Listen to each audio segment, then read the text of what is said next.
All right. What up, though? What's popping? What's happening? What's going on? You already know what it is. You're back in the lab with your favorite neighbor, your man, Marq Nash. He is I am he.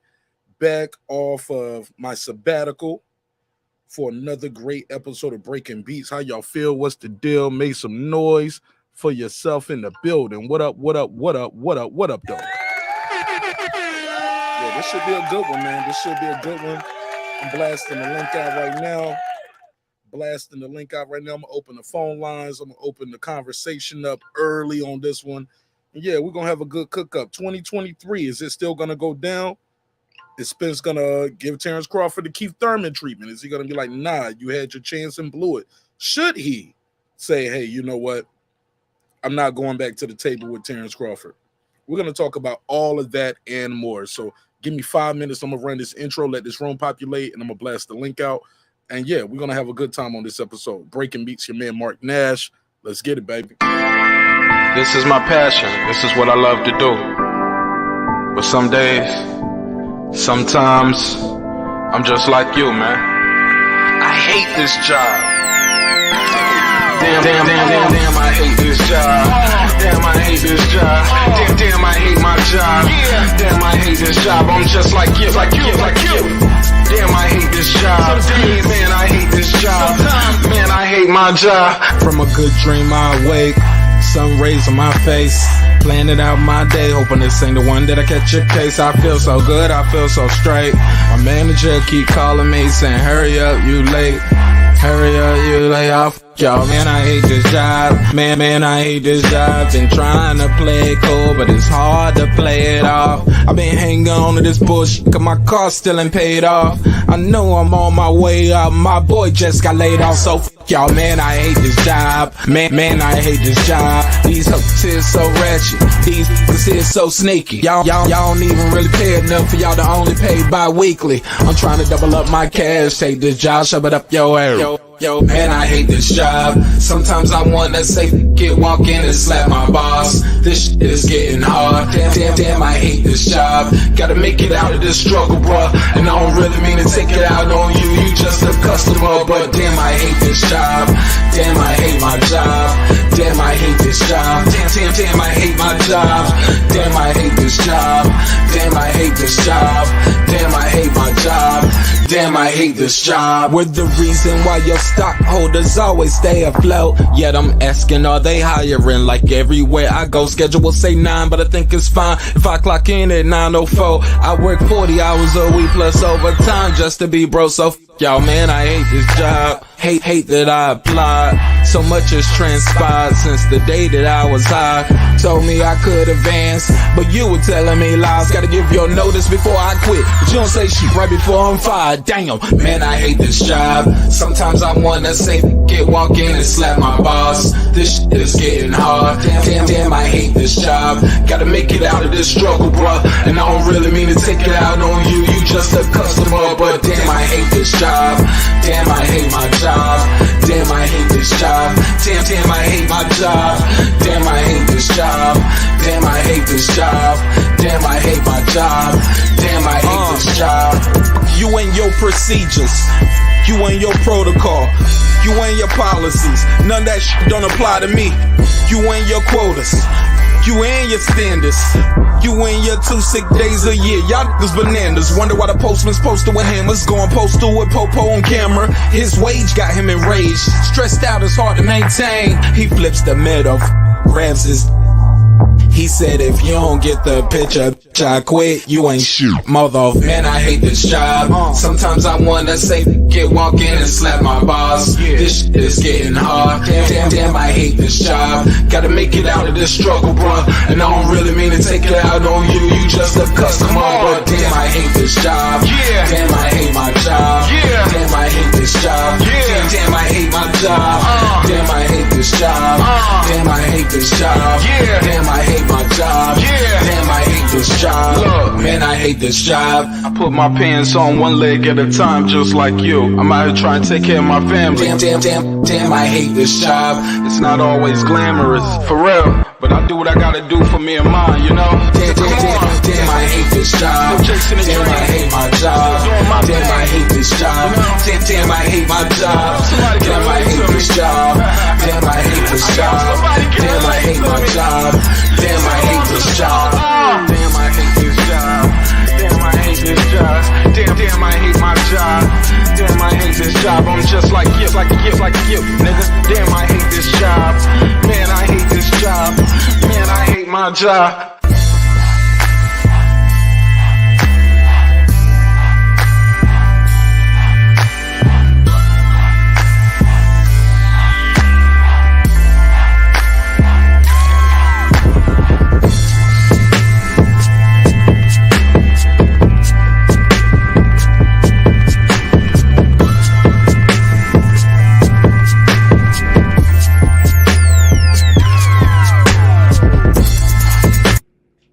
The views and opinions expressed in this program are those of the speakers, commentators, experts, and or the host. They do not explicitly nor necessarily reflect nor represent the channel's policy or the views held by the channel or broadcaster. The broadcaster or its channel cannot be held accountable for all or any views expressed during the program. Basically, if I didn't say it, don't come for me. You come for the person who said it. And please don't sue me for somebody else's words. With that said, let's start the show, motherfucker. This that squad sound.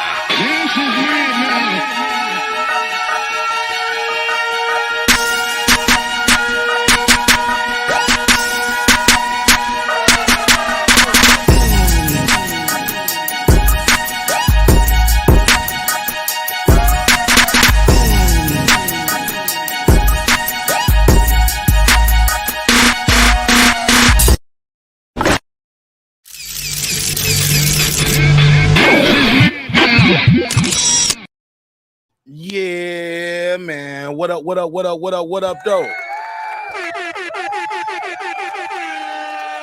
How y'all feel? What's the deal? Welcome home. Feels so good to be back, man. Do that again. Yeah, man, your boy Marq Nash was on that damn road while I was up in the clouds, me and my spouse. Yeah, hearing a lot of noise on the ground, though, so it feel good to be back. Let me make sure I got this link out there early so you can join the conversation. And we're going to talk about it. She said, yeah, we're doing sports right now. I'll do something else on members only. I got a good members only topic for y'all on the next members only. She said, sports stream. She ain't feeling that shit. She said, sports stream, never heard of it. Never heard of it. Yeah, we got some big news we got to talk about in the boxing world. Got some big news. Well, breaking news. Broke a few hours ago, but you know, my show's a late night show. Smash the like button for your homie Marq. Absolutely couldn't agree more. Appreciate it. Let me let's figure this thing out, man. Now we got a lot to unpack. Make sure I got the link out there. I'm gonna open the phone lines up as well. Make sure I got the phone lines open. Yeah, we're gonna get to the bottom of this. We're gonna get to the bottom of this as much as we can, right? Within the confinements of the show, with the information that we have, because we only know what's been told. What I do know is somebody is recording Errol Spence Jr. when he talking, so we got to put a case on that. Errol Spence Jr., his circle, boy, somebody's recording this guy. Who's recording Errol Spence Jr.? Who's recording him? Somebody recording this dude when he's not. Shout out to Texas, though. Shout out to Texas. Got a lot of love and support in Texas. Definitely plan on going out to Texas sooner than later. Ain't gonna be this year, though. Probably be next year. Top of next year.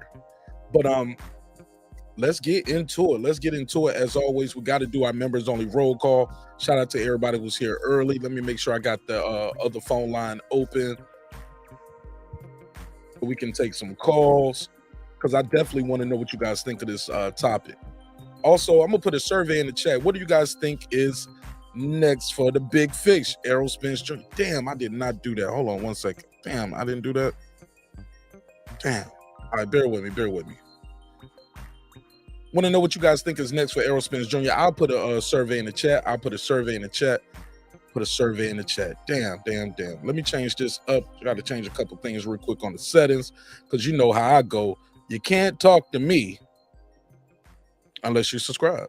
Nah, Subscribers only. You can't talk to me or the crew unless you subscribe. So that's how I'm at with it. What's next for Errol Spence? We'll talk about that. We'll definitely talk about that. Shout out to my sister Lisa Bell, G Funky. What up? So we'll talk about that. But we got to go through this audio, man. Break this down round for round, pound for pound. Who is recording Errol Spence Jr.? The crazy thing, too, if you ever been in a situation where you hear yourself talking and somebody's been recording you, if you're like me, you can hear the conversation and you be like, oh, I know who I was talking to. That nigga recorded me. Yeah. Sometimes it's just as simple as that. You can hear the conversation and you be like, oh, I know who that is. Homie was recording me. And of course, they're going to be like, nah, it won't me, King. It won't me. My baby mama had the other. Nah, dog. You recorded me while I'm talking? That's a violation, homie. I'm sorry. That's a violation. All that sneak recording people. Look, I ain't feeling that. And Errol Spence, somebody definitely violated his trust on this right here. But we'll talk about it. We'll definitely talk about it. What's this right here? Let's do this, do that. My bad, I didn't have none of my keywords in my title right here. There we go. That's what TubeBuddy is for. Boom, boom, boom. There we go. Had to do my search engine optimization right there. All right. So let's do this members only roll call. Opening phone lines up. We're going to have a good conversation. My boy Brandon Washington said, we about to do some spin right here. Nah, we ain't doing no spin. I'm going to have a conversation. We're going to have a conversation with the group. And yeah, we'll get to the bottom of it. Look, I told y'all a long time ago, I ain't going to tell y'all Bud Crawford doing right when he's doing wrong just so I can say I support him. Nah. And this David Avanesyan fight, David Anastasia, David Anastasia, I don't heard him called David Kardashian, David Aspirin. Like, y'all are getting creative as hell with these damn names. God damn, y'all getting creative with these nicknames that y'all giving these fighters. But we're going to talk about it. We're definitely going to talk about it. Smash the like button on the way in the room. And let me make sure I got the link in the chat and pinned to the top so I don't have to keep dropping the link all night. Cool. So it's at the top. Let me do this member roll call, then I'll pin it. Shout out to Tony Boswell. Where we at? Get my drops right. Yeah, I'm a little rusty, man. I'm a little 4 days being on the road kind of threw me off a little bit. And threw off my my sleep schedule, being on that West Coast time. I was on the East Coast, West Coast getting sleepy, but I was fighting to sleep. I was like, nah, it's still early. You just on East Coast time. Then I came back to the East Coast and now I couldn't sleep last night. So here we go. Tony Boswell. What up? Deuce Times. What up? Boxing Lounge. What up? Toya the Tutor. What up? It's Mex. What up? Mike from Boston. What up? Ace Retro. What up? Ride of the Storm. What up? Here to There. What up? DJ. What up? Queen, aka Miss Sunkiss. Appreciate you pulling up, sister. What up? God Body News. What up? Pittsburgh T. What up? Taylor Bell. What up? Maddie Yoel. What up? C Jones 0224. What up? Cliff Bailey. What up? Con Shonery. What up? Lisa Bells. What up? That guy Eclipse 330. What up? Cooking with the Champ. What up? Champ had me roll. He said, I told y'all this fight won't happen. Terrence Bailey Sr. What up? New Media Today, USA Boxing. What up? HLD. What up? Cooking with Sir Senior. What up? Brandon Washington. What up? Born Supreme. What up? Karma Serene. What up? Lady Shan Dundum Season. What up? Dub Right Side. What up? Pewdo. What up? D Bevel the Champ. What up? Rob G Films. What up? And of course, the big fish himself, my good brother Derek Lincoln. What up, gangsta? All right. So we're doing all right. We lost a couple members, but we got some new members. Some people rejoined. But I appreciate everybody's time, energy, and thank you for supporting the show in a major way. We could not do the show at this level without you, the members. You guys keep this show afloat. Yeah. So when you upset about this show, don't get mad at me. Blame the members. They sponsor this shit, man. They sponsor this. This bullshit ass show. I don't know what we're gonna do with it. We'll see what happens with it. We'll get there when we get there. But in the meantime, in between time, we're going to have a good time on the way there, right?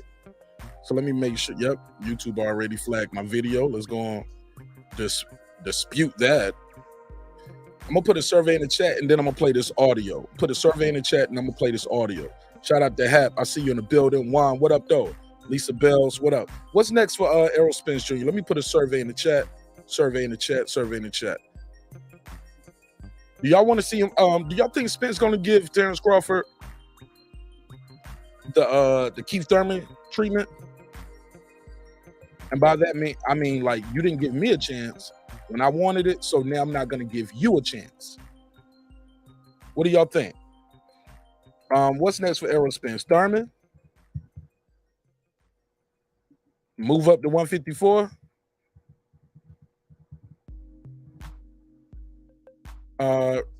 Revisit the Bud fight. Revisit the Crawford fight. Which what we're finding out now was in 2023 anyway. Revisit the Crawford fight 2023. Give me a fourth option. Somebody give me a fourth option for the survey. What's next for Errol Spence? Tone up. Thurman. Well, Thurman, 154, revisit the Crawford fight. What do y'all want to see? What's next? Give me something else. Give me something else. Crawford is done. Spence versus Thurman, then going to 154. Give me HLD. Somebody give me another topic or another choice for the. Who cares? I put who cares. I'll put that up there. Thurman, move up to 154. Crawford. Do y'all got anything else y'all want to see? Let me see what they said in the chat. Crawford is done. No. Nobody gave me a choice yet. All right, cool. Somebody talking about Skechers. Sketcher kicking out, yay. Yeah, we got to talk about that too. We'll probably talk about that on the next one. Still doing some research on that. Boots? I can put that up there. I don't see that happening. Definitely don't see him fighting Boots in his next, but I'll play along. I'll play the game. All right, so let me put that serving in there. What's next for Spence? Thurman, revisit Crawford fighting. All right, so yeah, those will be the choices. All right, and then we're gonna play this audio. Who is recording Errol Spence conversations? Who did this? Now, y'all know I believe Bud Crawford is going to win that fight. If they was to fight, I thought I had Bud winning, but I like Errol Spence. I didn't like some of the yellow beezy shit that was going on, but I respect that man. I think he's a hell of a fighter, hell of a competitor. I made my jokes, had a little smoke about it, but I left it alone. I moved past it. Every now and then I put the picture up just to pick on give Brandon Washington a hard time, just to fuck with Brandon. All right, so let's get to this damn audio. Have you heard the audio yet? Press 1 in the chat if you heard the audio already. If you heard the audio already, press 1 in the chat. It's not the best audio, but you can definitely ascertain what is being said in this audio. So press 1 in the chat if you heard the audio. Press 1, press 1, press 1. I'm putting the phone number on the screen right now.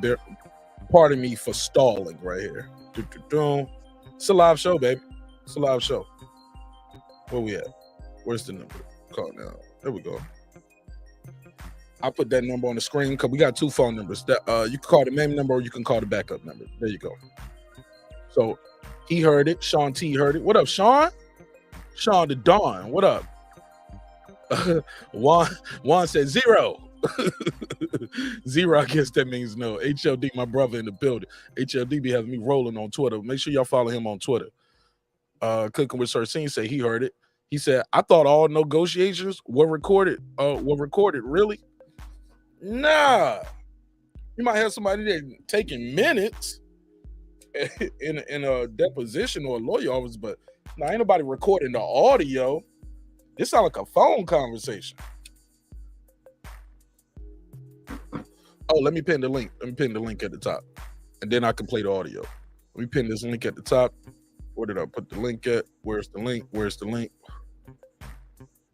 But other than that, we do have a lot of other topics we can talk about, and we're going to talk about. It's a lot of good boxing match coming.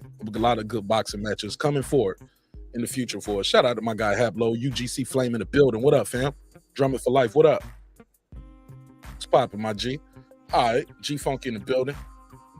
All right, let's go to Twitter, man. Let's play some of this Errol Spence, this audio that says the fight wasn't gonna happen here. He says a lot of things here. He was talking about how his oh man, I'm supposed to cover that Ashanti shit too. Yeah, I want to do a breakdown of that Angie Martinez interview. I need to timestamp that though, because this seems like it's a long interview. All right. So we got this audio going around of Errol Spence Jr., where he's talking about the fight. He's talking about the negotiations. Look, where is it at? Spence. Hashtag.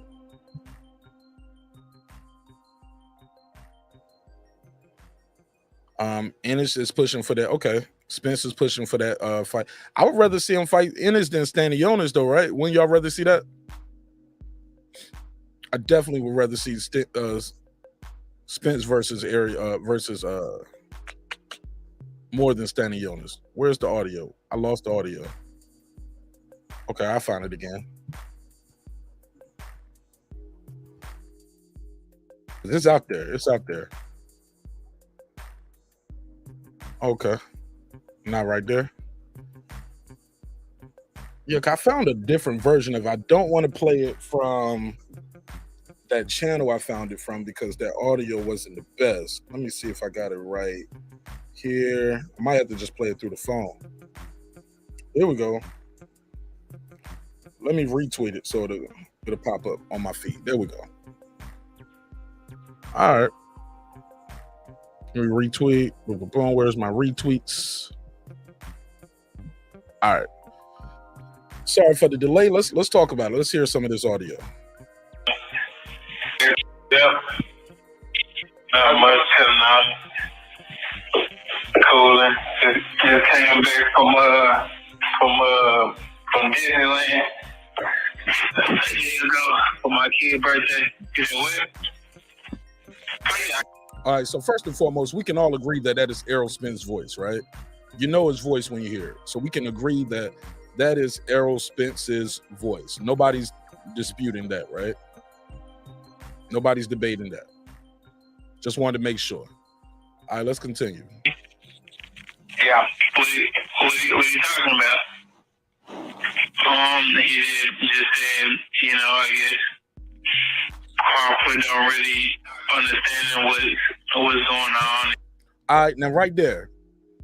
Now, I do take umbrage with a couple of these things right here. Now, I'm not trying to make this. I'm trying to be as fair as possible. I'm not making this a bash Errol Spence type of thing. Somebody said he sound like everybody from Texas. Nah, I'm not. I'm definitely not trying to make this a bash Errol Spence type of party. I'm not in it for that. I'm sure some people are gonna have their own opinions about how this flowing, but it is what it is. And I'm trying to be fair. Somebody was like, "Yeah, you sure that ain't Brandon Washington?" I don't know. It might be. Spence is Brandon. Brandon is Spence. She said, "I don't understand what he's saying." All right, let's play a little bit, and I'll break it down, Lisa. Now, somebody had this titled at first that this was Errol talking to Steven Espinoza. I talked to Steven Espinoza a few times. He didn't sound like Steven to me. Yep. Not much tonight. Cooling. Just came back from Disneyland a year ago. He said he came back from Disneyland a couple of days ago. He took his kids out there for his birthday. I'll break it down, Lisa, because the audio isn't the best. I have on headphones, and it's still hard to decipher some of it, but we'll talk about it. My kid's birthday. You know what? And it's a cut right there. It sounds like this has been heavily redacted. Yeah, I hear you. So that person, now Spence is saying, yeah, I can hear it, because that person probably checking their recording, like, make sure this shit recorded. Yeah, I can hear you. Yeah. What are you talking about? Who's he talking about? He just said, I guess. Damn, they sound like the same person, but I don't know if that's Spence saying who's he talking about or somebody else. But yeah. They do sound alike though. What are you talking about?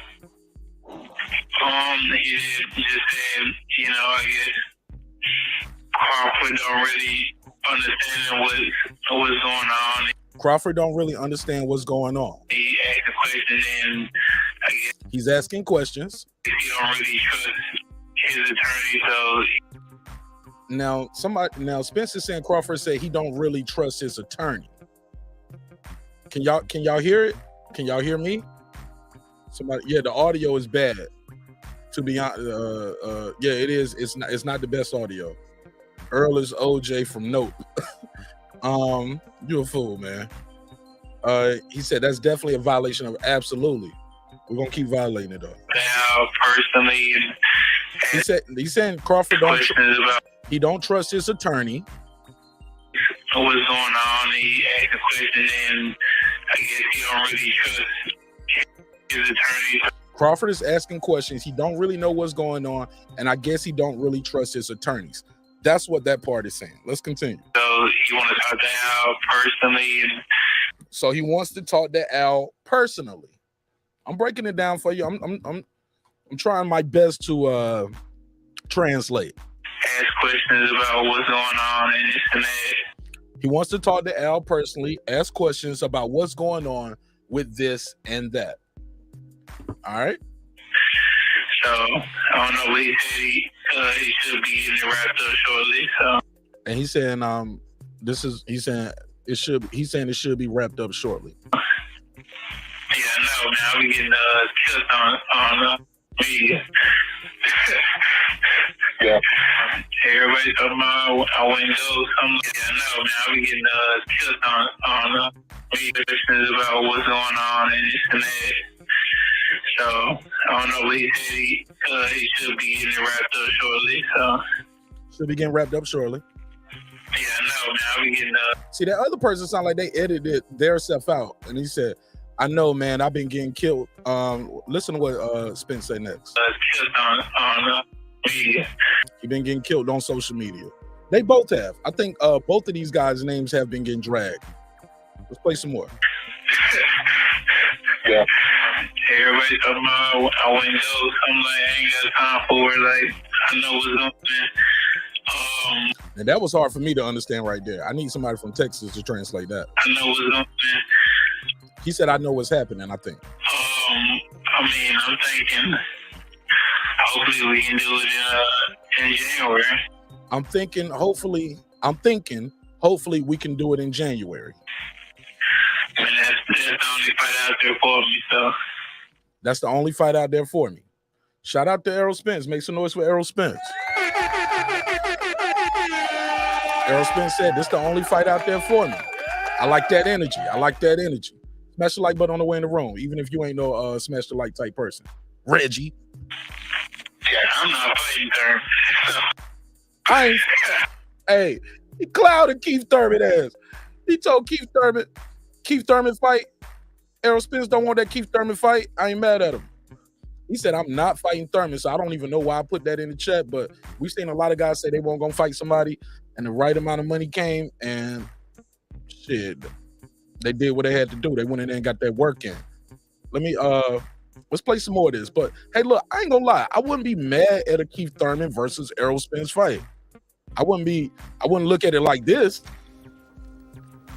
You know, I wouldn't be looking at it like, you know, like this David Avanesyan fight. Tell me this shit fell out your pocket, man.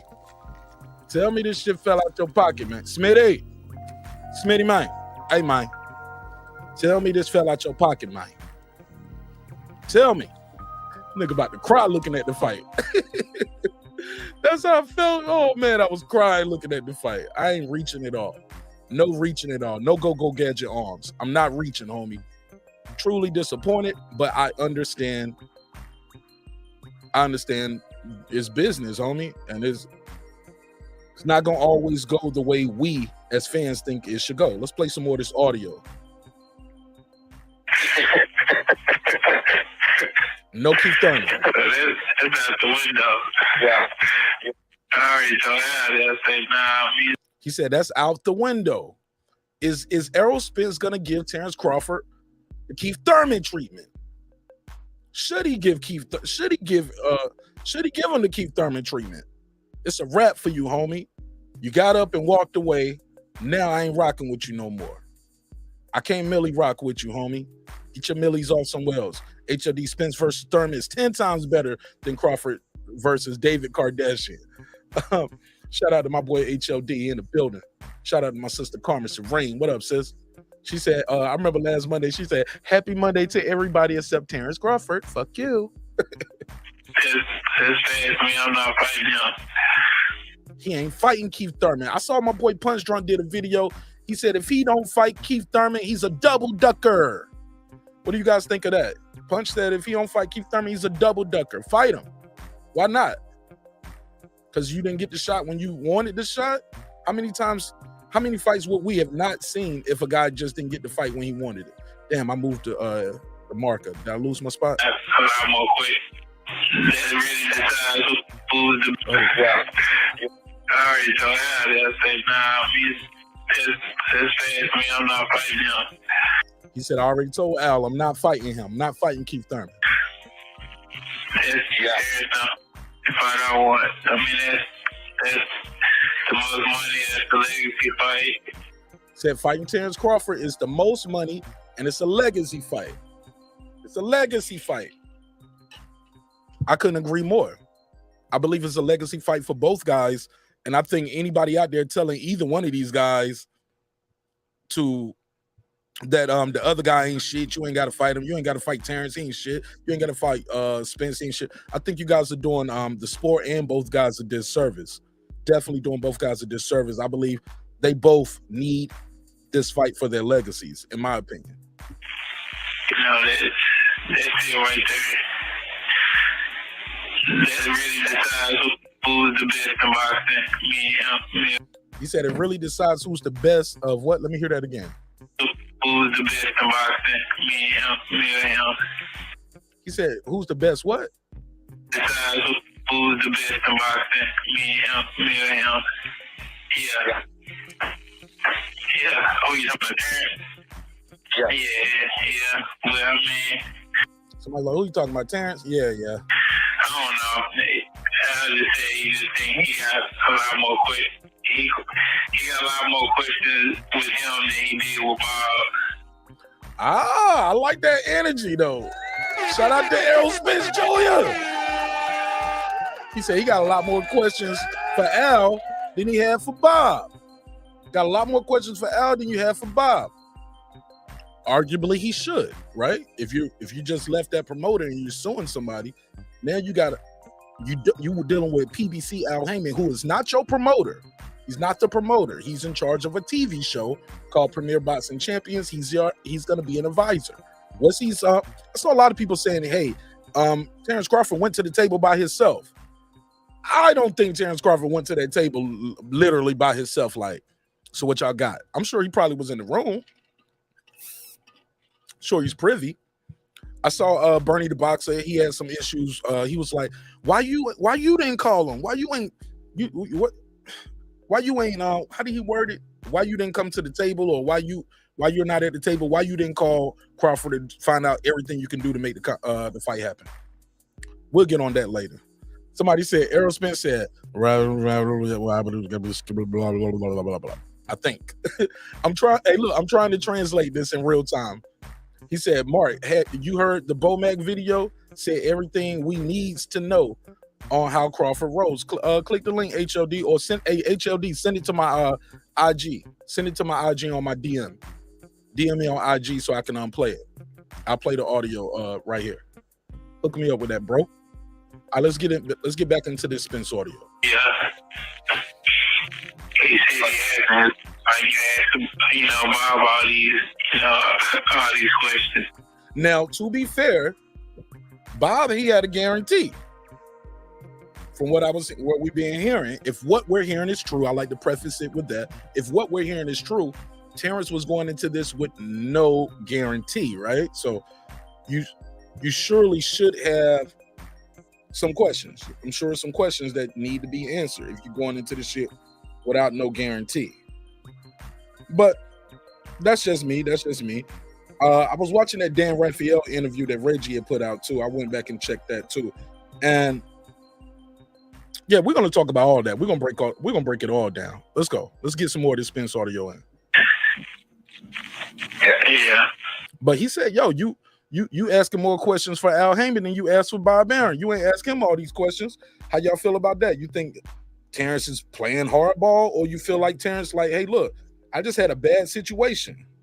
I don't want to leave one bad situation going into another. Is he justified in that position? Leave me a comment. Let me know. Let's continue. I mean, everybody expert on social media. Right. Everybody's an expert. Everybody's an expert on social media. I like Errol Spence. I'm telling y'all, man. I told y'all I've been like this kid, man. I've been liking this kid for a minute, man. Followed him since the Olympics. The kid is special. Kid is special, man. Got love for both of these dudes. Nothing but love and respect for both of these dudes. Even if you don't believe what I'm saying is true, nothing but love and respect for both of these competitors. Let's go. Everybody got out of here. Correct. Oh, no, I just want to get it done, signed, and so everybody get off my back. I got the shit to get off my chest too, so. Okay. He said, I'm ready to fight this guy so everybody can get off my back, and I got some shit to get off my chest too. Let's go, big nigga. Yeah. I like it. I like the energy. Puro, talk to me. What up, Mark? What up, though? Same old shit, different day, man. I hadn't heard this audio, so I'm listening in. I'm trying to translate it because the audio isn't the best. Before I continue, man, what you think about somebody is sneaking recording Errol Spence without his knowledge? It's kind of weak, right? It's fucked up. It's kind of fucked up. Somebody is definitely. He said sounds my boy Hablo said he sounds drunk, sound a bit wasted. Let me put a case on him. What up? Hold up, wrong button. Let me put a case on him. Puro. Yes, sir. We talk to drunk niggas every night on YouTube. Is that a little saucy, or is that just his Texas twang? No, that's just the way he talks, I think. It sounds like he always talks. I think he talk like that. I think he just talk like that. He said, shout out, is Spence clearing it up, or did somebody leak the audio, or is this a planned leak audio? What you think, D-Young? Yeah, about people like Bomack and other people in his ears. Hold on, I got to hear that again. Bomack and too, so. Yeah, he got a lot of people like Bomack and other people in his ears. He said he got Bomack and other people in his ear, so. But I mean, he don't have no Bomack and other people in his ears. Bomack's supposed to be in his ear. That's his trainer and his manager, rightfully so. I'm coming right to you, HOD. Let me get the rest of this off, and we're gonna get into this next gear. But I mean, he don't have nowhere to go either. Aha! He said he ain't got nowhere to go neither. Put a case on it. This was before the David anesthesia argument came out. I mean, news was released. It's either me, because I mean, he's not gonna go past me and fight Jamil. So he said he can't go past me and fight Jamil, which goes to some of the things we've been saying. When people were telling me that, I was saying he can fight Jamil or somebody, he can fight Boot, blah, blah. Every time I brought another opponent's name up, Mr. IOTBA, I think that was General Big Fish probably as well. The brothers was like, nah, if you ain't fighting Errol, what make you think they're gonna give you Boots? They all over there. You know what I'm saying? They ain't gonna give you Virgil. And you can't get none of these other PBC guys. You gotta fight Errol. That makes sense. Yeah. 30 seconds. It's just me. It's just me. It's just me. He said, really, it's just me.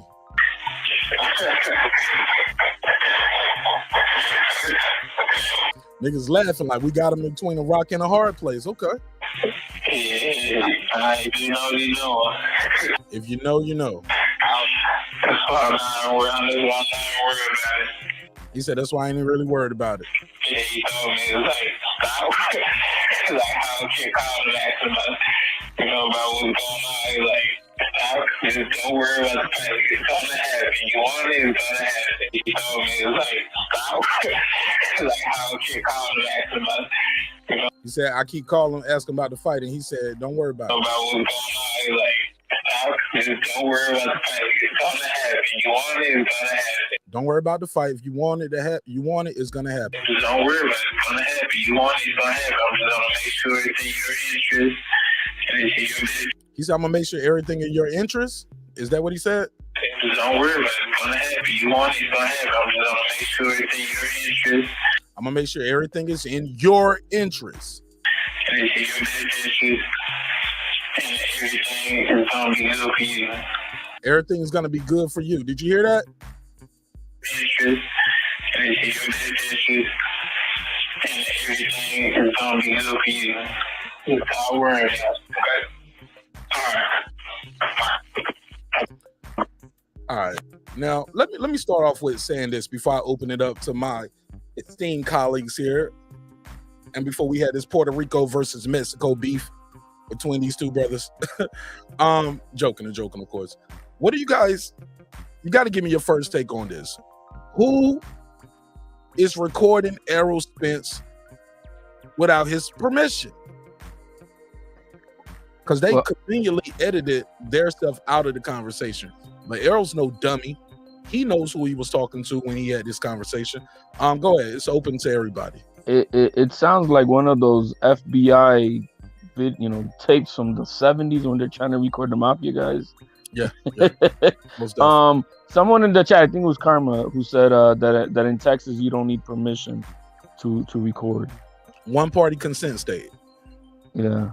Yeah, that means if I'm a part of the conversation, I can record the conversation. Right. So it's only when it's a third party. Like I can't record you and Puro, is what you mean. I guess that's. I mean, I'm just going by what she has said, that you don't need permission to. So maybe like you're saying, to explain more probably in detail. It's at least one consent. So there it is. Yeah, one party consent. That's all that is. If I'm a part of the conversation, I can record you. Or if it's in public, you guys standing out at the park, I can record you. Now I can't put a app on your phone. I can't put a wire in your house. That's illegal wiretapping. That's a shit. I gotta get that off my girls. Hold on. Yeah. Depending on what state you're in, that's illegal wiretapping. You're going to prison.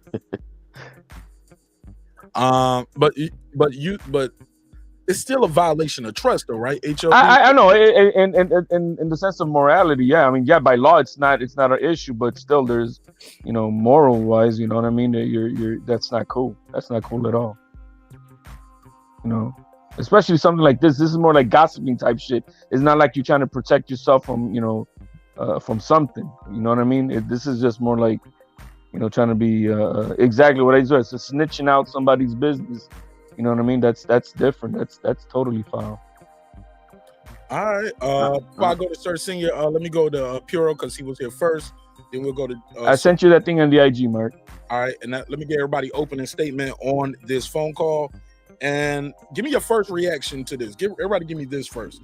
How do you guys feel about somebody recording Errol Spence without his consent and putting this out here? I'm assuming it's without his consent. Puro, talk to me. Yeah, I don't think it's right to record somebody without telling them. Also, I was going to ask you, Mark, when they released the audio, is it recent? Is it from a few weeks ago? Do we know the timetable of this audio was recorded? Audio sounds like it was before the David Evan, what you call him, HOD? David Kardashian? Oh, yeah, whatever. Never heard of him. Never heard of it. Yeah.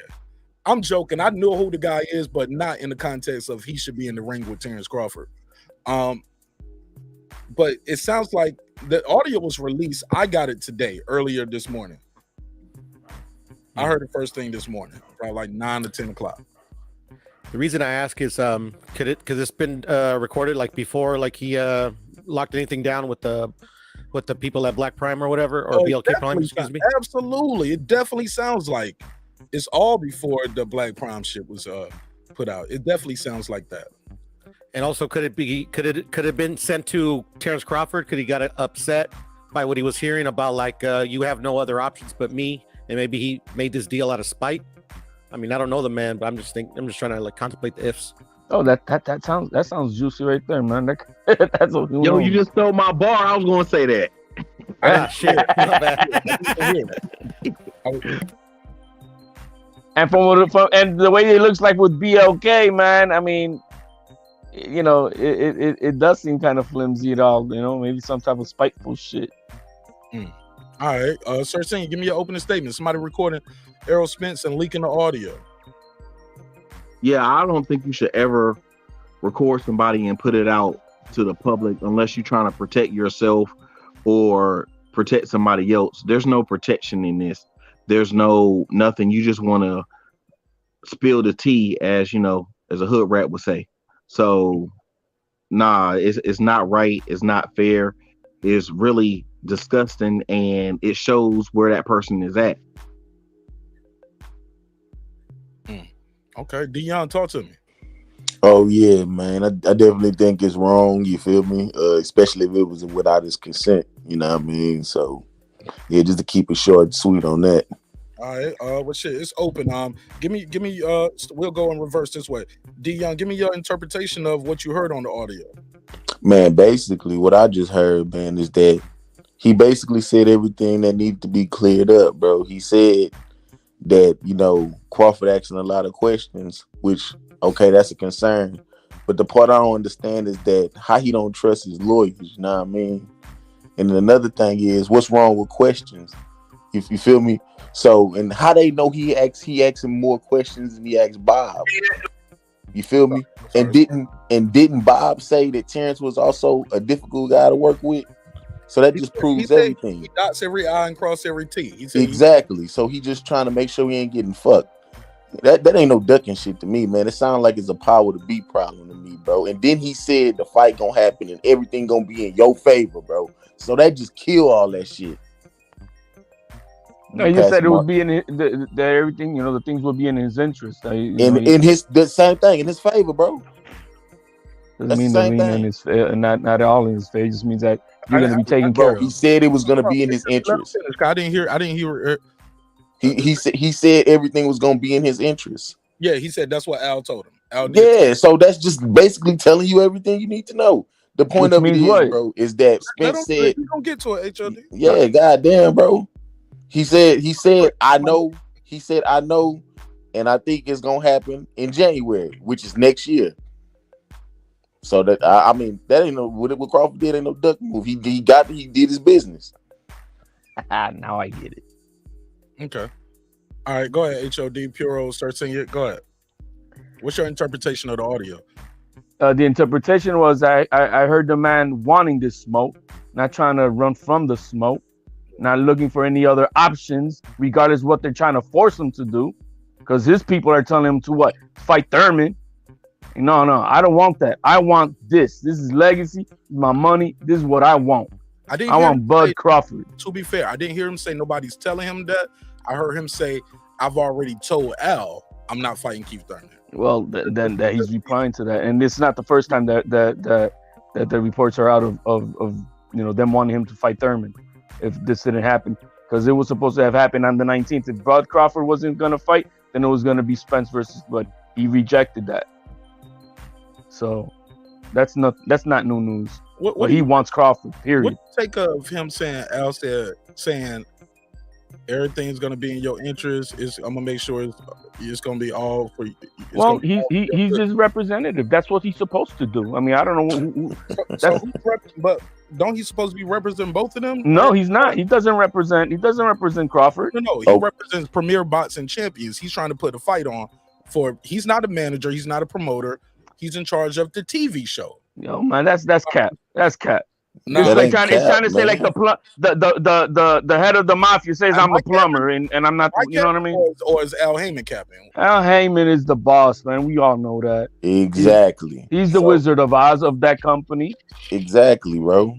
But he's not the representative of Crawford. Crawford messed that up by beating Bob. Bro, you're proving my point, bro. I ain't proving no point. You proved the point. So that means he don't give a fuck about Crawford. Who says it doesn't? He's got to make a deal where everybody's kind of happy. But guess what? A lot of people, including even Porter, was saying that he's the most stubborn man on the planet. Bro, he put it in Spence's interest. He like you just said, he don't work for Crawford. He worked for Spence. Man, you just don't understand. Your man is on Pornhub.com trying to have a fight, bro. Your man is on bootleg Pornhub over here trying to get a fight. Can I get in here now? Can I get in here now? I'm with Logic, bro. No disrespect. Don't judge me. I would watch that HOD. I mean, I watch Pornhub too, but I'm just saying. Yeah. Shout out to Pornhub Love for them lonely nights. It's wintertime. Hey, look, but stripper boxing is a big thing. Maybe we should get into that later.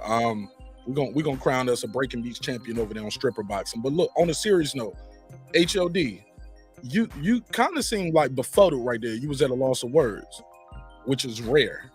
But a loss of words of what? When D said, "Yo, you making my point for me?" Like, this dude ain't here. No, it's not, because it's so logical that my representative is representing me.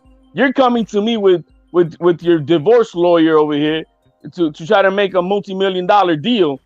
I mean, that's somebody who doesn't know the business, unlike a Bob Errol, somebody who knows the game. I mean, this game takes many years to know, and it's just not any lawyer gonna understand the ins and out of it. You got it, fam. All right, let's pass it around. Puro and Sir Singh. I was gonna say something that at the beginning of the recording that stood out to me and that made me think of something. But anyways, about him saying that Bud doesn't really trust his lawyers. Is Bud still like radio silent? Have we heard from him yet, or he still hasn't said anything? No, his wife is talking for him on Twitter. But his wife? Oh, yeah, his wife. Yep. Oh, yeah. I ain't heard his wife say. Well, I'm just saying maybe because he was saying. Go ahead, Puro. You kind of cut right I was off. thinking maybe since he doesn't trust his lawyers, could it be that his lawyers made the BLK Prime deal behind his back, and that's why we're not hearing from him? He's trying to sort that out. Well, this conversation sounds like it's before anybody knows about the BLK Prime. Also, we've never heard him say he don't trust his lawyers. Errol Spence saying Crawford wants to answer more questions. He got some more questions. He want to talk to Al direct. I guess he don't trust his lawyers or something. Those are his words. Okay. Yeah, okay. He getting that from somebody. Yeah, he's getting that from somebody, and allegedly this is somebody. I've seen somebody else cover this, so I don't know. But I didn't watch the whole video. A lot of times, if somebody covering the same topic I'm about to do, I try not to watch the whole video, or I try not to watch any of the video. I was like, man, I don't want to get you know what I'm saying? Like DMX said, I don't listen to y'all niggas. You listen to people too long, you start sounding like them, you know?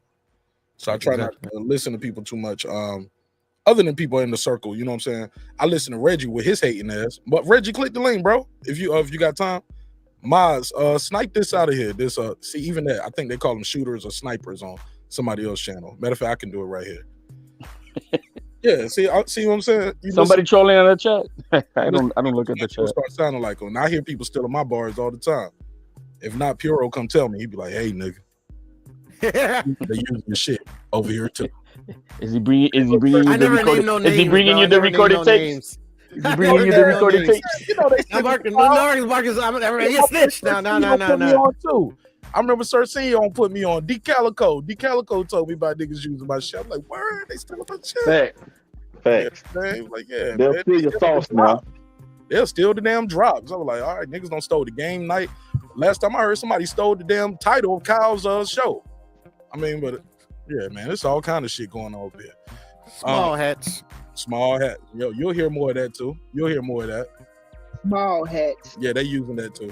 But it is what it is. And shout out to the small hats because some of them support the show as well. If they supported more, I'd be bigger though. Pause. But that's neither here nor there. Let's keep it moving. Keep it boxing. First thing, you go ahead. Yeah, most definitely, man. It's funny to me that everybody had all this hate and vitriol for Crawford, but then when EJ turned around and say almost everything Crawford said, he said that, he gave them everything they wanted. Well, Al told EJ that we're gonna make it in your favor. Boom. Seems like that's confirming what Crawford said. Everybody was saying that was a lie. Okay, next thing they were saying, well, Bud was sitting here and he was really asking questions and they didn't want to answer all the questions. Seems like that's the same thing EJ said. Oh, well, he's asking a bunch of questions. We don't want to answer his questions. They didn't want to open the books. Same thing. Okay, so then Bud was like, okay, well, I'm trying to figure out why they can't get the fight going. This the fight I want. I need it for my legacy. He needed for his legacy. Now, when EJ said, now all of a sudden it's the gospel truth. Seemed like Bud was on it all along, and they tried to string him along and play him like he had nowhere to go. Exactly what EJ said. Oh, they acting like he ain't got nowhere to go. If you know, you know. Well, guess you didn't know. That was my crazy. Brother, Big Fish EJ. He had somewhere to go, and he ran somewhere and picked up a check. No, he hasn't, and that's a different conversation. Hey, look, you ain't got the check till you got the check. I'm gonna say that you don't have the check until you get the damn check. You know? Yo, that's a whole different conversation, and it's a whole different conversation. Hey, look, contracts were made to be broken, homie. You get the right lawyer. You get the right lawyer. If your contract is too ironclad, he'll take that shit to court and say, this shit is illegal. This contract should be illegal. It should not be like blah, blah, blah.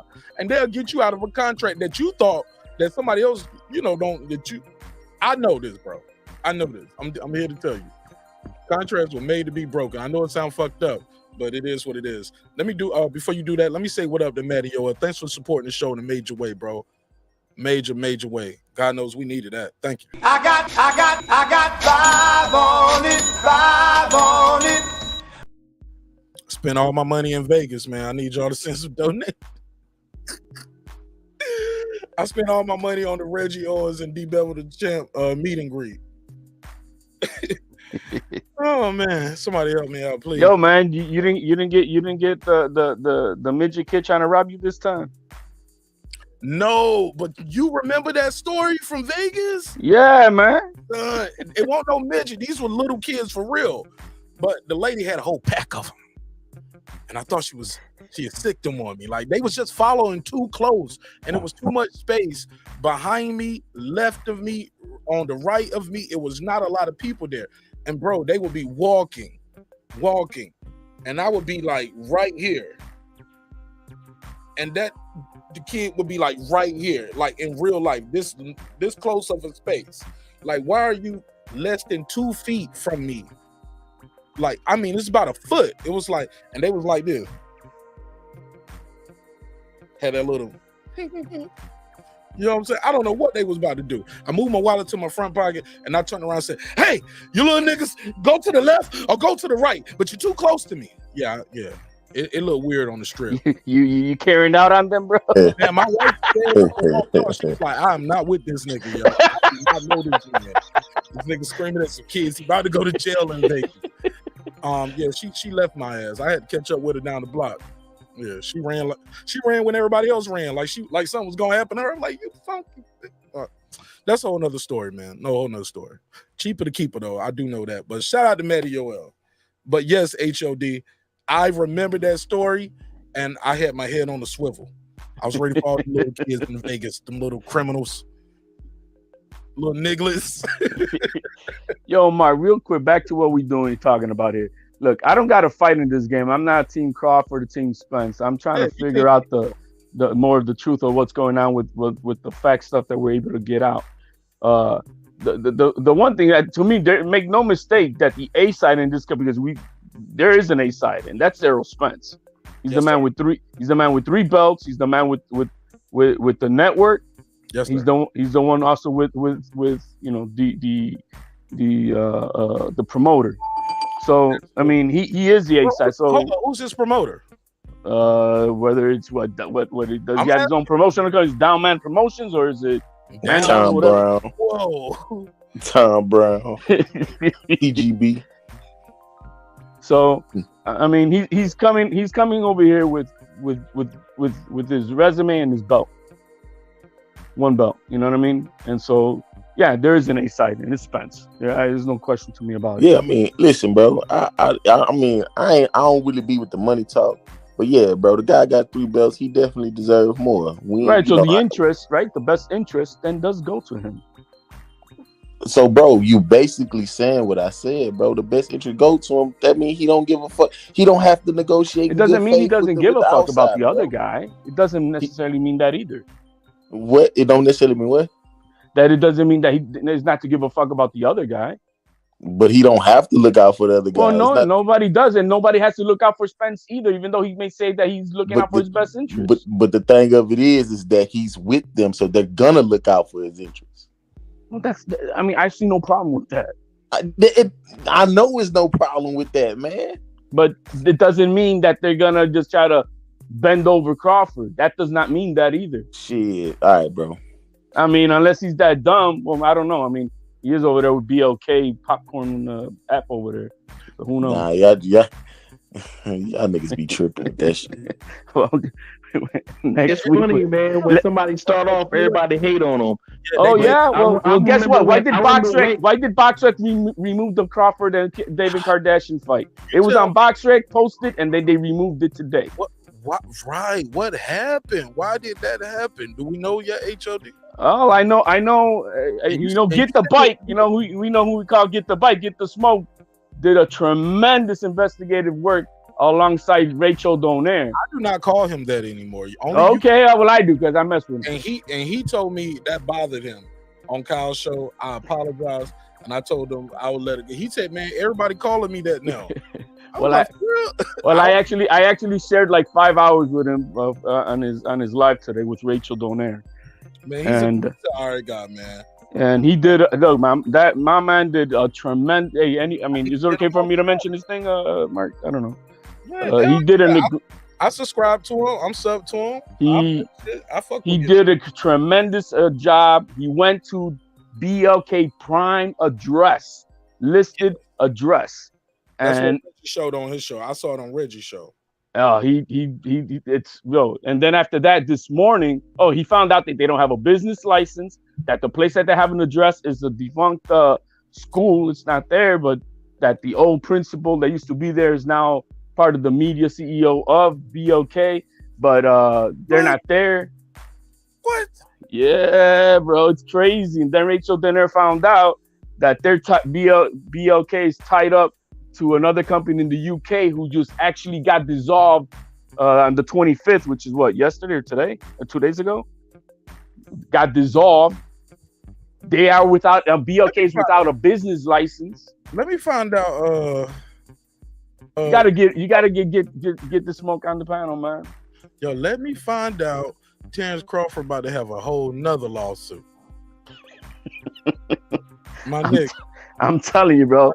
I'm about to do it. Let me write this in my notes. I'm doing an episode about this shit as soon as this show over. My God. And don't nobody steal my shit, nigga. It was great. Look, big, I posted. Let's put it this way. I posted the video. All right. And Steven Espinoza hit up on me. What'd he say? He checked it out. He came on. Like or something, or he liked the post. Oh, he did more shit. He didn't even have to watch. He was like, "Oh, y'all going at these niggas? Great. Let's put on a smear campaign." As far as that video, the tape that you played today, right now, a minute ago, about the fight was going to be 2023. That was already established. I was on a chat with on a space with listening to Espinoza, and he confirmed that. Yeah, we got blindsided by this whole thing with Crawford. However, it was already known. It was already known to them that this nigga Crawford, man, look, nobody can get mad at somebody for saying 8 figures, but I'm curious that did he tell them to open the book, or did they promise him a guarantee? Did they give him half up front? We don't know anything. We don't know anything is legit. Did they give him 5 up front? I'm gonna give you the other 5 on fight night. Did he just? And then the whole thing about this, everybody's got confused that BLK is backed up by some Silicon Valley and BS, bro. They Get the Smoke also investigated that. Right, because Silicon Valley wouldn't even let you call your shit BLK. Like, hell no. No, but he looked up the EFC company that they were saying, and it's a whole totally different entity. It has nothing to do with BLK, but everybody was mixing it up. Oh, shit. Did the smoke don't put a case on him? Big time. Woo! And then this morning they did even more work on it, and I'm like, no notifications. But I've been, out the loop. I've been in Vegas, homie. Then the guy that Adrian Broner mentioned yesterday, they have another hotel somewhere in Cali, an apartment building somewhere listed in Cali, bro, and it's like the Carter building when Nino Brown took over. He edited it too, or is it's alive, or he just keep moving, or no, he did like a 7-minute good video yesterday, and then this morning he had a live, and somewhere I don't know, man, what time I clicked on, but somewhere between 8 and 12 o'clock, Rachel Donaire also came in. She's the one who helped him out with some public information that you can just look up yourself, but she just knows how to do it. That's the wife of Nonito Donaire. Right. And yo, man, she had to stop because she started fighting. Oh, is he coming back? How's that? Pure to move down. Is he officially retired, or is he gonna keep fighting? Do we know? Nonito, I think it's still gonna be in the game. I think, to my understanding. Okay. Well, let me hear some more of this, because, hey, yo, if what I'm hearing is true, sound like this, and I hope it's not true, but this is gonna be.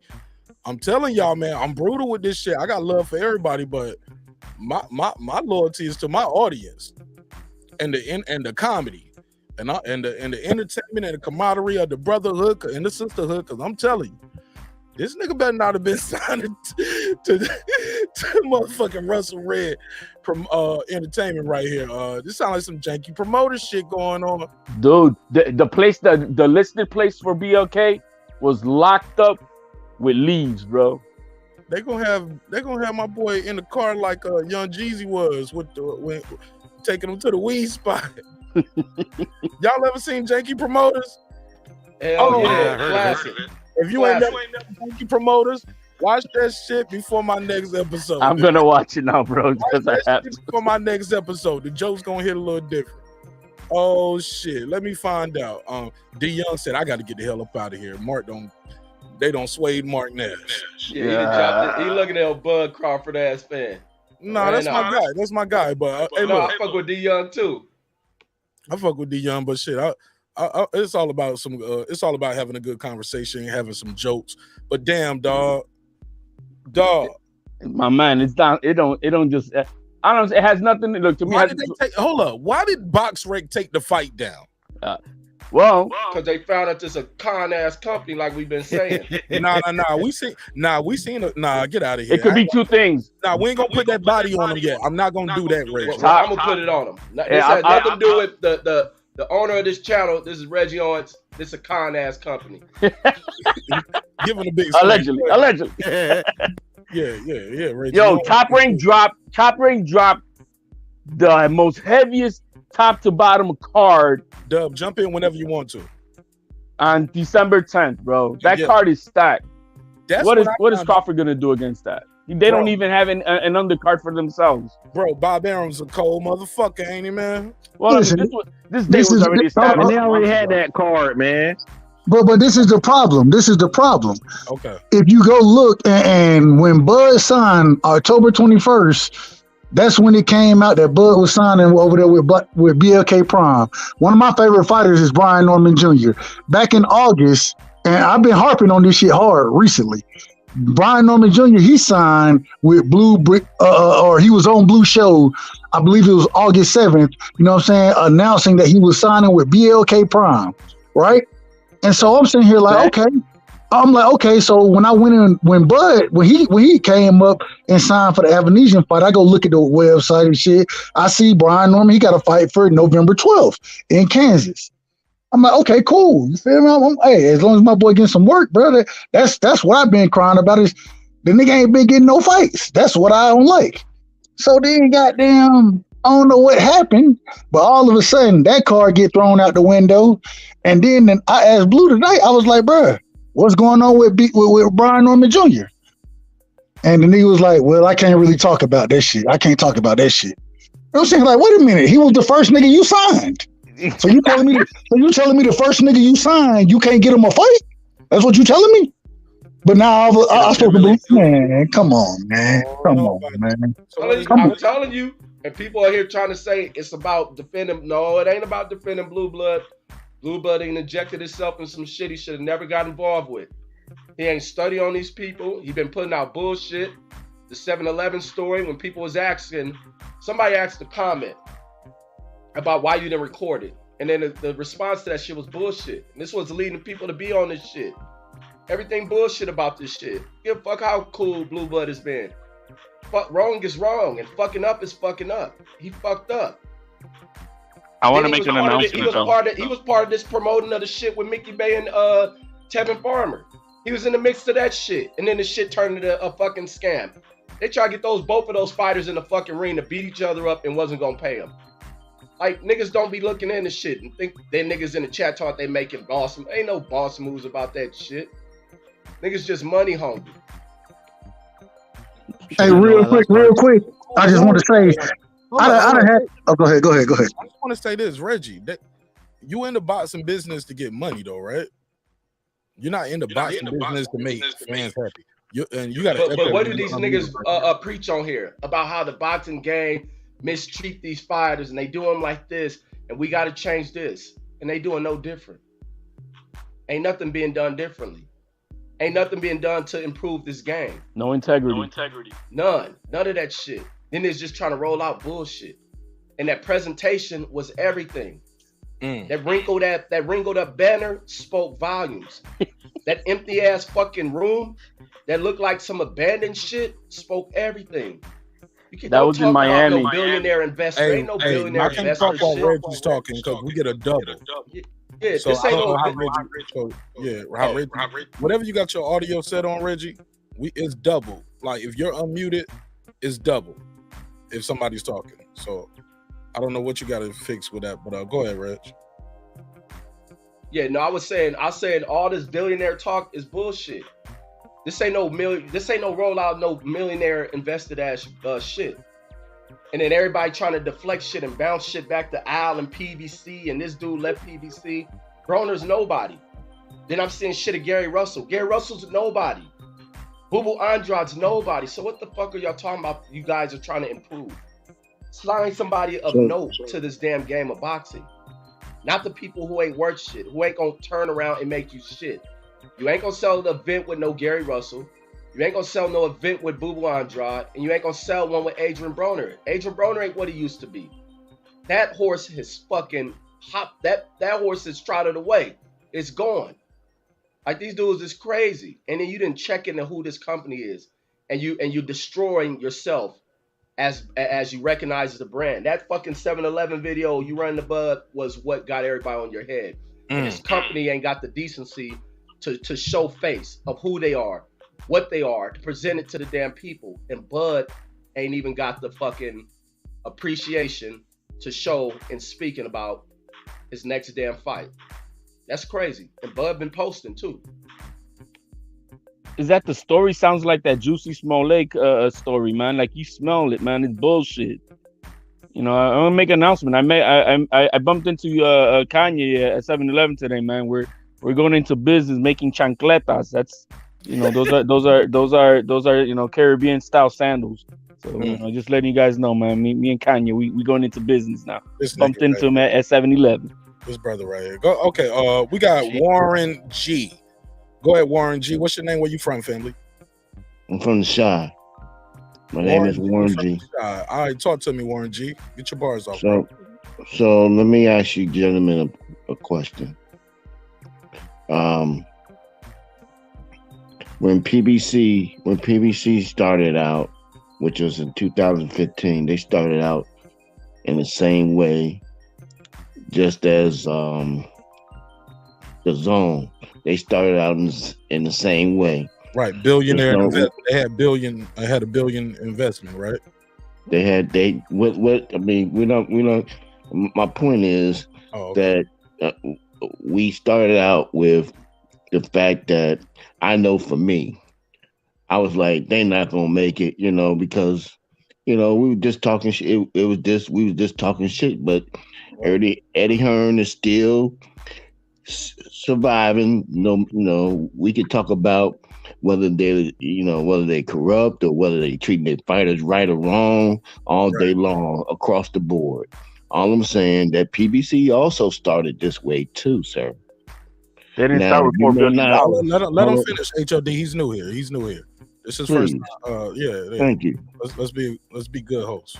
Go ahead, sir. Thank you. I appreciate it, brother. Yes, sir. Yes, sir. All right. So BLK is starting out. This is their first year that they are in the World Championship boxing. Now, I do hear you say something about Farmer. At the time that they was trying to do that particular fight, and I'm just gonna tap on that just a little bit. You can rebuttal me after I finish. Yeah. Go ahead. 2 minutes on the clock though, because we want to let everybody keep the flow of the show going. Right. I've still got my 2 minutes. 2 minutes. Okay, so my whole point. Let's put it up here for real. 2 minutes on the clock starting now. Unmute your mic. There you go, Warren G. Go ahead. Okay, so BLK started off just like PBC and the Zone.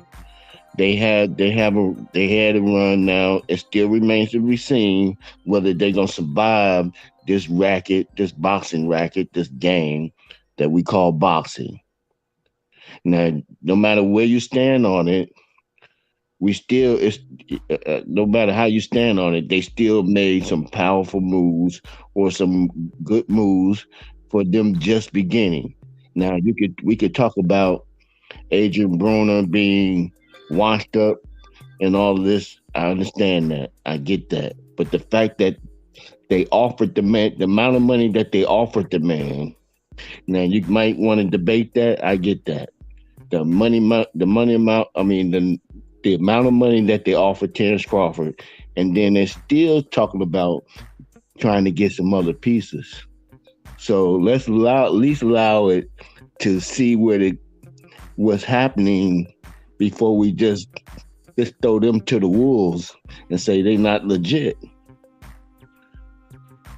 With that, I'll fall back. All right, cool. Shout out to Warren G. And I appreciate you pulling up, man. Thanks for dropping those bars off. They probably about to roast you a little bit, but it's all good. I'm with all the smoke now. Don't get it twisted. All right. Just let you know, man. Once you click that link, now you're part of the show. For better or for worse, you are here now. But I appreciate your commentary. Who wants to reply first? It's open. Oh, matter of fact, before y'all do that, let me run this. Shout out to my guy, Taylor Bell. Thanks for supporting the show in a major way. He said, I just joined. Excuse me for asking. Can you repeat the news of the night, please? We played the audio of Errol Spence Jr. leaked audio. Somebody recorded him while he was talking, and he talked about the fight being next year. He also talked about Terence Crawford want to ask Al questions. He was like, he ain't asked Bob these questions. He talked about this a legacy fight. It's a big money fight. It's the biggest fight for him, and it's a legacy fight. Said Terence ain't got nowhere to go. So he said, I already told Al, no Keith Thurman. Yeah, we passed that, blah, blah, blah. He said, Terence ain't got nowhere to go. He said he ain't got nowhere to go either. You know, he also said, Al said, don't worry, I'm gonna make sure it's in your interest. I'm gonna make sure everything is good for you. So yeah. Let me run this drop. I got 5 on it. All right, it's open. Dub, HLD, Reggie, anybody, Sir Senior, Puro is here as well. But Puro ain't that rebuttal type guy too much unless he has some drinks. Reggie, HLD, Sir Senior, and Dub, I know y'all quick on the trigger. Let's go. Well, the gentleman's saying that they're starting off like PBC, and they at least PBC started out with licenses. BLK does not even have a license in the state of Nevada. In the state of Nevada. No, in the state of California. Okay, so in the state of California. Let the man finish. Okay, but make it be specific. I am being precise. You're trying to generalize, so they don't have bring some smoke the right way, because what you want to do is generalize. Audio, bro. Beam back in. Whenever you're unmuted, It's like a double. Man, please, yeah. Fix the audio, bro. Bring right back up. But HOD, you said they don't have a license. Do they have a license in Omaha where they're gonna be fighting at? Well, their listed address is where, Get the Smoke went to today, yesterday, where all their correspondences to go to, where you would get all your refunds from, and anything like that from this app. Well, first of all, it's a rundown school. It's closed up. He looked into the licenses. They don't have a license. They're actually suspended because they owe back taxes, I think. They're involved with a different company that was in the UK, which actually got dissolved 2 days ago. This whole thing is shanky, bro. Bottom line. And plus, they don't have, where's this? Oh, the investment company. Everybody's making up this, that they have some Silicon Valley company. No, they don't. That's also cap. I'm sorry. I go ahead, Warren G. Okay, yes, thank you. Let me say this. First of all, that address that I already talked to Get the Smoke about this. If you dig deeper, and if he would have went or even called, he could have called. Wait a minute, listen. He could have called Silicon Valley Investment Group. Let me finish. He could have called them and said that I am an independent journalist and I want to find out some information about BLK. I even let him know that, because now when you talk about brick and mortar nowadays, especially anytime between late 2019 and 2020,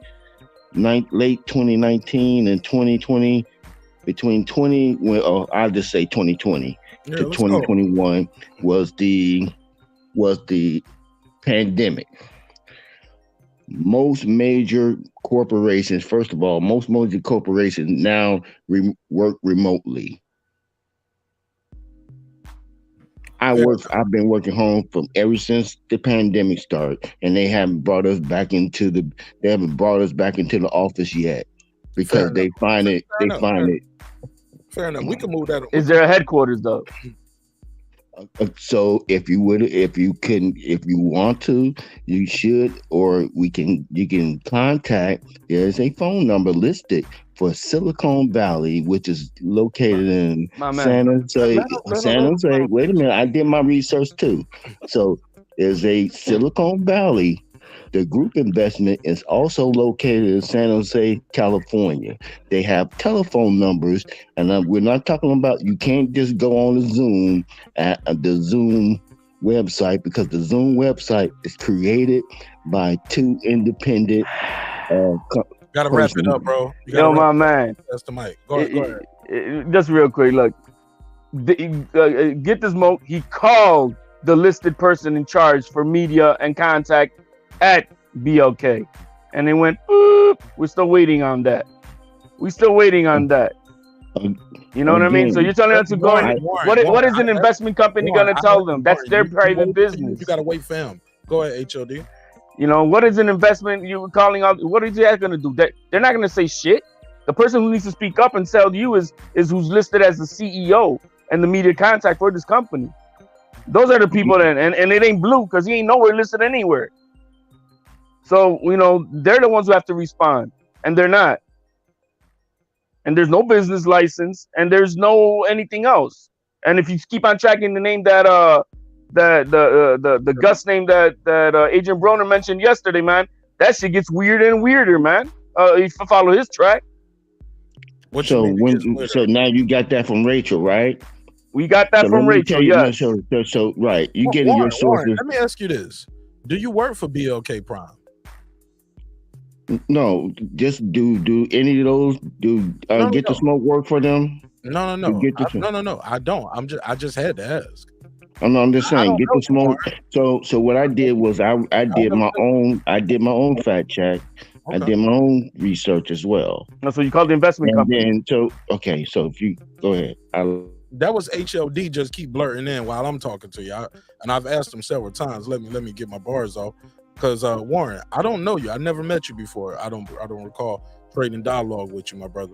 So I thought it was a fair It's okay. We can chop it up and break food together. We'll break the bread together. I don't get rattled too easy. I know. That's what you were saying, and I'm gonna let HOD and Reggie jump in. But you said if you call a number And you say you was talking about you talked to Rachel earlier, or you say no. So he getting this information. He got his information from Get the Smoke. He got his information from Rachel. Okay. Two people that I already talked to or talked with and had this dialogue with as well. Okay. So now the person that did Desmond Goldman is a film director who also happened to have him and some of his family members also happen to own some property. Okay. Now, it is said that they have filed bankruptcy numerous times in California.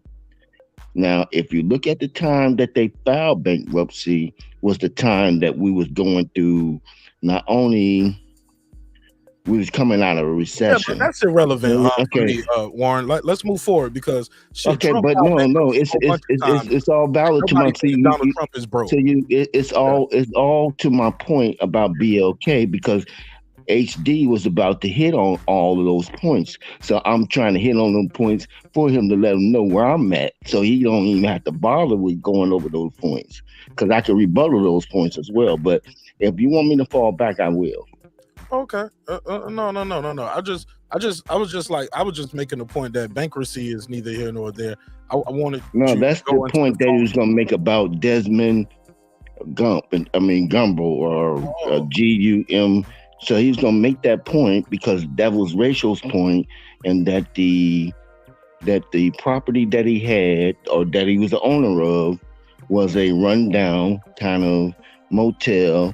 And you know, when you dealing with a motel in California or any major city in the hood, you got other elements that's a part of that. And she's trying to connect them to that element, which has nothing to do with them because the article said nothing about they was at wrong or at fault, only that they was the owners of the property. Well, they got hotel money. They got enough money to buy a damn hotel in California. That's speeds. It's an apartment, like hotels, like a Motel 6 or something. I'm not sure where you're from, but a city, you have your little, you could be, you have your little prostitution, your little spot where drugs at party environment. You saw the Google map video. Why you figure that's going on at their apartment complex? Because they looked up the articles, man. There was a standoff with the police earlier this year. They had some crazy stories on that place, bro. And this guy that Agent Roner mentioned yesterday is owner of that stuff. Shit, you might be trying to avoid legal liability getting out of it. You probably got a smart lawyer over there. Shit. Anyway. Trump filed bankruptcy a whole bunch of times. I don't think he's broke. Michael, what's his name? Mike Tyson, bankruptcy. I don't think he's broke. Yeah, sometimes bankruptcy is just to protect most business people or most corporations or most LLC would file bankruptcy. We hear that numerous of times with Donald Trump. Bankruptcy. I don't think he broke.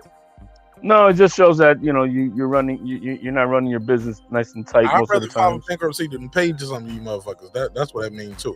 But that's neither here nor there. HOD. Before we go to this clip that you got set up, Reggie, you want to do a rebuttal, or I think Puro.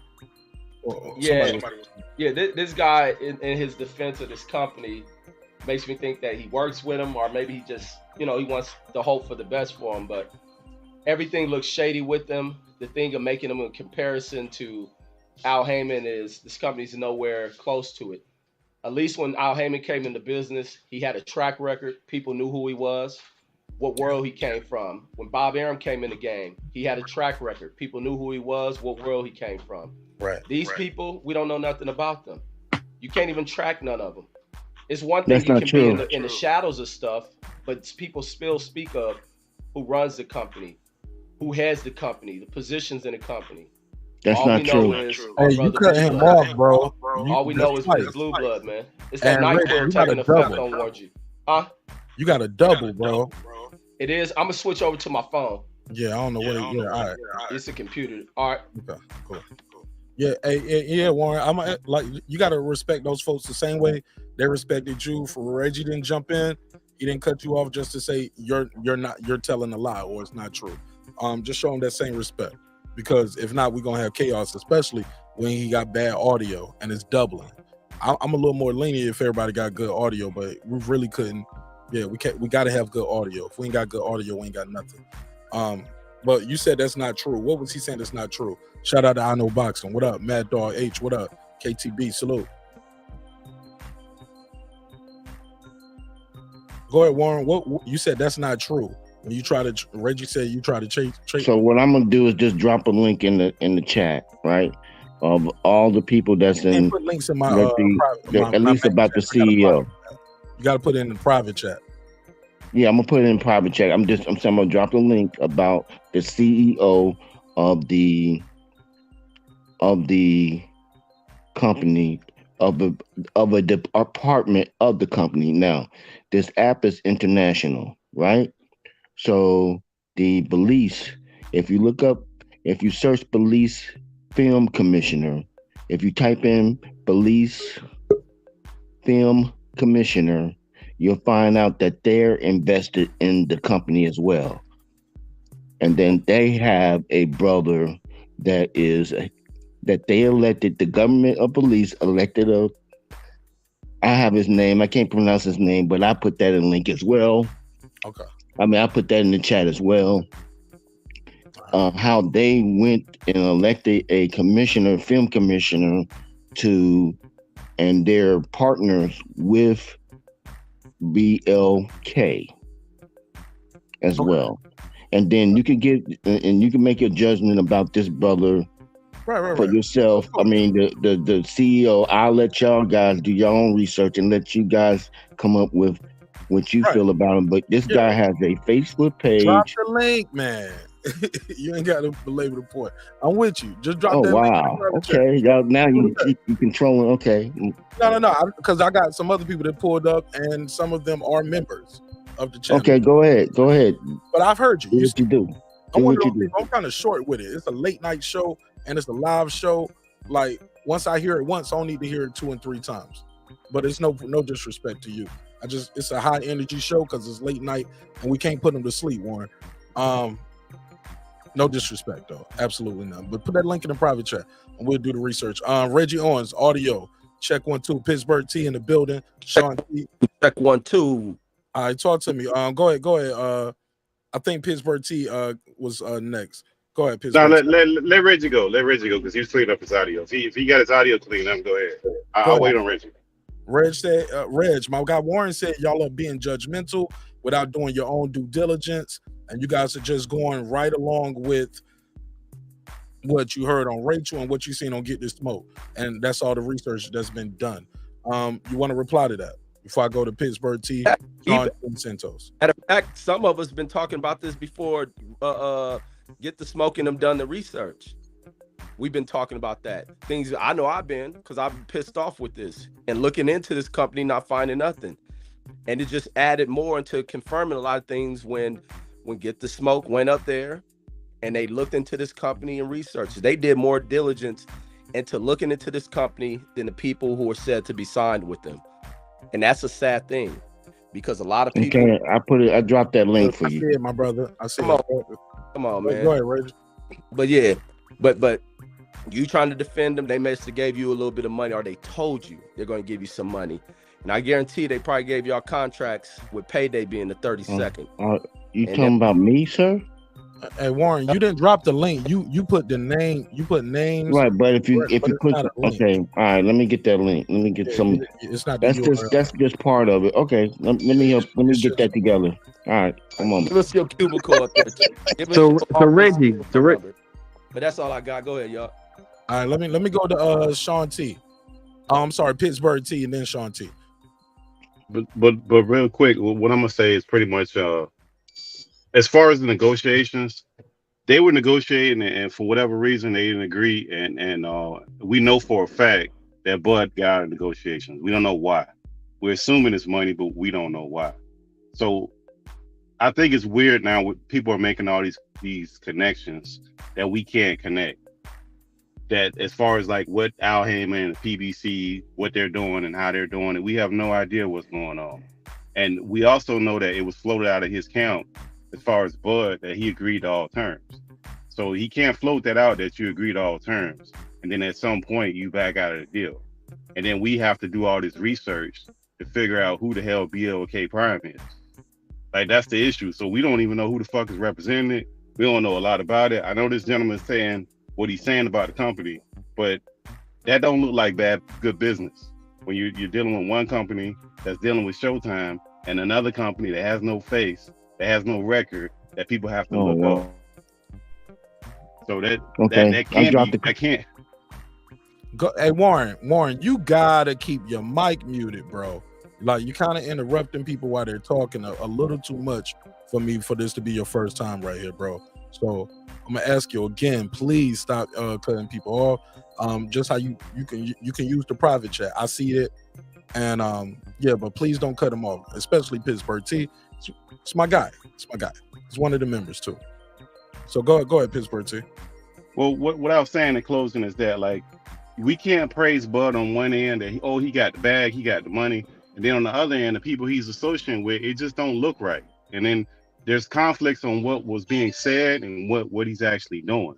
So we have to question everything. We have to be critical for everything. And you being critical and having critical thought doesn't look like you're hating. It's just that you're using your brain to say, wait a minute, this just don't add up. This ain't making sense. We'll see as time progresses what actually happened, because we don't know right now. We're doing a lot of speculation. I just think we got to be careful when we start drawing lines about Al Heyman, PBC, and the business that was done, because we don't know. We're limited to what we know. So people drawing all these crazy conclusions, they need to slow down. All right, go ahead. And hey, look, Warren G, it's all cool, man. You ain't got to bounce, but yeah, man, like, it's like just jumping in a little too much. You know what I'm saying? Like, you got to let these guys get their bars off who just got here. I gave you your opening statement, gave you 2 minutes. You know what I'm saying? And yeah, it's just he cutting everybody off. But I'm making everybody be quiet for you. You know, so we just got to be fair. Go ahead, Sean T. All right. Peace and blessings to the panel, first of all. Yeah, I just wanted to say, from the get-go, we've been here. I hear that. I heard something, some little electric sound, but yeah, we'll figure it out. Go ahead. Yeah, but I was just gonna say from the get-go, when the negotiations started, it's like, man, we don't really know what to believe all the way up to this point, because once upon a time it was like Crawford wasn't gonna accept 60-40, but now we're believing that he's gonna accept 35% of something. You know what I mean? And it never came from Crawford himself. It's always hearsay, because Crawford, for some reason, refuses to come out and speak for himself.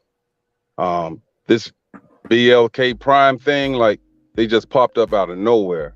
We don't know what the hell is going on. We don't know how much money is really being involved. It's all hearsay. But to make this move that Crawford did at the witching hour, man, it wasn't cool. And I'll pass the mic. Yeah. It's to his point about BLK popping up. And you know, it's the cold part. They ain't really pop up. Blue presented them on the show. Like, that's crazy shit. And that's where you can't compare them to no PBC. If you gonna come into the boxing game, you use media outlets. It is important for media to push brands. And you ain't gonna use none of that shit. Something's fishy. Because when you use other media brands, they gonna look into you. And maybe that's the reason behind them not pushing that shit through me. And isn't that a conflict of interest to try to report on the Spence Crawford negotiations, but know that you taking part in negotiations with Crawford yourself? Well, not if you're just promoting it or announcing it. I don't think there's a problem with that in itself. That's not a conflict. But I can hear how it's one-sided, right? Have you ever guys seen Bob Arum, Oscar De La Hoya, Brian Custer announcing a fight, or Eddie Hearn and down? They got you waiting 45 minutes on dead air space, and then the next thing you fix your audio, HOD. Can you hear me better now? Say it again. Can you hear me better now? Go for it. Yes, sir. No, I'm just saying. Have you ever had a press conference waiting on these top promoters for 45 minutes on dead airspace, and then the next thing you hear is, "Yo, man, we got to get them likes up to 1,000 before we get this started." Oh nah, that's what he was doing. Yeah, I didn't know that, bro. See, what I did was I saw it afterwards, so I remember somebody saying, and it started mad late. So I fast forward all the way till I seen somebody on the stage. So I didn't know that's what was happening. get them likes up to 1,000 before we get this popping. Wow. HOD, I thought he was just there because he's waiting for the press conference. I know he was the one gonna hold the shit. Hey, Joe, it was in a hotel in Miami, I think it was. Right, where Adrian Broner is already at. He already out. So they rented a conference room, like I said, at a hotel. I was right. Okay. Yeah, there's a clip where you see, I think, Blue and talking to him afterwards in the vestibule, in the hallway. Yeah, bro. I'm sorry, man. Adrian Broner does not look healthy. AB was trying to leave. He don't look healthy, bro. Hey, look, I told, man, he damn, bro. He don't look like he ready to fight nothing, dude. He's on. Look, all I know is when someone's on. He didn't look healthy. Let me just say that. Okay. Let me do this super chat. Shout out to my guy Dub right side. Damn. Dub left too. He said, how sure are we that Bud fight happens when Brian Norman Jr. signed in early August and still haven't fought? You damn right I'm mad. Let me give him a drop. I got 5 on it. It is what it is, though. I bet $10 is not happening. You said you'll bet $10? I bet $10 ain't happening, bro. I wish Dub would have stayed on the panel. I wanted to ask him a question. Well, yeah, man, I wanted him to stay up. I just didn't want him to keep cutting everybody off, and these things like his cutoffs were convenient. I just dropped the link in the private chat. Just dropped another link in the private chat. You know what I'm saying? He dropped a LinkedIn link, and he dropped the guy's Twitter page. Like that's not what I thought we was looking for. But yeah, and it says he's the head coach, head football coach at Lincoln University, California. Oh my God. That's what it says. Hey Dub, if you can hear me, do you know if he's still signed with Black Prime? Is who still signed with Black Prime? Brian Norman Jr. Because I just looked him up, and he seems to have a fight. He doesn't have an opponent, but it's a Marv Nation card. So I wonder if he left Black Prime and went to Marv Nation. I'm not sure. Interesting. All right, let me share my screen. Though. But shout out to Con Enigma. He said Bud won't gonna put his kid's life on hold. We can't. What he said? Right here? He said, it's simple. There we go. What's good, Mark? It's simple. But what's going to keep his kid's life on hold? I'm not mad at that, and I don't think nobody should ask him that. Like, if this fight goes down and the man is able to get 8 figures, well, nobody can be mad at that, right? Absolutely not. The only thing that I would have a problem, and I mean, it's none of my business, right, and the stuff, but it's the decorum of how he conducted himself to leave an active negotiation, blindsiding a company, and just saying I'm going to go with someone else, and then let them find out throughout like everybody else did, and that's what Espinoza found out. He found it out just like we did. They were blindsiding. That's it's a better deal than your actual offering, and we've been negotiating since June.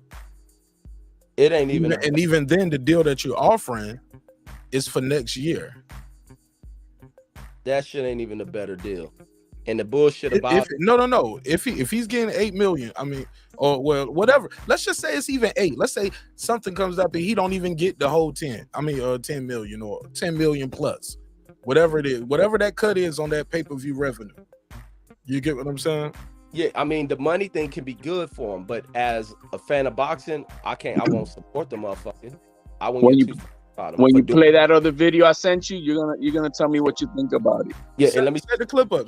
Oh, go ahead, Reg, and then you can set the clip up. The motherfucker making the 10 million is good on his end, but as far as you making the 10 million, you fighting this motherfucker, I'm not watching that. And then you go and fight somebody That's a whole else. another conversation about you not watching it. But you can't be mad at somebody who hasn't fought since last year. Bud ain't no Ryan Garcia out here getting Gatorade commercial money, dog. Let's keep it a buck. He making the bulk of his money either through boxing or maybe he got some real estate shit. We ain't pocket watching, but I know I don't see him on ads everywhere. I'll say that. Come on, and he's not that vocal. He might do 7-Eleven commercials now. I don't know. All I'm just saying is the motherfucker ain't fought since last year. But couldn't he have fought earlier this year? For who? I guess he thought he could Errol Spence. He could have fought Errol in April. You all want to keep it a buck? Yeah, if Bud and bullshit around with contracts, they would have been fighting this year. No. They could have fought in April. Yeah, but Crawford didn't contact PBC till June.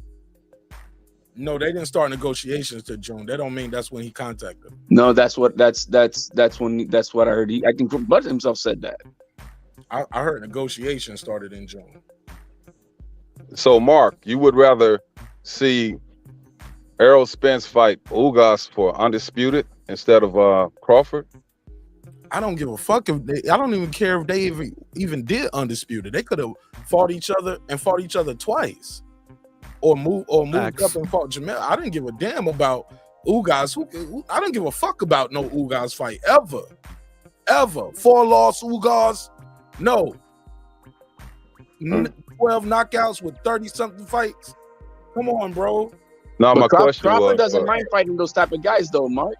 But my question was for undisputed, who would you rather have seen? Man, two undefeated fighters, supposed to be the best, fight for all the marbles. I didn't care if they went for undisputed. I just wanted to see him fight. I don't care if it was 2 belts on the line.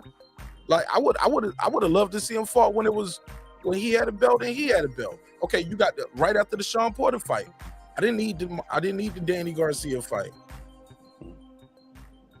I didn't need the Ugas fight. Yeah, I just wanted to watch Spence and Crawford fight. I don't care for the belts. Yeah, I just wanted to see the motherfuckers get it on, bro. Like, it sounds good in retrospect. Like, you see why we waited? You know what I'm saying? But motherfuckers didn't know what was gonna happen. Who was gonna win every fight and how this shit was gonna play. I just wanted to see the fight.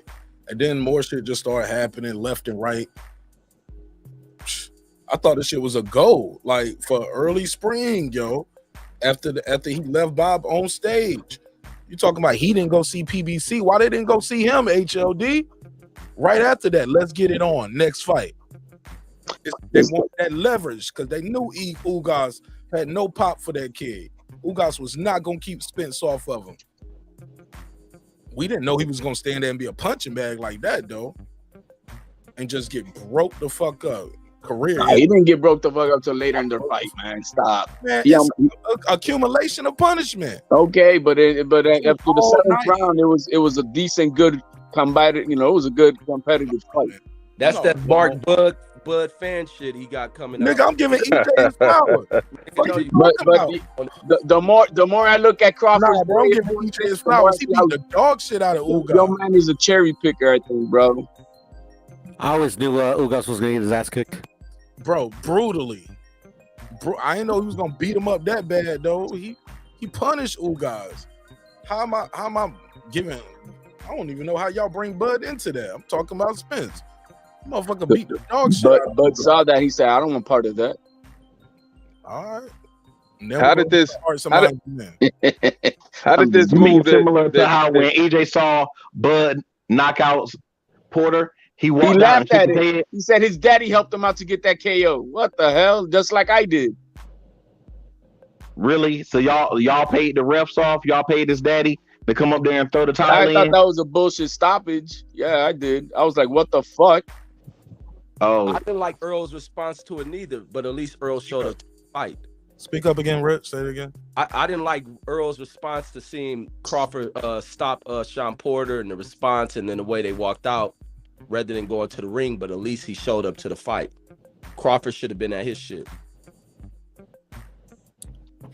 Crawford came to one of his fights before. You remember that?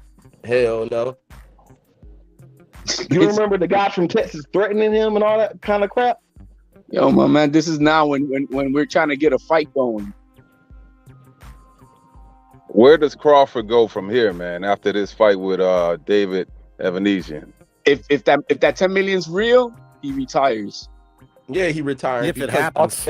ultimately he got to go back to the PBC, which is the dumb part of all this shit. Exactly.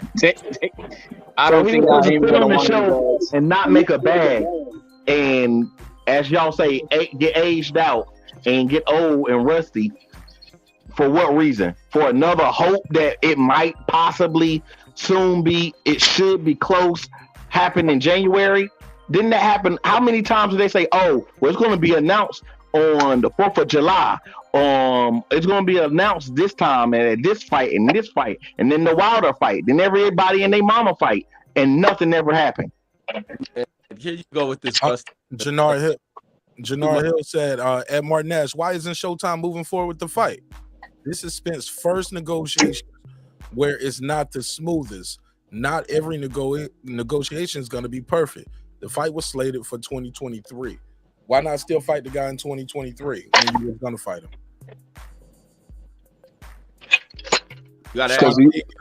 Because Bud rather take the easy money, man. One of y'all got to fix the audio. Who said that? Go ahead. I'm just saying because Crawford would rather take the easy money. No. Why not still fight the guy in 2023? What guy? Crawford. The fight wasn't going to be until 2023 anyway. If Bud is going to fight in December, why y'all still can't fight him in 2023 if he's successful? Didn't the motherfucker walk away from negotiations? Right. So, No. I got your last contract. If what we're hearing is true, he got the contract, looked at it. Oh, they want to fight next year. There's no fight this year. Okay, I'll still fight you next year, but I'm going to do this right now. Because he didn't say that, Mark. He didn't tell him that. He did say that. That's in his statement. No, what that's are in you his talking statement. about? The same statement that you're arguing about and saying that he's going to fight the other dude. If you read the whole statement, it says it. I'm going to beat this dude, then I'm going to go fight them the rest of next year. Crawford did not tell him that he was walking away from negotiations to fight. Over Crawford defending his shit, and it's hard to believe that he's fucking ducked. It's hard for me to believe that shit. So something reality that you got to accept. This motherfucker ducked. How did he duck when he would have been on the shelf doing nothing? Because he'd rather fight the easier fight and make easy money. How is it the easier fight? It's a fight he's picking up in the meantime.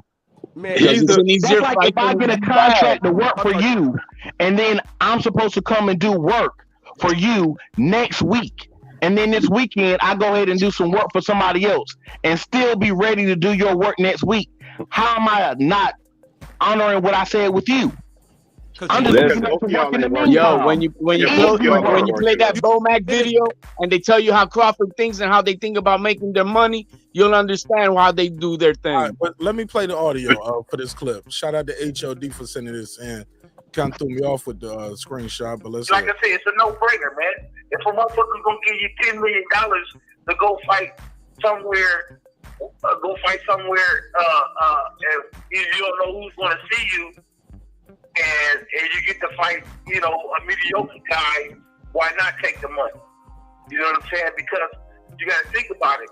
At the same time, Terence is 30 years old. He at the peak of his career, but sooner or later he's gonna be coming down. So you got to start thinking about your kids, and your grandkids. You know what I'm saying? Yeah. Shout out to. All right. Yeah, but if they're in negotiations, neither one of them fight. So you can't just say Bud. Let's not skip it though, man. We just heard. I heard somebody else about to start talking. Yeah, I was trying to say something. I was saying that we can't act like that one guy's being held up. They both are in negotiation. Neither guy is fighting. So one guy can't leave and say, hey, this is holding up my life. I got to run off. You're holding up the other guy. Both of those guys are in negotiation. Bud don't have no fight lined up. Neither one of them have fought.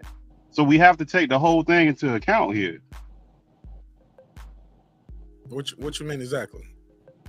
Neither one of those guys are fighting. So it's not like if Bud had a fight lined up and he ran off and he left, if it was vice versa, then you would say, hey, that guy he screwed this guy over. Because the whole time they're negotiating, nobody's fighting. So both of their money's being held up.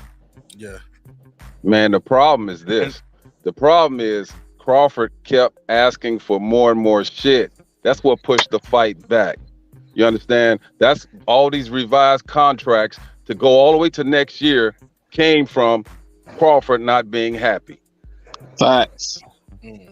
So if you want me to just take a blind deal, then you might as well offer me no money and tell me to do it for the love of the culture. Man, stop this bullshit. God damn. Per Espinoza, the Spence side was already done. Absolutely. Spence was already done. Of course, they made sure that he gonna get everything he wants. EJ just said that. You ain't hear the audio? Yeah. Your man ducked. You are No. HOD respond to that though. We already did. The one guy who's part of the company got this shit done. Yeah, it's done. But just like Sean Porter said, The A side, right? He sends the contract. He's the A side. He is the A side. I don't really care who thinks that. He is the A side. He put the company. What I'm saying. He's the A side. He said, "This what you getting. This what we offer."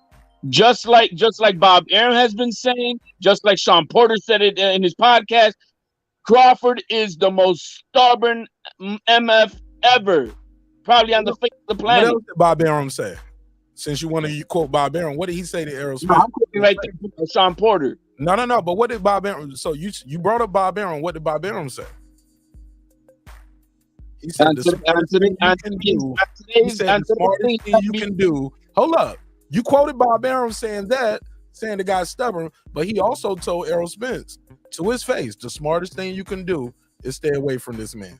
Bob Aaron has picked Terence Crawford to win the fight. So, like, come on. I mean, that's his promoter. He's got to say that. No, Bob Aaron said that since he's not his promoter, too. Mark, that was irrelevant as fuck what you just said. No. But my whole point is he's quoting Bob Aaron to make Bud look bad, but he won't. But Bob Aaron don't say shit about Terence, too. I mean, about Spence too, but that was irrelevant. Like, why would you duck the guy? That's your opinion. Sean Porter said that if Bud thinks he's not being treated fairly, he's gonna fight it so he can get every I dotted and every T crossed. That's what Bob Aaron said as well. So very simply, that means that Bud feels he's not being treated fairly. If he acquiesced everything they said they wanted, but I want you to open the books so I know what I'm getting, then very simply, that's the same thing as AJ saying he's asking all these extra questions that he didn't even ask the Bob. Yeah, the pattern is showing you that everything is showing you the same thing. The only problem is y'all mad that EJ didn't get the piss on Bud, and Bud actually did have somewhere to go. Actually, he could go fight a mediocre fighter. You said, listen to the quote. He could fight somebody mediocre and make a bag and still be fresh and ready for EJ. But the issue, want EJ to go ahead and get in there quick before he get back on the sandwiches. But the issue is this, man. The issue is one week we hear that Crawford agreed to everything, and then the next week or two we hear that he wants to see the books. So that means he didn't agree. He didn't agree to everything. I heard that at the same time. But didn't Crawford say it himself? No, I didn't hear that at the same time. That's Mike Coppinger said they said he agreed to everything to take a percentage of the net, but if I'm not getting a guarantee and I got to take a percentage of the net, not the gross, I want to know what the fuck we spending money on. And then we did the Michael Buffer episode, and Michael Buffer was talking about like, yo, I seen the motherfucking soda machine coming to a fighter's training camp. Supposed to be free for all, but at the end of the day, it ended up being charged to him as expenses for thousands of dollars. Yeah, but before that statement came out, everyone heard the 35%, and he agreed to everything from BlueBloods. Nah, I didn't hear it there. I didn't. I heard he wanted him to open the books. Every person who said it was 35% said that he also wanted him to open the books. Every single person. If not BlueBlood, the CEO. BlueBlood didn't say that. What I'll do is I'll pay you a lying fee, since I'll be lying. I'll pay you a lying fee if you find somebody else who didn't say that. It's irrelevant who we heard it from and all of that. The point is, we all heard that we heard that somewhat around the same time. Okay. If I'm taking Mark, 35 of the net, I heard you, Santos. Let me finish my sentence. If I'm taking 35% of the net, I want to know what we've been spent on, what we spend the money on, and that was the storylines. But go ahead, Santos. I was just going to say this: the information about the fight was definitely not going to happen this year. had to have some truth to it, in my opinion, because I was in New York the 15th, and I got word from a reliable source that fight was definitely not happening, because I was talking about I'm waiting on them to get this fight together so I can fly to Vegas or wherever, to watch the fight. I was told this fight was not happening this year. Now, I know if Crawford and his team heard the same information from whatever source they heard it from, they felt it was beneficial. I mean, the information was bona fide. Why wouldn't you, as a businessman, take the bird in the hand and make a deal to make you some income for 2022 and still get the money for the biggest fight in 2023?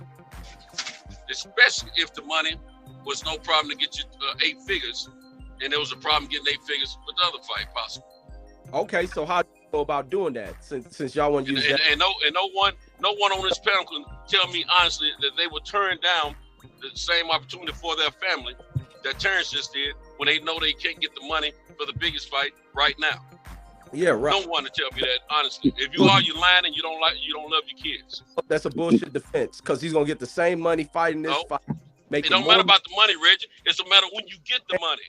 When you get the money. Hold on. What if he's in a car crash like Errol Spence was a few years ago? That fight gets pushed back even more. What if one of them died?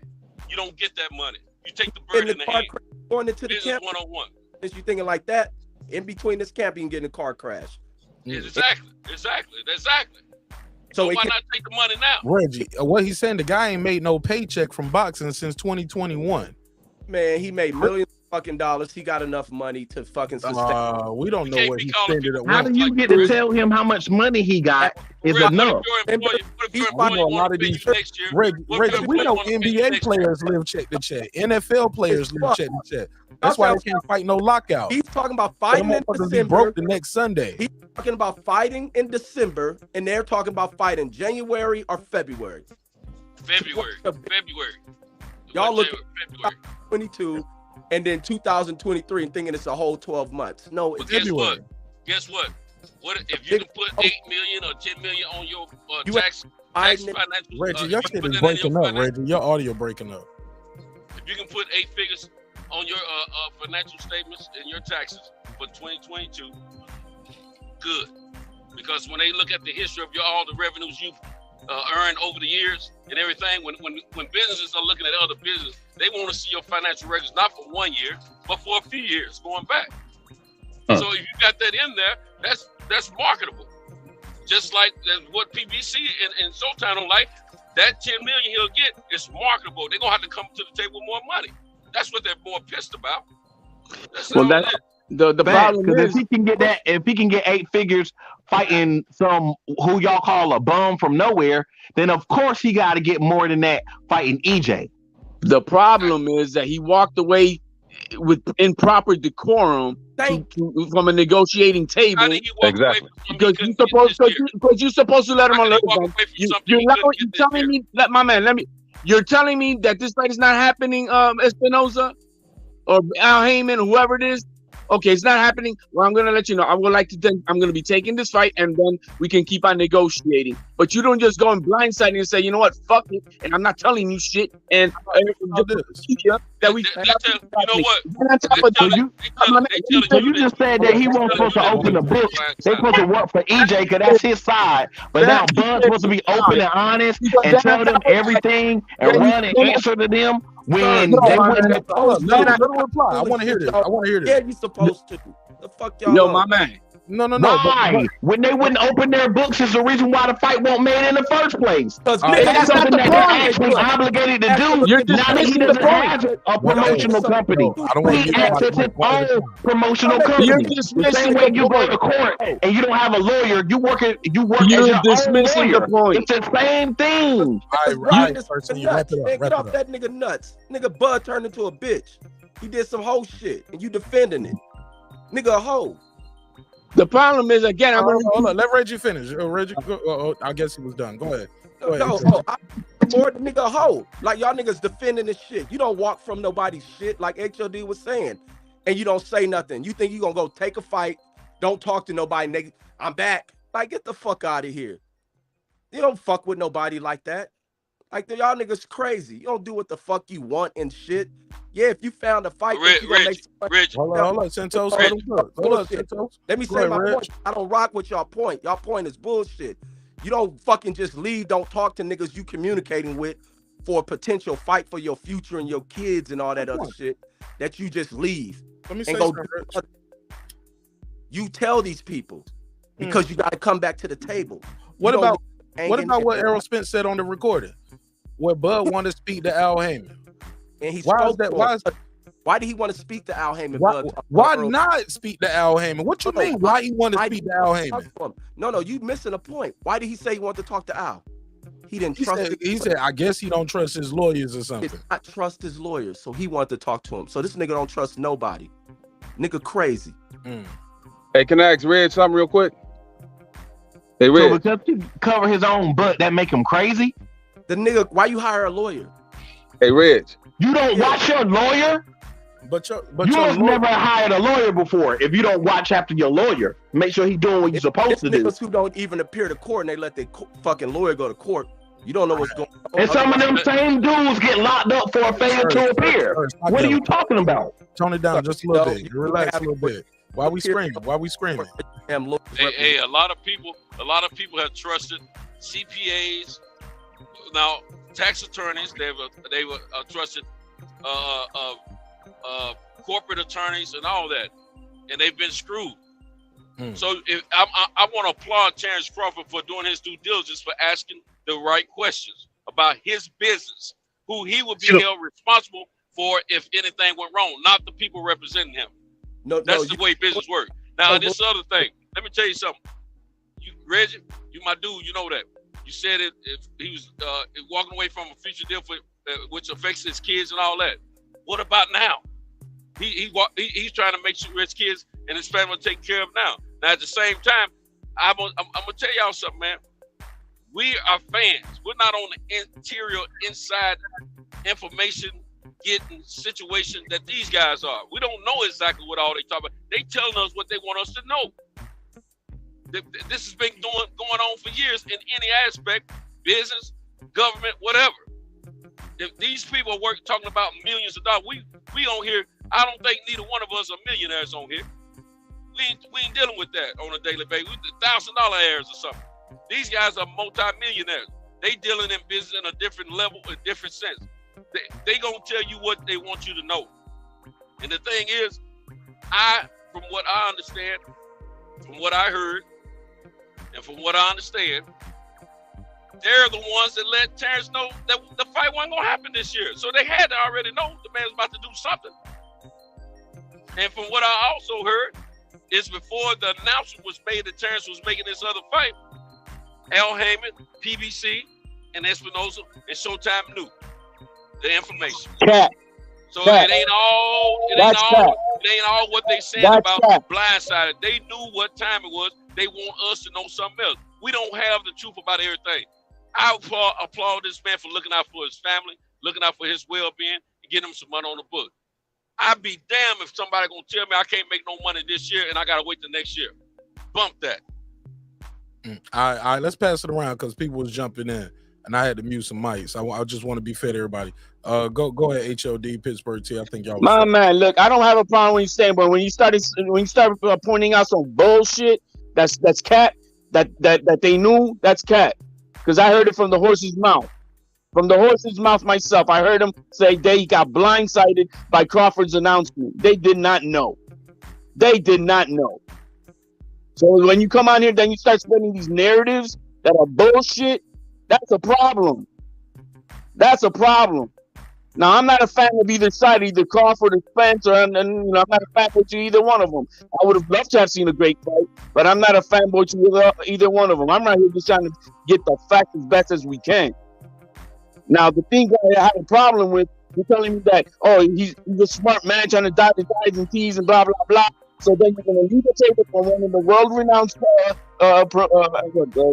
TV stars, whatever you guys want to call them. Your audio breaking up, bro. I'm sorry. You're going to leave, on the your audio, HOD. Is it better now? Say something now. Copy. Go for it. We'll try it. I'm just saying, you're This man is talking about that Terence Crawford is trying to dot his I's, cross his T's, blah blah. Yeah, it's doing it again, bro. It's doing it again. You might have to beam out and beam back in. Give me a sec. Go ahead. Anybody want to chop in? I guess. Let me just. Yeah, say but this, let me say this though. At the end of the day, at the end of the day, we were not getting that fight this year. So we can cry all we want to. Cry, we can go to the car, cry. All we want to, we want to get that fight this year. Santos, because somebody, I'll let you speak for other people want to cook in. Yeah, but that's not necessarily true, Santos. They were engaged in negotiations, bro. Like, you can't be in the middle of negotiations talking about you're not getting a fight from your side. That's bad faith. Santos, please, bro. Santos, please. I want to hear him, bro. Go ahead. Let me hear this. You can't go into negotiations. There's a such thing as bad faith negotiations. And there's certain tactics that you do where you're liable, you get sued. And if you're negotiating as a contractor in certain cities and states, and you go and negotiate some other deal, and you use that deal as leverage to say, hey, this is what they offer me over here. Can you beat it? And you run off, and you don't tell them people, you don't notify them that you're in negotiations, you could be liable. The person that you got the deal from could be liable. So we can't be promoting things that we don't know if that's even a good business practice of what he's actually doing. So that doesn't even, he's in negotiations with those people. He didn't notify them just by what Stephen Espinoza said, that they were actually, they were blindsided. So they had no knowledge of it. So we can't be promoting that. We don't know that. We don't know enough about that stuff to even be sitting on here saying that that's a good or a bad move. He could legally be held accountable for that crap. We don't know. So we shouldn't be saying that's a great business move, because he was actively in negotiation. Like Pittsburgh, I hear what you're saying, bro. You know, we talked about this last night. But just like you said, we don't know if it's a good deal, if he didn't do it in good faith, or if it's a bad deal. We shouldn't promote it. No, it's not in good faith. Hold on. He's not. We shouldn't promote it either way. You speaking negative about the man. No, you said it was a good move for him to provide for his family. If you're in negotiations, no, but it might not be if you're in negotiations and you're going to be held liable. Doing business out here, that's my opinion. We don't know. Let me tell you something. I'm from the streets. We don't know if the tree gonna fall down. I'm like Terence Crawford. I don't trust nobody with my money. Period. And if I got a chance to see what's going on with my money, I'm gonna check it out. That's just. But you're not gonna tell the other side though. You're not gonna tell the other side while you negotiate. Let the lawyer do that. Just like he got to talk to Errol. Let the lawyer talk to him, right? And it's not. Yeah, you're not gonna talk to the other side and call the other side up and say, "Hey, I don't trust my lawyer." My affecting ideal. I don't need to tell him anything. That's my money.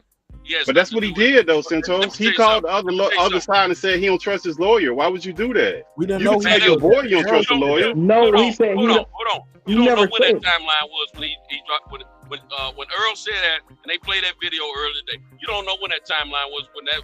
They were still in negotiations. Hold on. And we don't know if Bud said that. We know what Errol. This is Errol's telling somebody what somebody told him. Bud said. That's a fact. It was Errol. Hey, mic check, real quick, guys. Mic check. Perfect. And it's not even him saying Terence told me this. Third party. It's fourth hand. Bud told somebody. That's hearsay. Told him, and then that person told Errol, and Errol was telling somebody. We don't know if that recording was from last month or what, but I know 2 weeks ago in New York, I was told for surely that fight wouldn't happen this year. So I gave up. I finally gave up. I've always said that they don't matter. Pittsburgh, it don't matter if they negotiate now. You can't put. It do matter. You can't negotiate. Okay. I can't negotiate with Marq Nash with no intention on ever making a deal. You can't do that. Yes, you can. No, you cannot. No, you can't. No, you can't. Yes, you can. Legally speaking, you can. I don't know. No, you can't. That's bad faith negotiation. One at a time. We getting all over the place. That's all I'm saying.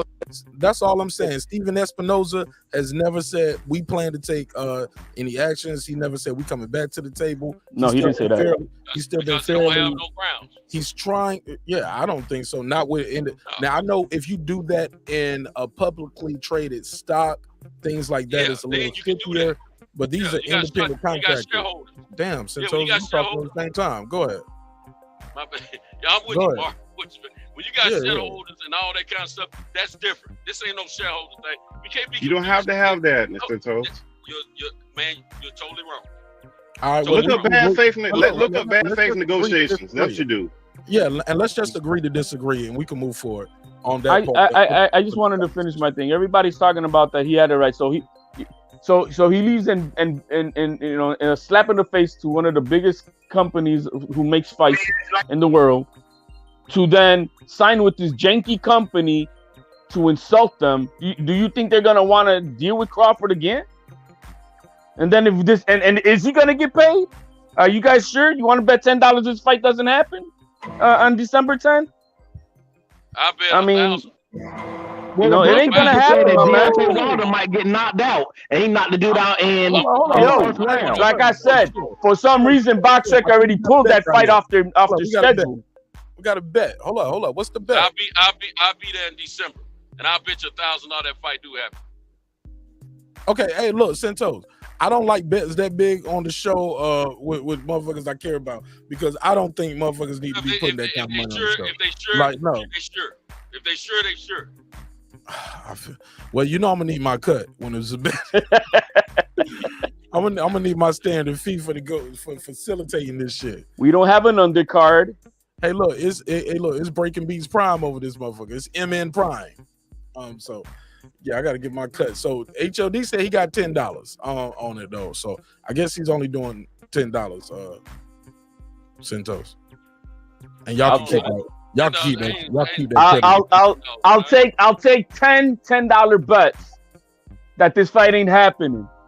Okay. And if I win, I don't want the $10. I just want you guys to come on here and eat your words. I'll take 10 bets at $10 a piece. So I can have 10 guys come up on Marq Nash Breaking Beats and have to eat crow. Well, if you're serious, the money of the bet shouldn't matter. You say you so sure. I just feel $1,000 then. Because you see what I mean? You see what I mean? Ricardo for not paying your bets, man. I'll be like, man, don't do that, man. You ain't gotta do that. Cause motherfuckers change their screen name to get missing. Come back 6 months later.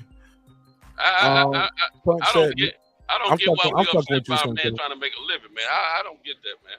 I never heard of it. Never heard of it. Punch Drunk Boxing in the building. He said the no guarantee. I can't think of no person. He said the no guarantee is the biggest shit. Is the no guarantee is just the biggest crap I've ever heard in boxing. What do you mean exactly? Well, when everybody was saying there was no guarantees and it was only off the net, and I was, you know, I'm like, damn, he's trying to do that, and then Punch had Rachel Donner explaining, and she's like, no, and I'm like, okay, so no, that has to be bullshit. What did she say? What did she say? She broke it down that there has to be a guarantee, no matter what. There's gonna be a minimum amount, but there's always gonna be a guarantee, so that could be reported. Right. It's just not nothing. And she writes contracts and she deals with promoters. I saw Dan Raphael do that Dan Raphael interview, and he said just the opposite. He said that's very common. Well, Dan Raphael is interview.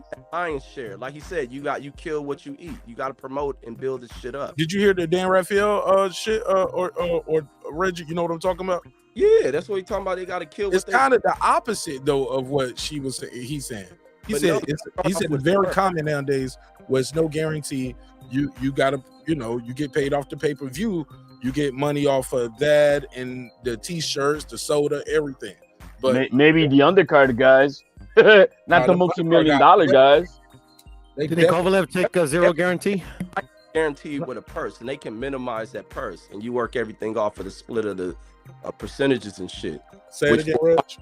Everybody's guaranteed a purse. There's gonna be minimum purses put up. The sanctioning bodies ensure that shit. The promotion to maximize their fucking money can add additional shit into it. The percentages for the PBC shit for big fights is gonna work that way. Fighter can't come in there talking some astronomical guaranteed amount he want for a fight, and they like, hell no.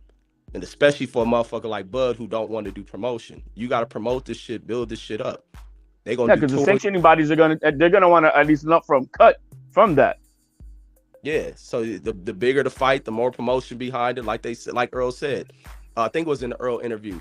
They're gonna make this into a big ass fight. I don't know if it was Earl or that Espinoza one. They're gonna make this the biggest fight. And that's what's gonna happen. But this dude ran away from that shit, doing some of the most unorthodox shit in the history of boxing. You just walk away to pick up some bullshit, and that fight ain't gonna happen. When this Earl showed y'all he fighting this dude, I mean not Earl, but Terence showed y'all he fighting this dude. He ain't showed none of y'all that shit. Nigga won't even talk about it. See him playing dominoes with his family and shit. Oh, he ain't in. And punch. That's what I said. Maybe they agree. In fact, let me highlight that. He partying at the house. Where's the training camp at? December 10th. Okay. So I saw Punch said so Crawford never wanted to open and check Daniel and BLK books, but he wants to check the Harvard proven legit businessman Kaiser Soze. I'm sorry, Al Heyman, who's been successful in boxing and music business. Absolutely, but who knows? Thank you, Punch. Thank you. Reggie, you got the static, bro. I don't know what's up. Facts, Punch. Thank you, Punch. You ain't gonna come in doing all that. Brandon Washington, you a hoe ass nigga. Facts, Marq. Brandon, was that you in the recording that Marq was playing, bro? Yeah, he don't record it, EJ. But look, let me say this: we don't know what they agreed to, if they agreed to it. Damn, go ahead, Brandon Washington. This Jerry beeping in. That Jerry, Baltimore. Go ahead, Brandon. Oh no, I just want to say, can you hear me? Yeah, go ahead. I just want to say, shout out to HLD for holding it down. I can't wait for Teofimo to fight. I'm excited. I'm gonna be pushing the Teofimo Lopez fight on the 10th, and that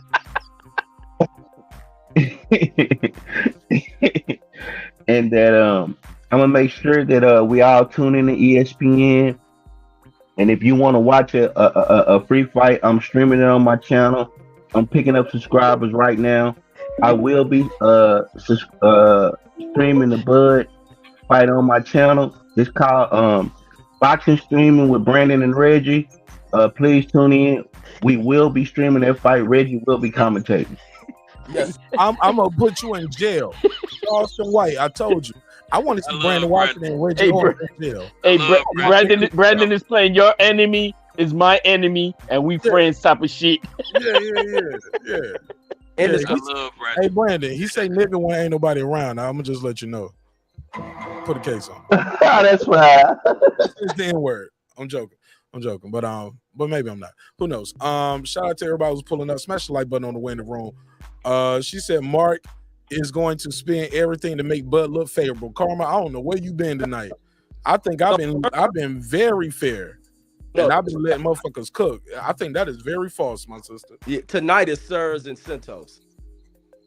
Hey, I think, you know, with all due respect, I think all of us as fans hate that we did not get this fight this year. And I understand people being upset about that, but I promise you guys, it wasn't happening. Man, anybody that has hung out with me at nighttime know I've been always pushing the fact that this fight was going to happen this year. I had that much faith in it until 2 weeks ago when I was in New York. The fight wasn't happening, fellas. I'm just telling you.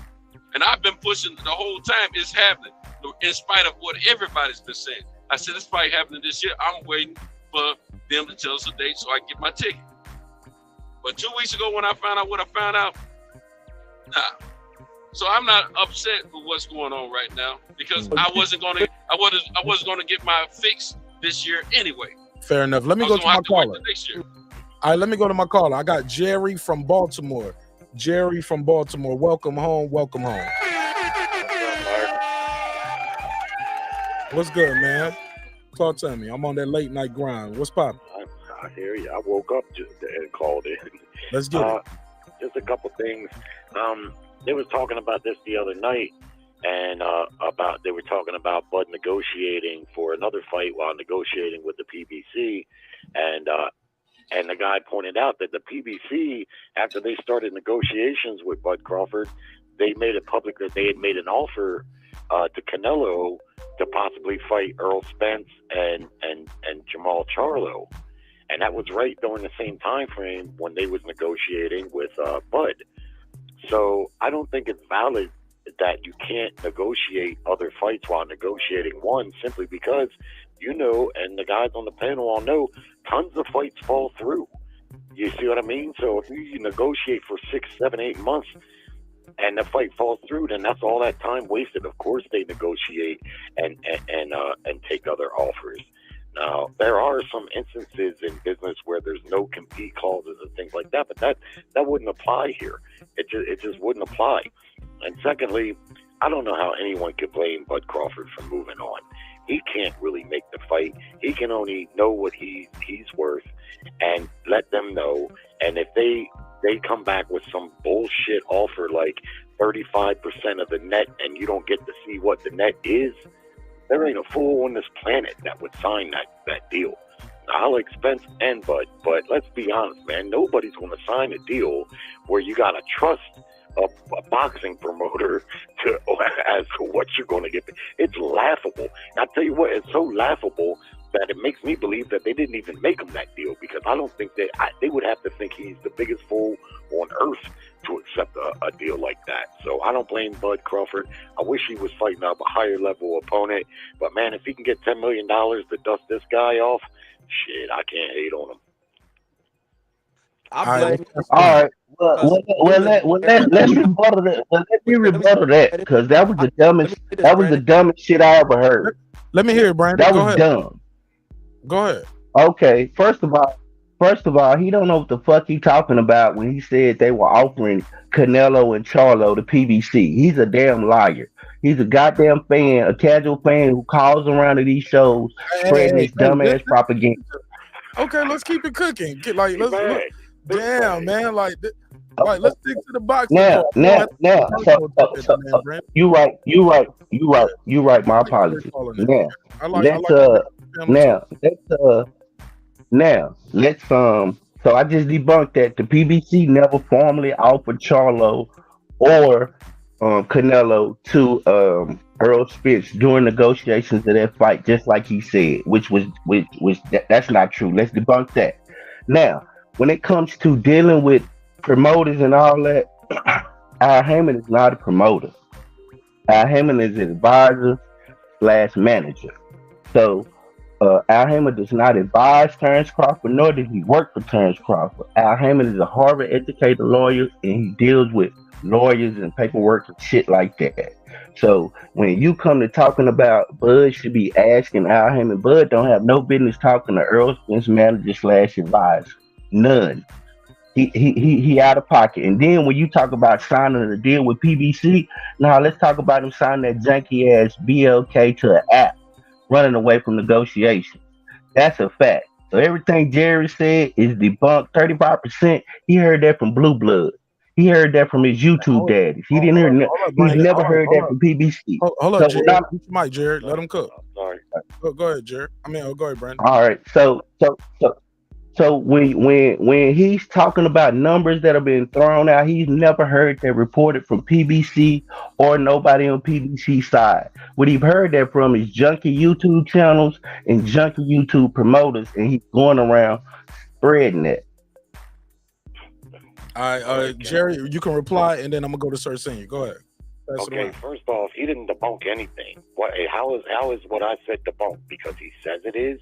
I'm not the one that released that deal that they made, that 2-fight deal for $100 million. The PBC, someone over there did that. I didn't do it. They did. So right out the gate, he didn't debunk a goddamn thing. He just doesn't want to go along with it. But I didn't release that information. They did. And all you got to do is look at the time frame, and you can see that was during the negotiation then. Secondly, let's stop all this fronting about Al Heyman not being a promoter. Al Heyman, the only reason he isn't labeled a promoter is because that was a slick way to get around being the promoter and the manager. And that's why he got sued for it. And he got sued successfully by Bob Arum, because he tried to take a very slick and shrewd business move by not labeling himself the promoter. All you got to do is look up the lawsuit that Bob Arum and Oscar De La Hoya made against the PBC, and you'll see the very crux of it is that he is the promoter. He's the money man. Now, he's not out there being the mouthpiece in the traditional sense that we know promoters do, but let's stop fronting that he's not the guy, the head head dude in charge of those fights getting made and the fights getting financed, because we know that he is. And this is why Errol Spence, in an interview with Bud Crawford that's going around, heard today, Earl said that he wanted to talk to Al Heyman directly. Now, why would he want to talk to Al Heyman directly if he wasn't the man in charge of making the fight ultimately? So what you're talking about with the promoter thing and being an advisor, that's simple semantics, a slick move on his part to try to negate the laws in the Muhammad Ali Act, and intelligent and real boxing fans already know that. So take that, casual. Okay, let's pass it around. Go ahead, Sir Sam. Yeah, I want to jump in and say, how is it debunked when he said, oh, well, only YouTubers said that? Well, if you do a simple Google search, not even no real research, the first thing that pops up is that ESPN.com says that Al Heyman offered Alvarez a one-fight deal with a possible conjoined deal will top out over $100 million. The one-fight deal was upward of $45 million for a May 7th defense of his undisputed super middleweight championship against Jamal Charlo. So very simply, that wasn't just debunked small hat. Nah, Small hat. I just could you scream small hat? Go ahead. Finish saying what you're saying, sir. We're trying to keep it real respectful. We got a good audience here, and I think they like the way the conversation is flowing with everybody getting a chance to speak. So go ahead, sir. So I'm gonna keep moderating the way I'm doing it. So very simply, that was actually undebunked. And the fact that he want to sit here and play these semantic games, he know that those are his same YouTube daddies that he run to. Soon as he get in trouble, he run to them YouTube daddies. So now they no good when they not saying what you want. Go ahead, Brandon. Okay, let me ask. Okay, first of all, the question, Jerry stated that the PBC put out that they were offering Canelo a fight with Earl. They were fighting. They offered Terence Crawford a Charlo, or they offered Errol Spence Canelo.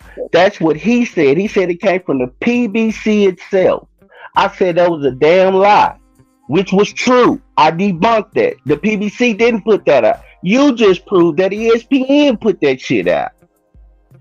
Small hats, checkmate again. Now, when it comes to Al Heyman, Al Heyman is on record as an advisor / manager. Y'all could call him what y'all want. Y'all could say all of this or what y'all want. But I ain't never seen Al Heyman promotions on nothing.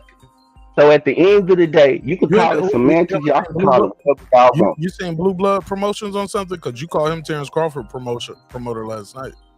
Oh, he the mouthpiece. That's what I'm saying. I mean, mouthpiece wise, he's the one that we see out front. Hold on, let me finish. I can explain that if you let me.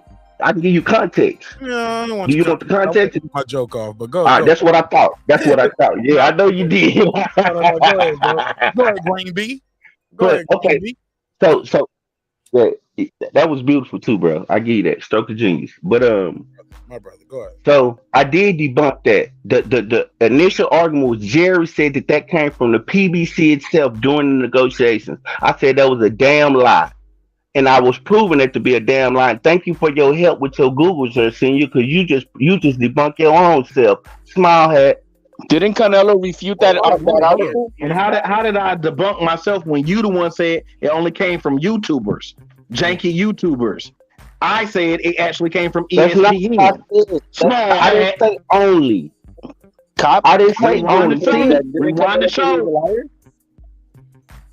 Janky promoters. The motherfuckers said they got Russell Red in that bitch running the show. Hey, Punch, what you mean, Al Heyman? Why Heyman? He's not flip. What you mean? He's not flipping the bill? I don't know what you mean exactly. Explain that to me. And all call outs. The money comes from Showtime, the network.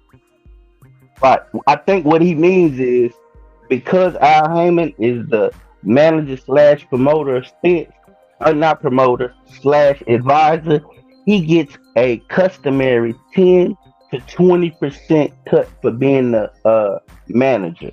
So that's what he means by that. He don't get a cut of Bud's purse. He gets a cut of Earl's purse. Because he's his advisor. Or manager. His manager. Right. Yes, sir. And other people come and promote. And as far as the flipping the bill, or is he Spence promote? Or is he his manager? He's manager. He's manager. And as far as flipping the bill, Earl Spence would have been promoting this fight too. He would have been a promoter of the Terence Crawford fight. He's promoted the last fights that he's been on ESPN. But that's by name. That's not by money. Hey, Brandon. I'm just telling you. Hold on. Hold on. Go ahead, HOD. Cook on that. Let's go. Well, yeah, I mean, all these fighters, they all got their, LLC companies. That's just a tax haven. It doesn't mean they're coming in to the table backing the fight with money. You know what I mean? Like with PBC, it's Showtime or Fox who fronts the bill for these fights. And that's why Al Heyman gets whatever his percentage is as a manager, right? So that's it. But as far as that he's promoting, let's stop that. These fighters don't have no money coming into pushing this fight to flip any bills. All it is just putting their name on the thing so they could then move their money through the LLC so they can have tax havens and protections. That's about it. That's pretty smart. That's a bad thing. It's smart. It is. It is.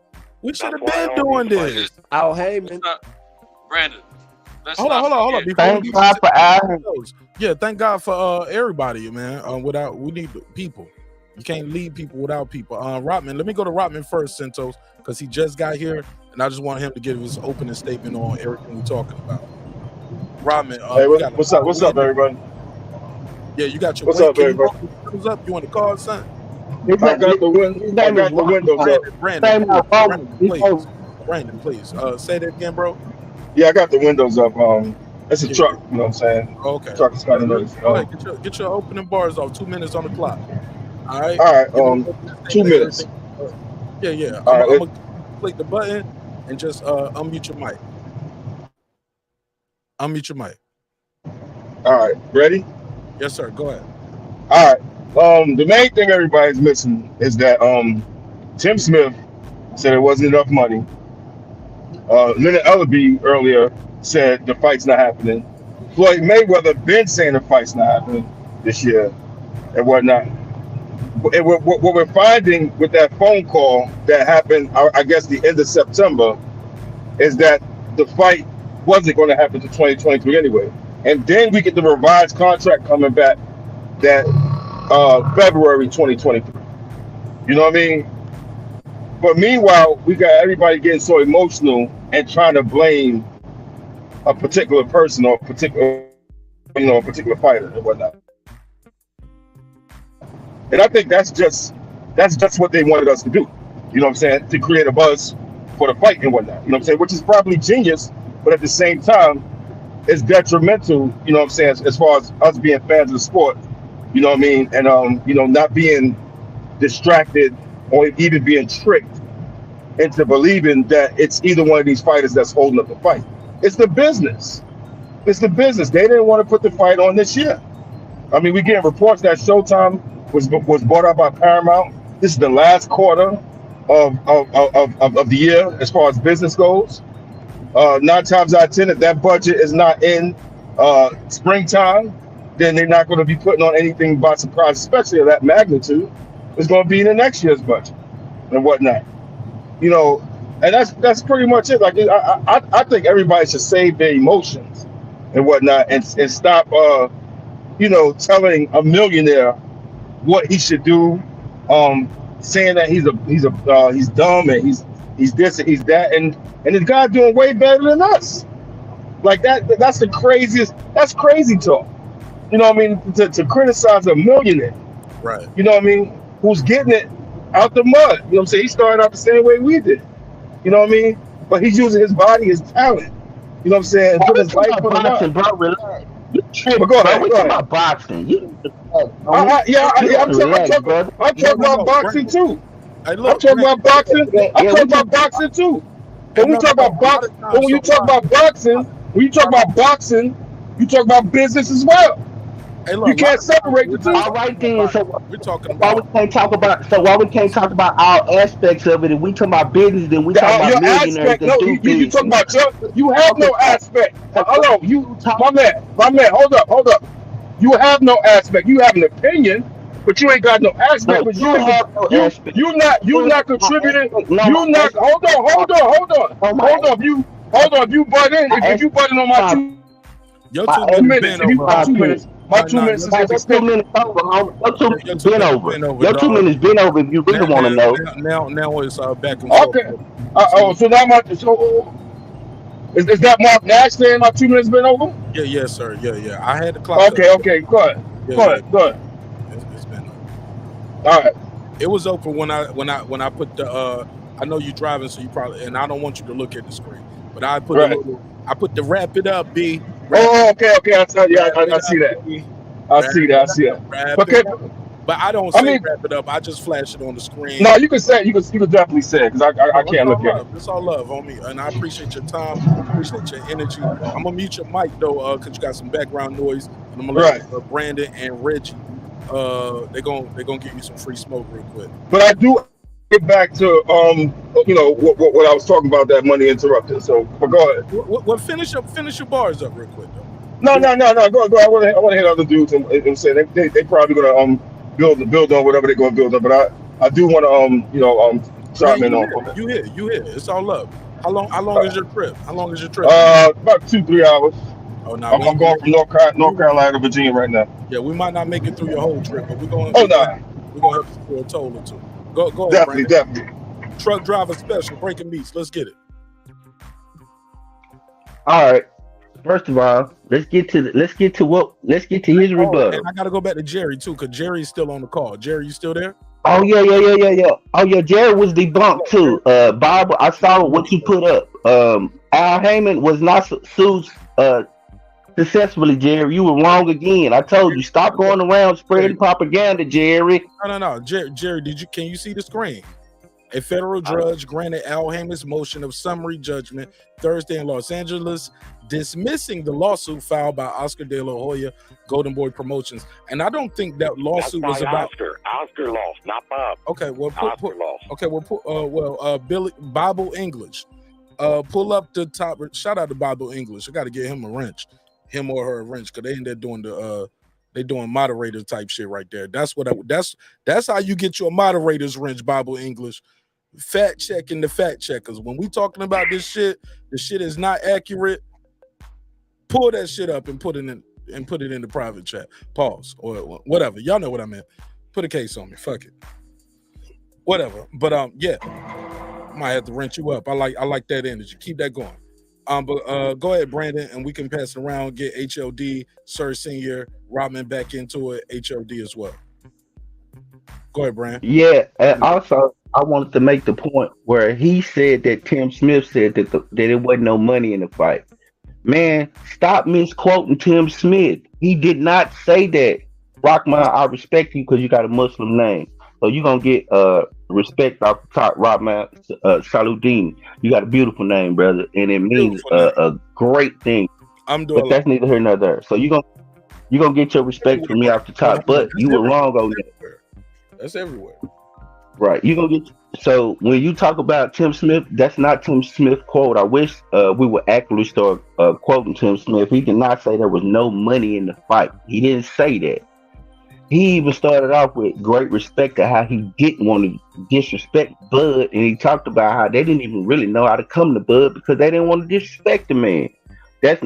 And when it comes to Floyd and all that, Floyd most of the time interjects himself around most of the biggest fights. I mean, you see his ass at all the big PBC fights, at all the big fights. He's always talking on this and talking on that. That's just Floyd being Floyd for attention, I believe, just so far. But do I think Floyd is actively in negotiations of this fight? Nah, I don't believe that. Now, when it comes to Bud, people keep talking about Bud and Bud's well-being and his family and putting money on the books. If we heard Earl in that phone call shoot for January, he talking about fighting December 10th. That's a few weeks away. So if a few weeks away is going to make you or break you, then Bud not doing what he's supposed to do with his money. So we can get that. He trying to make money for his family out the window in years. the month is December. The next 20 something odd days is the next year in January. So y'all trying to make it seem like it's this long ass time, and it's not. It's just Bud ran away from negotiations, and that's it. Hey Brandon, but with negating what Cento said, can you reply to what Cento said?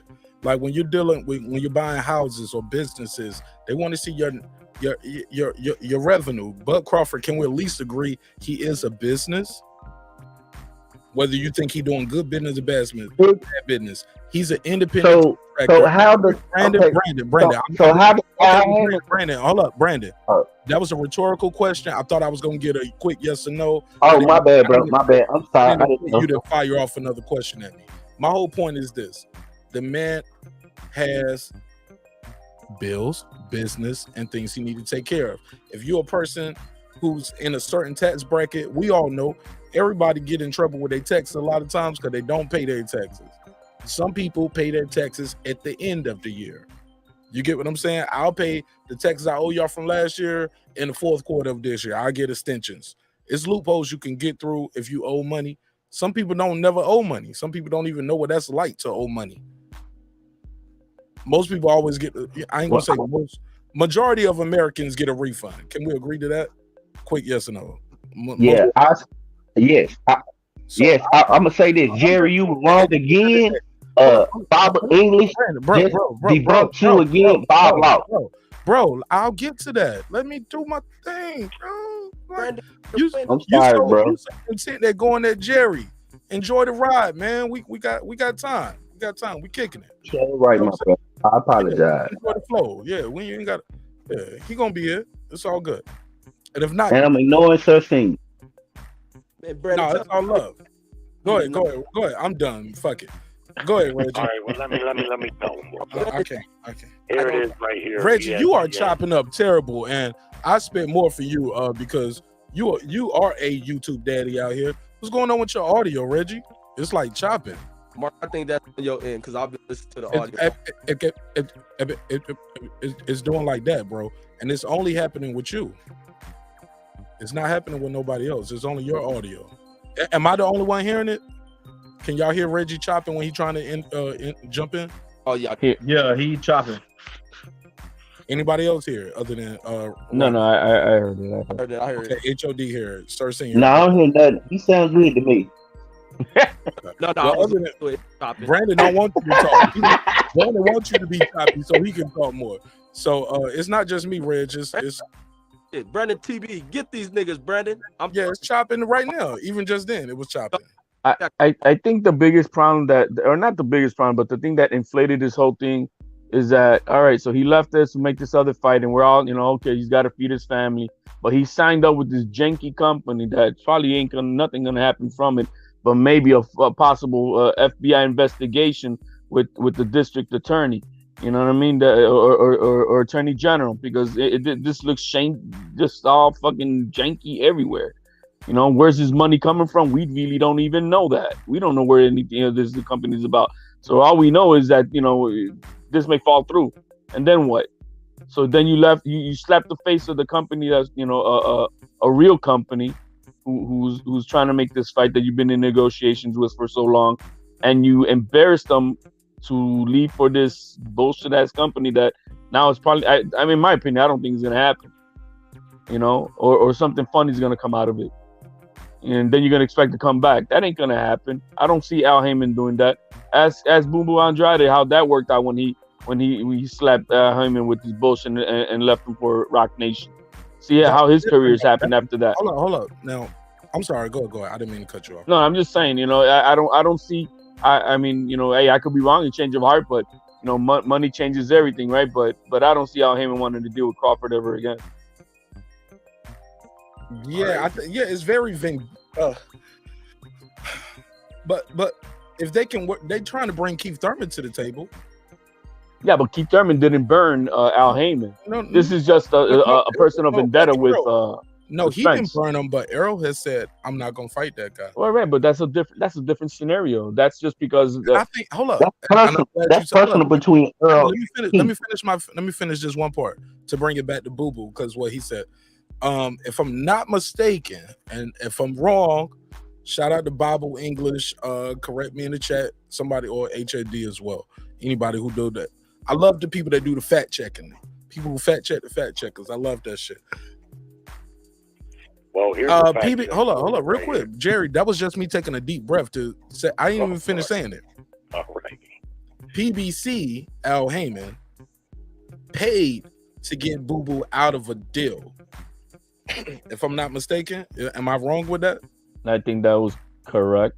And what happened next? Instead of fighting Jamel Charlo for the 154 WBO title, right? I'm still on point. I think so. He signed with Rock Nation. He got up and left the table. Some would argue on some Terence Crawford shit. Got up and left the table, signed with Rock Nation, and Rock Nation is now telling them, "Hey man, look, he the champion. He should be getting paid more than that guy. Give him an extra 250,000. Or I think the number was 250,000. Am I right with that so far? Or I can't verify what you said at that, but I do know there was something to that effect. But now we're getting into murky waters, more or less, right? Mm-hmm. That's where I'm at with it. I think that's different from this. No, it sounds very similar to me. No. They didn't pay no money to get Blood. How much you think it costed them to be a negotiating table? No. For 5-6 months. Hold up, sir. I'm talking because they pushed their whole calendar back. They lost money fucking with Bud. Hold on, let me answer HOD first, Brandon. Let me answer that.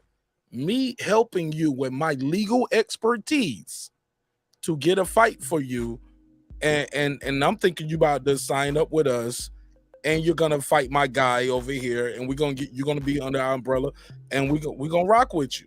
And I'm helping you with my legal expertise get out of your situation. And then you get in another situation and trying to charge me more.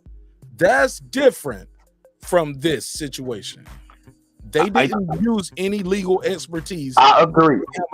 That's what I'm saying. That one part that may be, but just the fact that he left them instead of signing with them and he signed with Rock Nation, that alone right there says fuck you. Yeah, well, fuck you if you don't see the devil in the details, nigga. That's what I'm saying. At that point, it's like, what?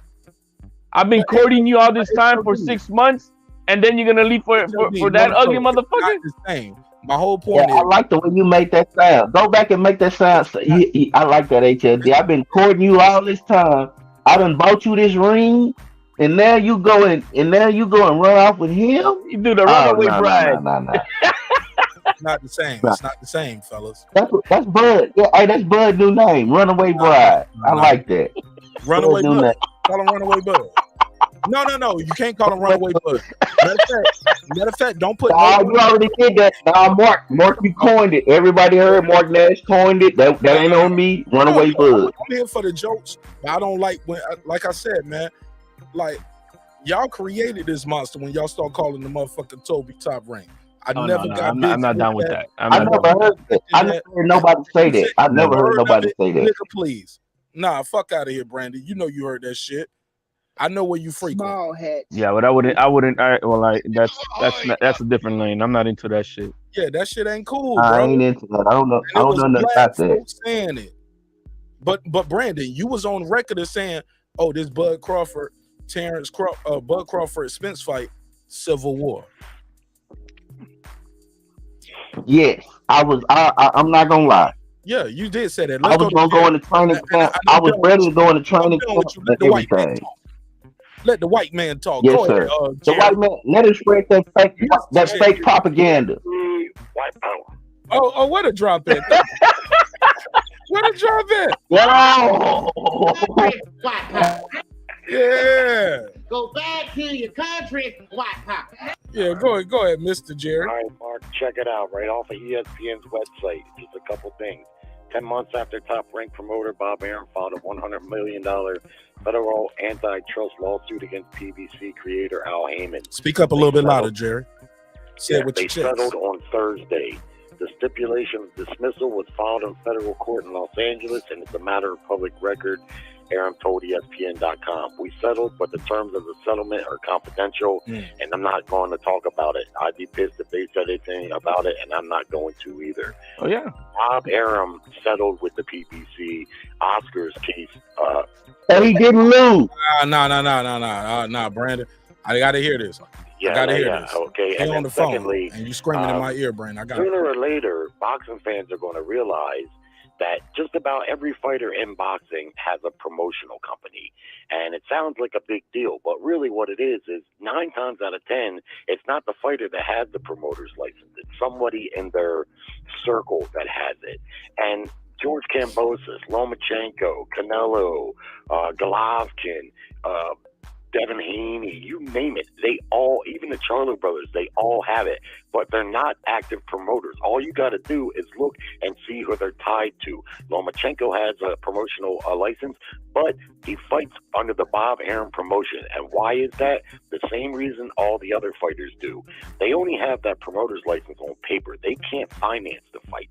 So as we talk about promoters and what a promoter truly is, what they truly are is the money man. They're the ones who finance the fights. Never mind all the other semantical bullshit, because it doesn't add up to much. That's why Lomachenko fights under Top Rank along with Devin Haney. That's why Canelo fights over on DAZN. They all have their own promotional license, but it ain't nothing like what we know of the big promoters, BBC, Bob Arum, Oscar, and Rizzo. See, there's different. The key difference is the promoter is the one who's going to finance the fight. There ain't a fight that ever took place over there at the PBC that Al Heyman didn't check off on. You can believe that. Okay, now, Jerry, you were wrong. Jerry, you said Al Heyman lost. He was sued by Bob Arum and he lost the lawsuit. Is that not what you said? It is, and I just read to you that he did. Okay. He did not lose. Okay. So you were wrong, right? What do you call a settlement? He settled with him. A settlement? All that A settlement? Nah, that ain't winning. That's a mutual agreement. That's not losing. He said he got sued by Bob Arum. No, you don't know what. No, you don't know what he had to pay. So you just talking. Let me ask you this: have any of y'all ever sued anybody other than me and got a settlement? I have. Okay, Mark Nash has. Jerry has. Who else said they had been in a lawsuit? I have. Okay. Can I testify? Okay. So that's everybody. We don't have to say who it's with. Out of all these, because right now we 6 for 6. Everybody up here has been involved in some kind of litigation. All of my shits ended in settlement. I felt like I won. Let's go around the room. HOD, did your shit go? You don't have to tell us the amount or none of that. Did you settle? Did you go to court and lose? You don't have to tell us who it was with. It's a settlement, but when there's a settlement, even though I may feel that I won, the other side won too, because both sides win. Okay, Jerry. Yeah. Did you settle, or you went to took that shit to trial? No, I settled, and I do agree with his point that oftentimes it's beneficial for the party that's being sued to settle so that they don't have to get sued for more. So that's what you can read into a settlement.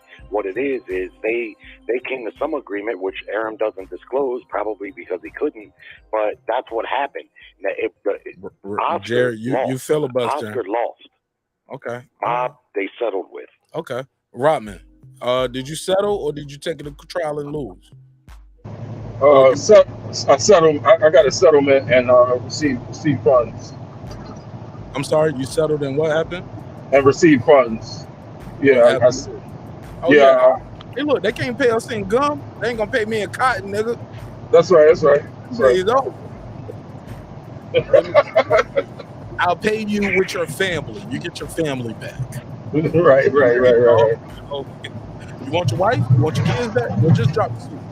Right. I mean, a settlement is pretty much almost an admission without admitting. You know what I mean? That there was some wrongdoing. It's cheap, and plus sometimes you you can go to court and you can get less too. Let's be clear. Especially if you're dealing with an injury, you can go to court and the jury be like, that nigga ain't hurt that bad. You know what I'm saying? And it's just cheaper for them to give you $35,000 or $50,000 or whatever than to spend $100,000 on the case that we gonna win. Like, we can win this shit, but it's gonna drag out. It's already been dragged out a lot of times. Sir Senior, did you ever have a case? You ever? Yes. I've had both, and I've done both. And when I get it, wait a minute, hold on, Sir Senior. I just asked you about the case. Pause. You got me. I didn't ask you if you had the wife and the bridesmaid on the wedding night. That ain't my business. Like you said, you had both. Or the best man. I'm not sure how it went. Whoa. No best man. It was no best man. Oh, man, it was a sister. Respectfully, that motherfucker brought respectfully. I told her she looked alike. I was like, babe, I couldn't tell from the back. Y'all look alike. Right, everybody had the same dresses on. Respectfully. Maybe not. But go ahead. So you settled, right? You settled or what? Yeah, I got a settlement. Like, I definitely have gotten a settlement, and I've taken it. And you have settled also. Yes. Okay. And when I settled, it was a loss. And when I got the settlement, they definitely lost. And last but not least, let's go to my good brother Derek. I'm about to say my good brother Derek Lincoln, the big fish himself. But shout out to my brother Derek Lincoln. He always watched the replays. He's like, man, try to keep shows under 4 hours, man. Like, cause they'll pile up on me. You know what I'm saying? It'd be too many shows and I'll miss some of it. If not, I need those timestamps. So I do the timestamps for people like Derek Lincoln who watch the replay. Brandon Washington, I do know you are on record as saying you have settled. And you was like, I didn't want to put my child through the bullshit. Right? Yes. Mm-hmm. People I ain't look at it as a loss. Yeah. But you didn't look at it as a win. But here's the thing, Mark. But here's the thing. I didn't come on here and make a definitive statement. Like I said, spreading propaganda, like I said they do. Speak on it. And I didn't make he made a declaration for a fact, like he knew what he was talking about. When I told y'all, he don't know what he be talking about. What he did was Googled it. And what he did was once somebody fact checked him in the chat, he went and Googled it and pulled it up and found out that it wasn't a loss, like he said, and he lost because it would have said he lost in court. It didn't say that. So he was wrong. Basically going back to my original statement, spread propaganda like they do off of hearsay without facts, and then once they get checked with facts, they want to come back and not admit that you made a declarative statement that said that he lost and there's nowhere in court that says Al Heyman lost a lawsuit to Top Rank. You said he was sued successfully by Top Rank and he lost. That's not true. Propaganda. All right. Well, Jerry, you want to reply?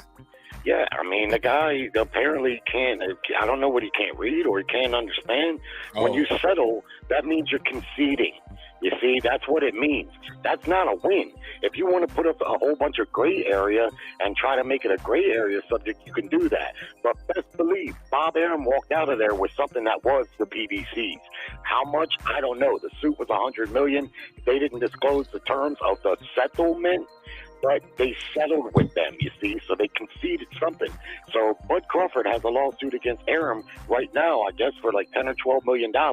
If he settles for $7 million, you're going to call that a loss or a win? You're going to call it a win. Now, what the other guy said is sometimes it's mutually advantageous that the settlement, that one, the guilty party concedes so they can maybe do a settlement for less, which is what I imagine happened here. That's the only thing I'm speculating on, because they didn't make that a matter of public record. Arum wouldn't speak on the terms of the settlement. But again, and I encourage anyone on the panel, to just Google it. I Googled it again tonight, but I already read about it. And I read that Oscar and Bob both tried to sue him. Oscar's case was dismissed without settlement, and Bob Aaron's case was settled. So you can try to murk the waters, and on a higher level, what do you keep talking about? They, who you keep lumping me in with they? I'm speaking for me. That's it. That's all. Stop being a racist, man. Every time I get on here with you, all you want to do is spread racist fucking bullshit, and it's getting old. Well, Jerry, we all are getting old every day. Brandon Washington, I'm gonna give you a quick second to reply, but I do want to say something real quick to what Jerry said, like before I forget. And please, nobody cut me off, because I'm gonna forget. If I'm gonna give Errol his credit. What I don't hear is him saying, I got on the phone with Bud. You know what I'm saying? Like we saw Mayweather do with Pacquiao, like walk up to him at the damn fight and was like, I knew you was gonna be here. That's why I came here. And I'm gonna give you my number direct. You know what I'm saying? So we can really figure out what the fuck need to be figured out. Like a lot of people say what they want to say about Mayweather. That Mayweather Pacquiao happened because of Mayweather. He was in the driving seat. You get what I'm saying? Can we hold up real quick? Can I get the survey of the room? Can we agree to that? A quick yes, no, without a long soliloquy. Agreed. Thank you. Agreed. Agreed. Sir, Yeah. HLD. Can we agree? Mayweather Pacquiao happened because of Mayweather. I gave a shit about that fight when they didn't make the winning time. So I don't know about it. I don't know. Can we agree? Mayweather Oscar happened because of Oscar. At that time, I think it was because of man, it's Oscar. Are you okay? Okay, whatever. All right, so we got to agree or disagree. You're right on both okay, points. The that's only all. key difference. Hold on, Jerry. Let me lay my plan. My whole point is that because I'm gonna forget. Let's say whoever was working Terence Crawford's side of the business, right, doing whatever he was doing with Bob Aaron, he still found a way where Bob did not legally go through everything he was supposed to do. And I ain't talking about getting him the Spence fight. I'm talking about 2 fights a year. I don't care who I'm fighting. I need to fight 2 fights a year. Bob still didn't do that. And in the midst of that, Bob was telling people he didn't sell. I think if Bob wasn't out here telling people he can't sell, and when he made it clear, according to the lawsuit, once it became clear to Top Rank that I wasn't going to resign, they started trying to damage my name, brand, image, likeness. I'm paraphrasing, but y'all, that's what it is. Violation of fiduciary duties. That's what the bulk of that lawsuit is. So in the midst of all of that, if you are Terence Crawford, straight off the streets of Omaha, right? Didn't come out the Olympics. You are out here, and yeah, you had a deal before Bob Aaron. Let's not forget that. You had a deal that didn't go all the way the way he thought it was supposed to go before Bob Aaron. If you're trying to cross every I, dot every T, you can't even get Bob. You can't even get Al Heyman on the phone.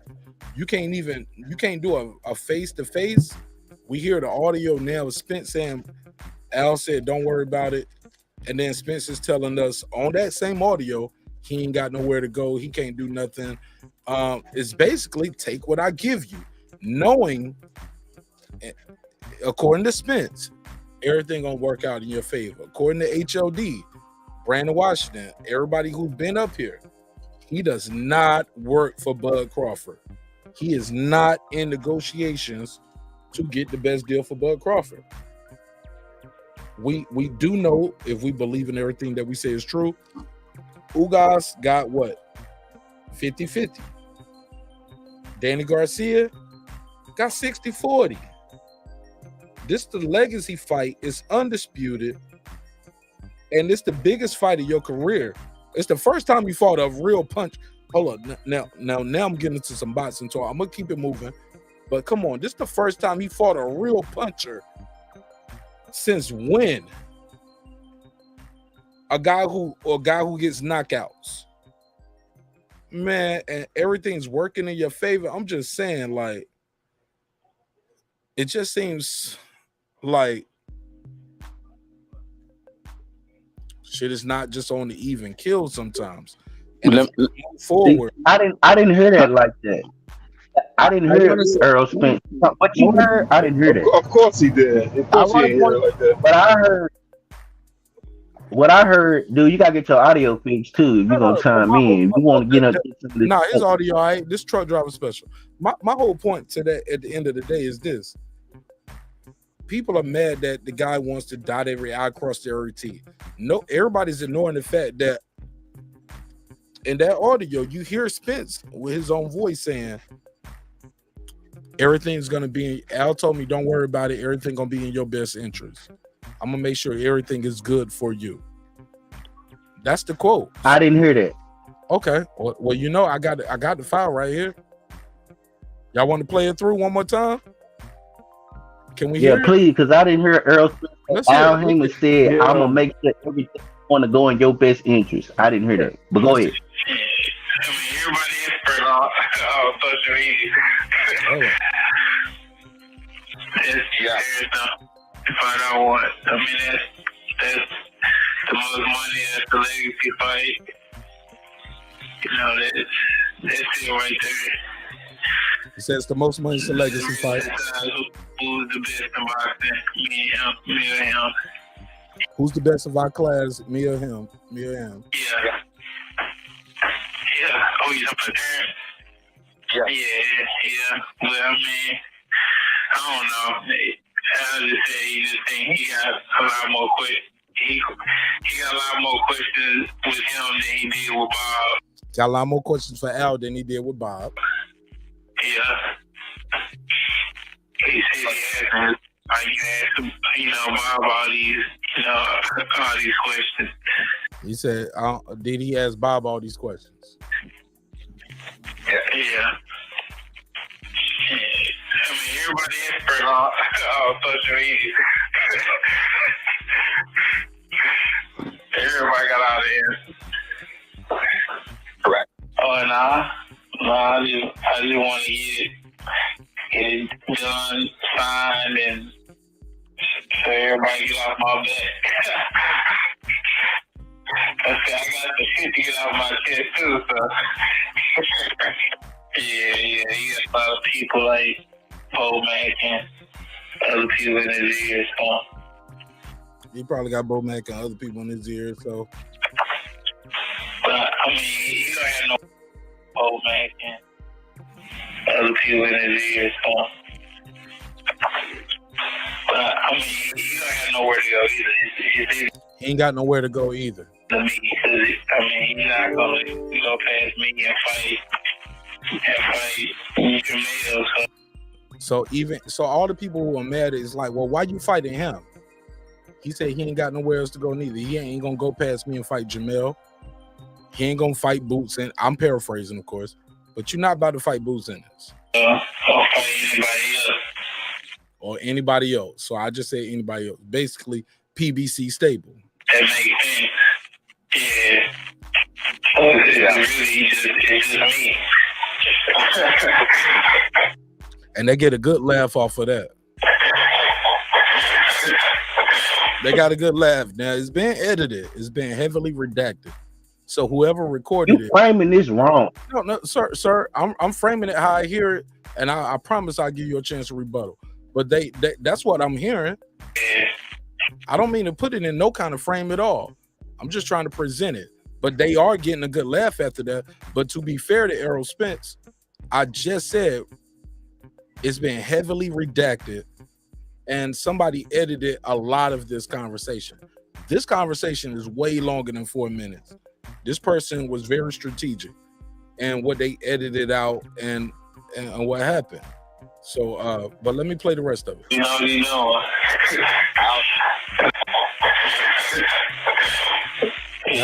That's when they got the laughs off. But I believe it's been edited. It sound edited to me with my engineer ear. You know. That's why I'm not worried about it. All right, now this is the kicker. This is what we was looking for. I had to find a timestamp. So if you got the 4 minute and 8 second clip, this is at 3 minutes and 32. Let's go. Yeah, you told me, like, stop. like how a kid called and asked about, about what's going on. He's like, just don't worry about the fight. It's gonna happen. You want it, it's gonna happen. Just don't worry about it. It's gonna happen. You want it, it's gonna happen. I'm just gonna make sure it's in your interest. I'm gonna make sure everything in your interest. So that's at 3 minutes and 48 seconds. I'm gonna make sure everything in your interest. I'm just gonna make sure it's in your interest. And it's in your best interest. And everything is gonna be good for you. And everything is gonna be good for you. Oh, he said his interest. Stop it. He said his interest too. I heard him say in his interest. What he said about his interest? Let me hear it. I gotta hear it again. Make sure it's in your interest. And it's in your best interest. And everything is gonna be good for you. I heard what you don't hear it, and everything is gonna be good for you. He said everything in his. He said in your interest and in his interest, and I'm gonna make sure everything good, and I'm gonna make sure everything good for you. That's what he said. Okay, let me. So what are you talking about? Oh, I didn't hear that. Let me hear it again, Brandon. I'm fair. Let's hear it again. We both okay. Yeah, we both. Hey, bro, I got the headphones. I'm sorry, bro. Look, bro, I promise. I'm gonna turn it up. Let me see if I can EQ this shit.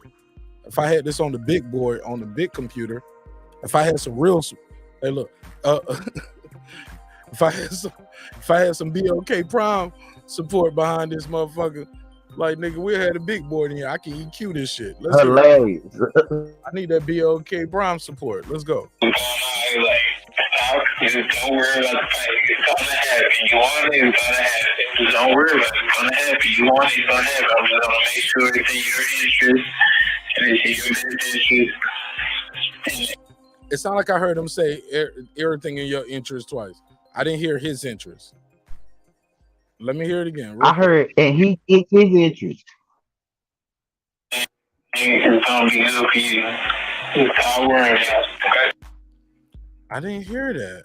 Let me hear it. Try one more time. And it's in your best interest. And everything about what's going on. Just don't worry about the fight. It's gonna happen. You want it, it's gonna happen. Just don't worry about it. It's gonna happen. You want it, it's gonna happen. I'm just gonna make sure it's in your interest. And it's in your best interest. And everything is gonna be good for you. Just don't worry about it. Okay? Alright. I might have heard it now. But I heard, Brandon, I'm from Texas, and I know I drive. I'm from Texas. Brandon, I think I heard it. Cool. He said that. I think I heard it. I'm gonna make sure everything is in your interest, and then his interest. He didn't say his interest. He said and in his interest. He just let it. You got to draw to it. See, we got that Texas draw. Y'all needed me to translate that, man. That's all. I lived in Texas, but it was San Antonio. I was around more soldiers and Latinos and Latinas more than anything. The one thing that San Antonio, Texas. The one thing I pull out of when he was talking about the point of that he doesn't trust his attorney, that he wants to talk to Heyman. The thing is that once you hire an attorney and then enter into negotiations, the one person has to speak on your behalf has to be your attorney. You cannot, Al Heyman cannot speak to him. But maybe he is he under the false impression that Al is, how we saying Al is just the guy who's supposed to be in charge of the TV show. He manages certain fighters. He does this, but this is a premier boxing champion event. Right, who's coming up with the contract for this fight. But that's Terence Crawford fault. If you don't know how this works, that's his fault. What capacity? But maybe he feels like in hearing this, it seems like how I heard it the first time was like, you don't have my best interest in you. Your best interest is for Errol Spence, and this is. But he has to know that already going into it, right? He has to know that. Obviously you're going into someone else's territory. To the Lions, then. Right. Yeah, nigga. That's obvious. But the thing about it, Earl, but they show you the character of Al Heyman because Earl is repeating what Al Heyman told him, and Al Heyman is saying he gonna make sure Bud get his interest too. So they show you the character of Al Heyman. Al Heyman ain't trying to cheat nobody. and he reassuring and he Hey, telling him, he said, man, this dude got. let me hear that. Let's hear that one more time. Let me hear it. Alright. Just don't worry about the fight. It's gonna happen. You want it, it's gonna happen. Just don't worry about it. It's gonna happen. You want it, it's gonna happen. I'm just gonna make sure it's in your interest and it's in your best interest. And everything is gonna be good for you. Just don't worry about it. He said, and everything's gonna be good for you. Like I'm hearing that a different Yep. way. He said, Brandon, kid, I'm hearing it like you saying it to me, bro. I'm hearing it like Megazord saying it to me. Look, Marq, you want to battle this nigga? You want to battle this nigga? You gonna battle him, dog. Stop worrying about it. I'm gonna make sure everything is in your interest and in his interest, and everything gonna be good for you. You know what I'm saying? Just stop worrying about it. Like, bro, you got me over here rolling, bro, because I know that's exactly how we probably be sounding. bro. And like, but that's just me saying it. And bro, Bud, tell me this shit fell out your pocket, man. Rodman, cross me over back. Rodman, I don't like this David Avanesyan fight because I'm gonna let people, bro, because I know it's more of a dangerous fight than Ugas. How about that? I know this. Man, stop that. No. More is on the line. I mean, this is fucking Errol Spence, undefeated guy with 2 belts already. But let's not act like Bud Crawford don't got no title on the line, homie, against the guy who knocked out his last. Who was coming off a retina injury. Let's not forget he was coming off a torn retina. And he whooped that guy ass. No, I'm just saying. But Ugas and didn't have 6 knockouts in a row, homie. Ugas didn't have 6 wins in a row before he got Errol Spence. Come on, fam. You saying he beat Pacquiao. Possibly not. Far as the crack, skill set maybe. Because Ugas got that amateur pedigree. Ugas can scrap. But far as a crack at that weight division, the guy say what you want to say about. It's still a grown man in there, and you dropping him or knocking him out. Well, he did crack Spence, and he did crack Spence. Couldn't crack the shell though. Spence found a way to. I got Ugas against David Kardashian any day.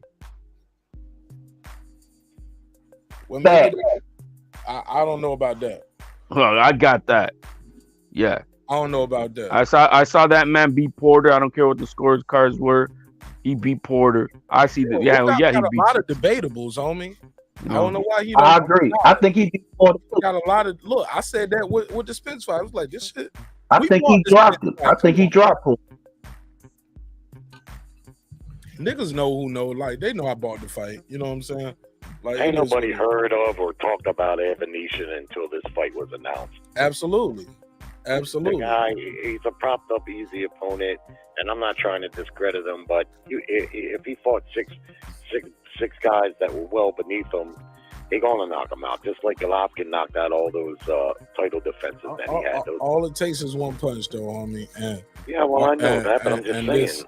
This guy is dropping, and Ugas. Marq, you can't sell it. You can pick sell it, Marq. You just as much as you want to try. You can't sell it, Marq. As much as you want to try, you can't. I'm not trying to sell nothing, homie. You can't. No, hold on, homie. HOD. Rodman, Yeah. y'all didn't see. Well, HOD and Brandon said they're members. But look, let the world know. I was like this when I saw the fight being announced. I was like, oh no. Yeah, I was the same way. No, say it ain't so, please. Yeah, nigga. I ain't gonna lie, man. I felt bad for all you guys, man, because I know how passionate. Can I do the drop? Can I do the little baby drop? Let's.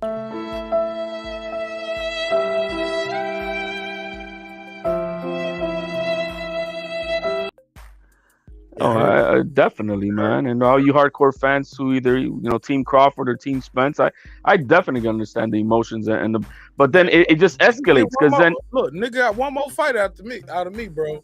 That's it. Well, I mean, but it hurts. It hurts. Oh, I bet it did. It hurts to not. It hurts to not see.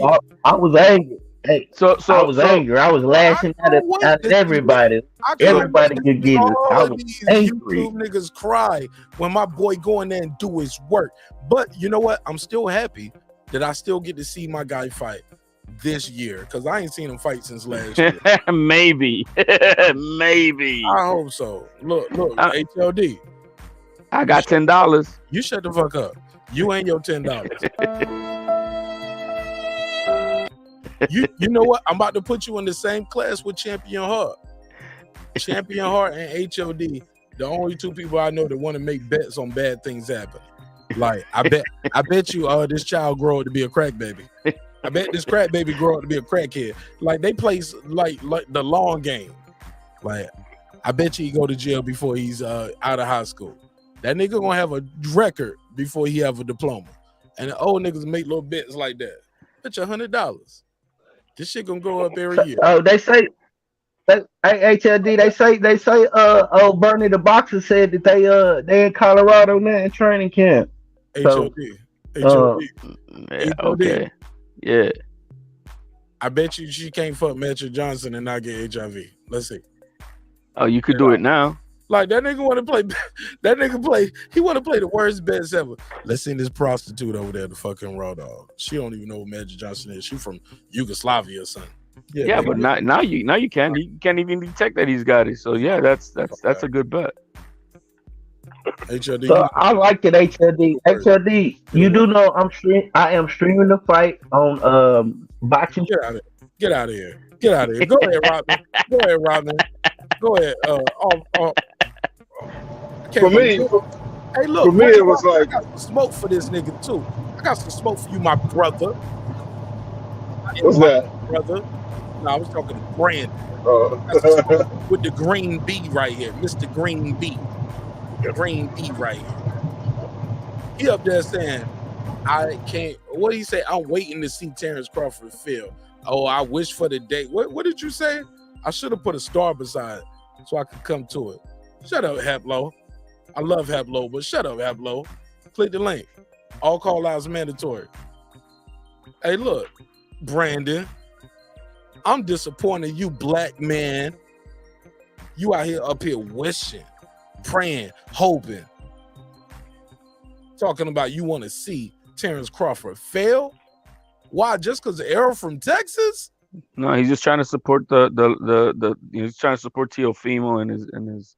Oh, right. That's what he's doing. Yes, I mean exactly. You know, we got a great undercard. You got Keyshawn Davis, Baby Anderson. Come on, let's go. December 10th, let's go. Everybody, New York.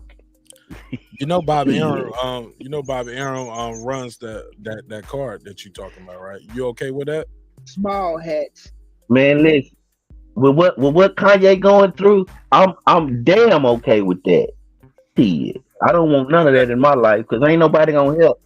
They just gonna sit back and watch because ain't nobody said nothing. They just watching. Is that unfortunately the story? It just keeps on like, you know, you guys got the disappointment that it's not happening. Then he's fighting this Ronald McDonald guy, and then we find out that he's now fighting on this janky app that we don't know what the hell's gonna happen, if it's even gonna happen. You know what I mean? So the story doesn't just, you know, end. It just keeps on going with, and it's not really positive. There's a lot of janky shit, and then, you know, we got a YouTuber being the spokesman of this thing, and the way they ran that Adrian Broner press conference yesterday was janky as hell.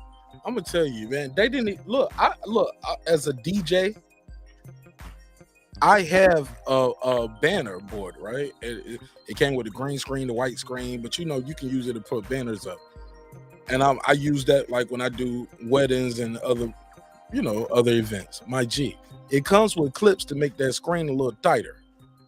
Got to pay a couple dollars for it, but you can get some clips. But they didn't even clip it to straighten it out. Like they took that shit straight out. Man, get some likes up.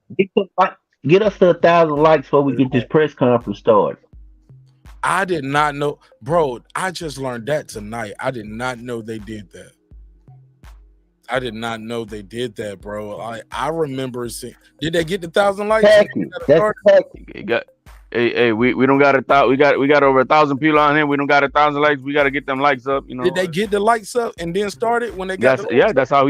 That's how he proclaimed it to be. See, I fast forward. See, I saw it later and people told me. It was like at the 45-minute mark because it was like 45 minutes late.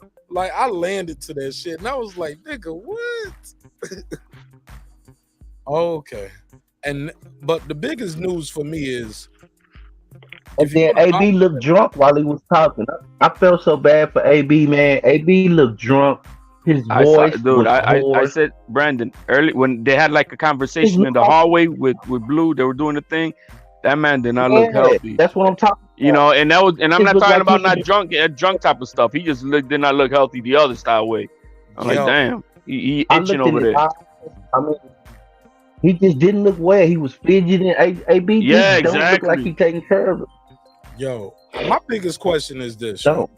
Hold on, this the biggest. Shout out to my brother Born Supreme. Yeah, he said, yo, he's somebody I won over too. Like he wasn't rocking with me at first, but I won him over because I'm impartial, homie. I promise you, I will still be covering boxing when God, if God wills it, and I'm still here. When Terence Crawford and Errol Spence retires, and hopefully y'all will still be here with me as well, and we can cover the sport together.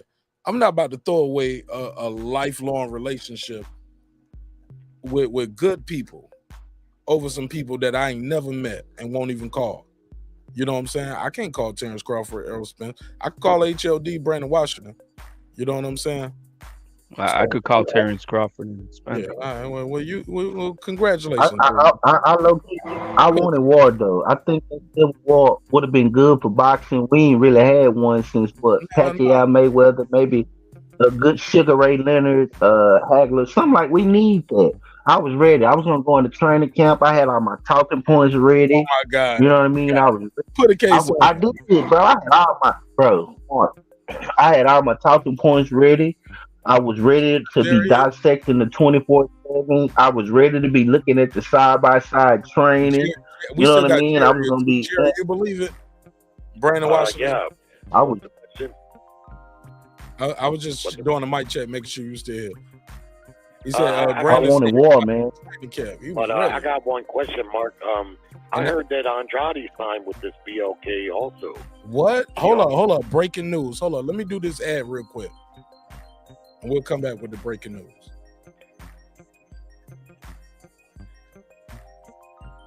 That ain't true. Cap. Hold on. Damn, my ad ain't playing. Yeah, we got to run this ad, pay some bills real quick. I don't know what happened, but let's try it again. Attention Apple users, do you have a locked iOS device that was activated with a specific carrier and you want to go to a different company? TabTechUnlockSim.com can help bring your iOS device over to the carrier you want. With simple, fast, and easy instructions, you can unlock your iOS device without going to an overpriced phone repair store. Go to TabTechUnlockSim.com, unlock your next device in the safety of your home for the fraction of the price. And it's easy as 1, 2, 3. TabTechUnlockSim.com. That's TabTechUnlockSim.com. TabTech, your next device. All right, and we back. Go ahead. Jerry. I told you they be over here spreading propaganda. They be over here spreading. That's a lie. That's propaganda. Come out talking when I'm talking. Fuck with the lie. I didn't say it was fact. I said I heard. I don't know if that's for sure or not, but it seems like Andrade is a perfect candidate because he seems to be out there on an island needing someone.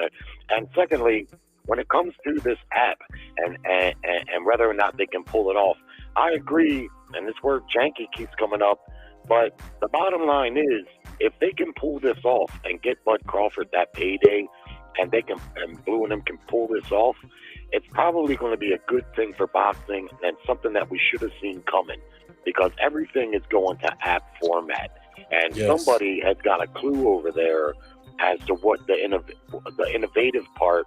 Nothing ventured, nothing gained. So, but that's all pending if they can pull it off. If they can pull it off and get him that type of payday, and the pay-per-view is $40 is what I'm hearing. I like the idea of it.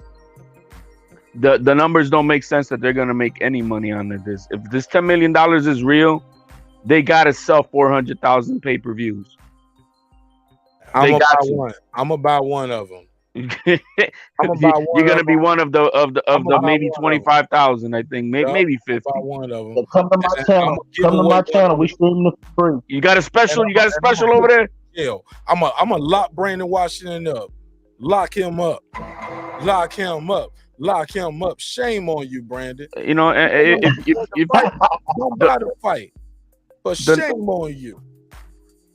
The numbers just don't make sense. I mean, and if they're gonna have to lose some money to get their name out there, right? Where do you get the 400,000 buys? Break that down. Break the math down. Well, I mean, if he's getting 10 million, I can assume that David Kardashian's gonna be making 2. No, you still have an undercard. No. You can't assume. No. HLD, according to his promoter, no, we ain't got to assume it. His promoter said they paying Kardashian $8 million and they got to buy him out of his fight. That's what his promoter now it's up. said. So now that main card is 18 million. I don't believe that. I do That's not what BlueBlood said. Oh yeah, that's what I heard. I didn't hear that. BlueBlood is the spokesman. And he said that they got to buy. And he said that they had to buy. They had to buy. They had to buy him out the contract. Yeah. Hold on. Now who's spreading propaganda, Brandon? What he said. Exactly. What he said. Brandon Washington, I'm disappointed in you. It just sounds like y'all don't want to make. Y'all don't want the fight to succeed. Like, no, if you just make the map up, all you got to do is do the math. It's not. I mean, you try to tell me. HOD, let him talk. You try to tell me those investors, because Black Prime is backed by an investment group. I think it's EBC, something like that. No, I mean, that's not true. Well, that's what's on the website. I forget the name of it, but they say they backed by an investment group or wealth management. You know what I mean? Many people, a couple of people reported on today. I mean, you can say it's not. It wasn't debunked, man. Like it this was word debunked. That's used too. You're using y'all using words like debunk and narrative too much. Rodman. Yeah. What did you look up on your own? I got it. I can't go to it now, but it was an investment group. It's on a website, Zoom. I think it's Zoom Info or something like that. But anyway, we don't even know you guys' credentials to be saying that it doesn't make sense.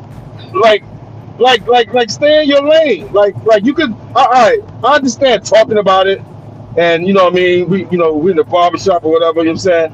But like how you gonna tell these guys that it doesn't make sense? Like they putting it on. Like you know what I mean?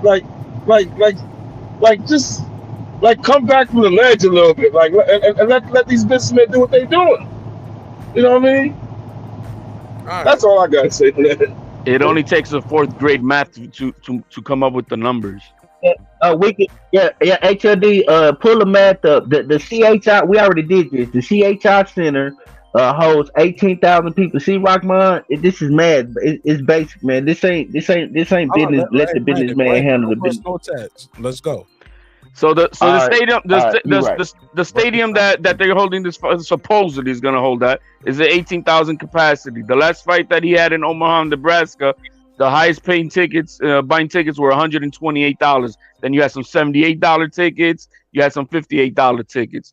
So let's adjust for inflation, right? So it was a couple years ago. Let's bring it up to 2022 inflation numbers. So I'm going to say $150 now for those top line tickets. Everything is more than 128. Right. I'm gonna say everything, but I'm instead of Vegas on me, and I'm telling you, was that everything is super high. No, okay, but let me finish, Mark.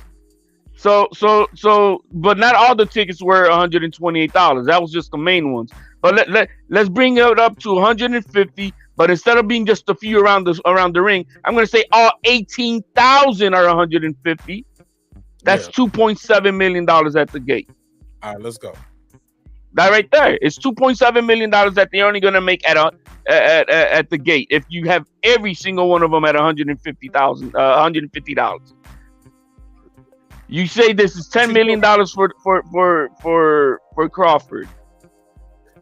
So you saying he ain't gonna have no $200-$300 seats, no $1,000 seats, no? Oh, come on! In Omaha, Nebraska, I don't know. Next to the farmers market, he brought out Lil Boosie. I thought didn't he bring? Come on, man. You can get the tickets at your local farmers market next to the corn and the beets. He brought out the Black Panther, nigga. He brought out the King of Wakanda. May he rest in peace. So basically, that's only. So basically, what the math is basically so to break even, that's not even counting the gate. So to break even, he has to say. I ain't trying to figure. Okay, now let's count the pay-per-views. All right, pay-per-views. 400,000. 400,000 pay-per-views at $39.99. I think it's like 16 million. No. Say that again. 400,000 pay-per-views at $39.99. Where we at? Who's got a calculator out there for me? Because I know I broke this down. You doing it, nigga. You doing it live. You supposed to have your calculator. I got man. Hook it up over there. Who's got it? No, nigga, I'm hosting. I'm reading the chat. Hold on. Let me get into the calculator. Give me a second. Now I gotta fact check it. What Purdo at when you need them, man? Let me type in the calculator. So basically, what we're saying, because we did the math, we didn't need to be super duper busy. Okay, HOD, give me your bottom line. What has to happen for Bud Crawford to walk away with these 8 digits? Is what you're saying, right? Well, now that just like I said, at $39.95, 400,000 pay-per-views gives you 15,980,000. 16 million. We're right. 16 million. That's why I came up with the 16, rounded it up. Let's go. That alone right there tells you they're not going to do that. I mean, we just had Wilder do 75,000. Right. They're lucky to make maybe 50,000. Wow. Now, I was talking to Rachel Donaire because I understand she also the business acumen, but I also knew for a fact the hype around this Spence and Crawford fight. How's that? You don't think there's no hype around this where people are gonna watch this for 400? No, I mean just to get Crawford against David Kardashian. The price point too. No, I mean, man. Wilder did 77 for 80. Yeah, but he's also 10 times more popular than Crawford. Crawford ain't came off 2 knockouts. With Caleb Plant on the undercard. And the guy, and he had Caleb Plant on the undercard. I'm just saying you're gonna probably make 50,000 out. Now if people are saying, oh well, it's a startup company and they're gonna they know they're gonna lose money. Well, if you got enough fuck you money to throw away, which is like $20 million that this is gonna seem like it's gonna cost.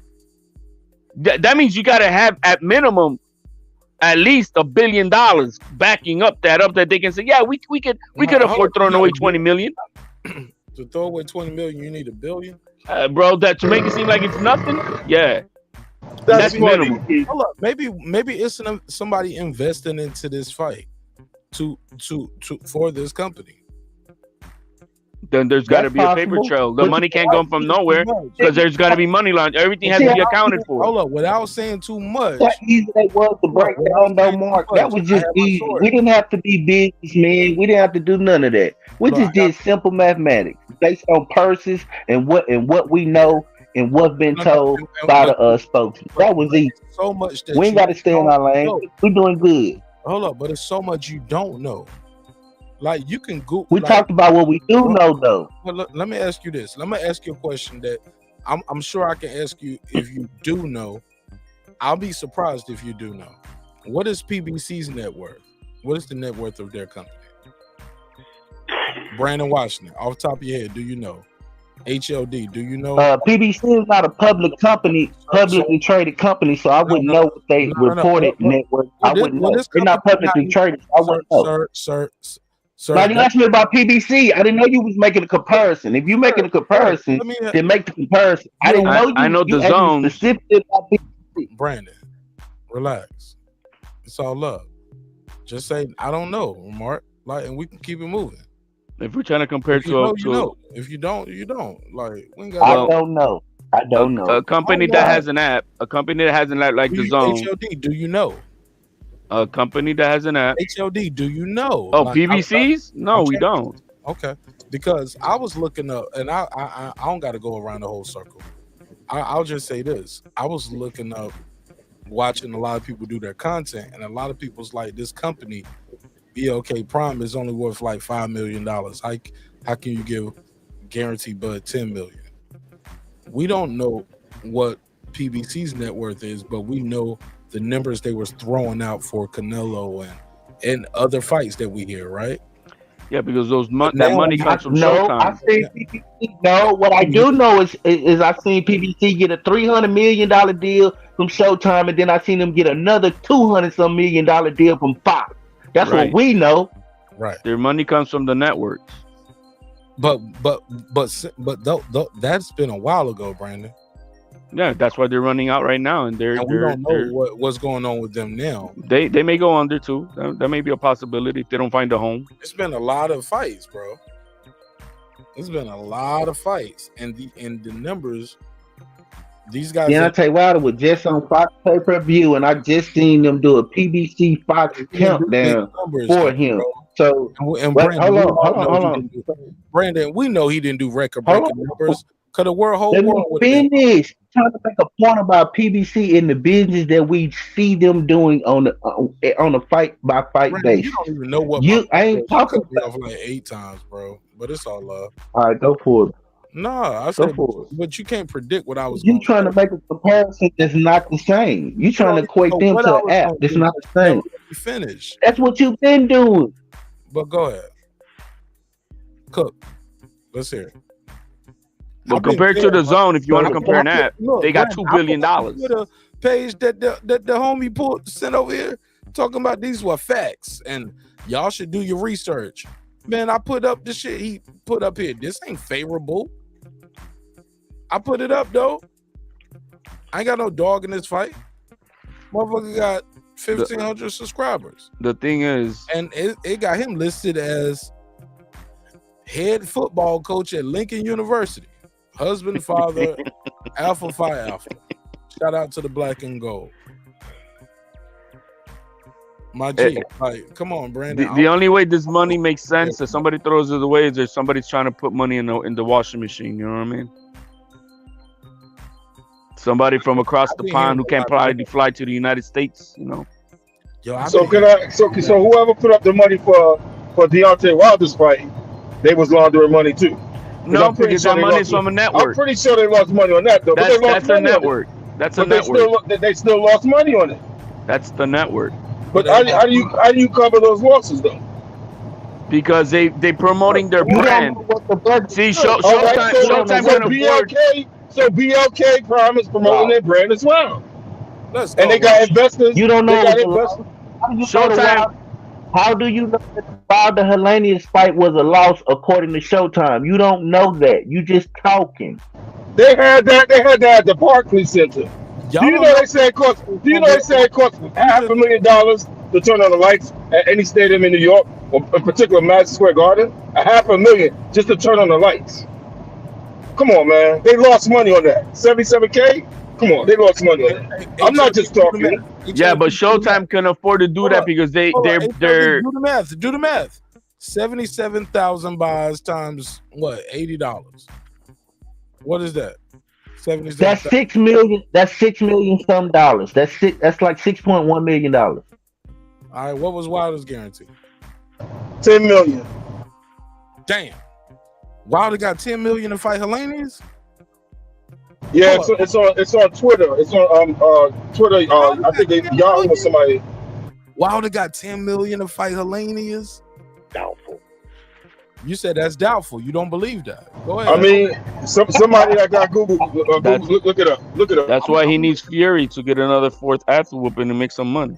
Hold up. Wow. Oh, go ahead, Jerry. Jerry said he don't believe HLD to me is a nice purse. HLD, that's a nice little purse to pick. You gotta admit. Not only do I not believe that Wilder got $10 million, because that probably would have been widely reported, but I also agree with the guy who's talking about the numbers for the Crawford fight. Just basic numbers tell you that fight not only going to lose money, it's going to lose a lot of money, and you got to wonder if it'll even come off really. That's why I don't think that it's going to happen, or they'll be bankrupt on December 11th. Yeah, I wish them luck on it, and I think boxing needs to move in a different direction, and these apps seem to be where everything is going, and I like the idea, and I'd like to see it work, but I just can't imagine how Bud Crawford's going to fight on an app. He claimed the ESPN app ruined his last pay-per-view. Yep. He fought Porter, a well-known opponent, and what did he get? $6 million. Now he's going to fight this guy no one knows about. No, with the pay-per-view money, he made upwards of $8 million. Okay, but Damn, still, that's nice. That's a nice cherry on top of. Right, he made $6 million guaranteed, plus it was a little over $2 million on the That pay-per-view. right there, you don't split. Hold up, do fighters split that? I need to have a fighter on who's a pay-per-view fighter to tell me that. Like, how does that work? Like, you know how you got to bust down the pot for that right there? Mark said, I need a pay-per-view star. Like, say what now? What'd you say? I said, you said I need a pay-per-view star on my channel. It's like to ask you about that. No. I've talked to guys who fought on pay-per-view before. That's not a question that I never immediately thought to ask, but I don't be out here asking for interviews anyway, Brandon. You'll ruin it. I'd rather have you on. That he just broke down to 77,000 at the price point it was at. If Wilder got 10 million, HOD never gave me that number. What about the other fighters? So you're And the looking rest at of the card, solid- right? You're looking at several $1 million of losses. I don't know. People can say what they want about Double out here, digit. but It could be double digit. I don't. But did he sign a one fight? Is it a one fight deal? Is it more than a one fight? Do we know if it's more than a one fight deal or is it one fight deal? Do we know that? For Wilder was $6 million, like Brandon was saying. No. What about million. this BLK Prime? This deal. BLK Prime. Is it one deal or is it for one fight or is it for multiple fights? It's supposed to be a one-off that we know. No. We don't know. That's what Blue said. He's the CEO of bullshit over there. So yeah, I'm believing it. Man.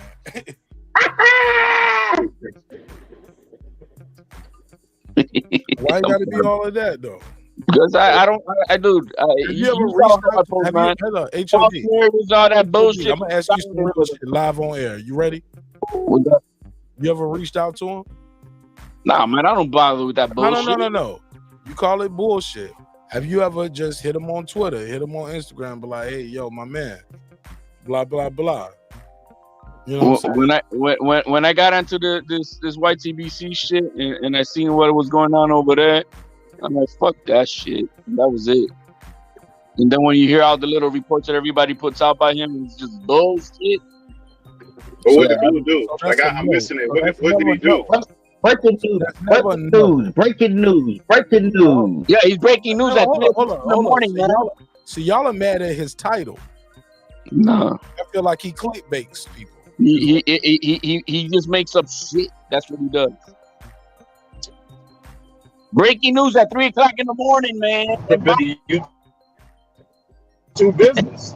That's what YouTube does. You know, you try to get people to click on your own channel. Hold on. I mean, I'm not defending them. I've had runners before. Hey, look, it's breaking for my audience, HOD. You might have heard it already, but it's breaking for my audience. No. I'm not saying breaking news that don't exist. Oh. Fake shit. How do you know it don't exist? Dude, it don't exist. It don't exist. No, things change sometimes in the business about Dude, man, that like the same people who said breaking news and they told us about the splits. They said breaking news, they told us about the dates. Mike Carpenter's give us breaking news, people say it's fake. Then we look later and the shit happens. Dan Raphael has been there as well. Like things change. Like we don't know no, man. Bullshit. All the people we don't know where hold up. So all the people told us Spence and Crawford was close to coming to a deal. They was lying? No. They were close to coming bullshit. No, I call bullshit. No. We even with Errol played in the audio. They were in negotiation. I call bullshit. But they were close to a fight. That don't mean guys are lying, and that don't mean fighters ain't trying to make the fight. Yes, it does. He said the fight. He said according to BlueBlood. According to BlueBlood, he said that Bud agreed to all the terms of the fight. I'm gonna reach out to Blue. I'm gonna see if I get him on the show. But Brandon, if that's what he was told by somebody close to him, then he would have to believe what that person told him. So you can't put that on Blue if that's the information he got with somebody he knows just in his town. Exactly. That's If my he got point, that Brandon. information from somebody in that Yes, camp, yes, you can. I'm gonna tell you no, why. no, I'm gonna tell no, you wait, why. Brandon, let me, no, No, Brandon, you have wait. to vet the If he information made, given to you, and you can have No, be Brandon. responsible This to is what report Brandon, the information. You can't do that. Listen. Brandon, if he made it up, then you could Go say ahead, that. But if somebody told him that directly, that he knows that's in that camp, that he knows that person is close to him, he got that information from that camp. They Don't didn't make me rebut go it. on They that. didn't Don't make me. refute it. He didn't make it up. If he made it Don't up, then you would have a valid point. If he made don't it up, make me he do just my called that a research and passive cook this mind. guy, make him a fool all over everywhere, man. No, Because I will. Do what you want to do, HOD. That's not my Let me say point. But this. because I look. I'm a HOD. I want you to say what you're gonna say, but I'm about to drop a gem on you, and motherfuckers gonna really see the real for real. I know I ain't just capping, homie. But go ahead. I don't know what you meant by that. He said I'm scared to talk. But okay, well let me. Well, I'll proceed with caution and with much due I'm respect. just saying, you know, Okay, you ready? if I got to go through all these videos and hear every single one of these bullshit made up stories to just show how bullshit they are, y'all gonna eat that and gonna come like, yeah, that's bullshit. Yep, that blue is bullshit. Yo, I can't believe I'm about to shoot BlueBlood some bell. Niggas go clown me. This whole episode, they're gonna call it Mark. They're gonna call it the Mark Nash has crossed over. Mark Nash has been bought off the episode because I'm being too fair. I'm letting niggas talk. Nigga, you should have said this, brother. Why you let all them niggas bash? Yeah, you should have pushed this beard, Mark. You should have told him this bullshit. Get him to pull up. Get him to pull up, Mark. Get him to come. Get him to come pull up and let him defend himself, and we can ask him all the bug questions. But if Bud Camp put that out, Brandon, that's not on Blue. That's on Bud Camp. He just repeating what he was told. I got it. But was it did fight hype? Hold on, hold on, homie. Let me say this. Yeah, go ahead. HOD is one of the few people that told me, like, when the shit was going down with T.O., he knew about it before the fight, but he told me after the fight. HOD, is that correct? That is correct. Now, hypothetically, if I was on my show, now let's say HOD was one of those people who was my source. He knew this shit. He told me, but he said, Martin Nash, you gotta do it with confidence, and I'm not gonna be on your show, not gonna be in panel, can't do this, can't tell anybody. But where's my $300 cash app? You know what I'm saying? Whatever. You know what I'm saying? However it goes. Whatever his price is. Like, shit, yeah, nigga, I appreciate a little info. You know what I'm saying? But he got a little info. Shoot him $100. You know what I'm saying? I started off too high, HOD. Let's bring it back down. Don't be bored. Don't be Bud Crawford and my TO leaks. $100. We starting in negotiations, and you don't get no back end money. HOD. I could have came out on the channel and said breaking news. Teofimo Lopez got a hole in his throat. Don't bet no money on that first money knockout. I'm just telling you, man, blah, blah, blah, blah, blah. Or I could have came out here with still telling people he gonna knock him out in the first round, knowing that the guy is at a deficit. Could have took that information and did whatever I wanted to with it. I could have took that information and said, hey, man, breaking news, man, everything might not be on the up and up with the TO camp, blah, blah, blah. Like, you could. Do y'all get what I'm saying when I say these things, or no? Am I tripping? People have inside sources even within this space right here that we at. Some people will sell the information. Some people will leak the information for a fee. Some people won't say nothing. They'll just hold it close to their chest. And after the fight, they be like, yeah, I knew that was going on with them. But does that mean they're not who they say they were? That don't mean they don't know the guy. That don't mean they don't know what's going on. Like, no, I care about the guy. I care about his family. I still want to see him win. I'm not going to tell everybody that he's fighting at a deficit. But we were like, well, he said this and he said that. HOD, am I right with what I'm saying right here? Is that being fair in all aspects to it? I'm trying to be fair. Well, and that you could have shared something that was called in confidence, you mean? Right, yeah. That shit, like, it's like, are you is it about your relationship, or is it about you pushing content? or is it about, or you leak the information to somebody else? Like, people do that. Well, for me, since I don't, I don't have a channel, I don't have none of that. It's, it's just the passion of understanding, learning, and within the business, and getting to know whatever. You have a channel, huh? You have a channel on every channel you go on. Well, I mean, I use voice. You got a voice. I have a voice. I appreciate having a voice where I'm not tied up to anything. You know what I mean? It's just me, and I could do what the fuck I want to say and say how I want to say it.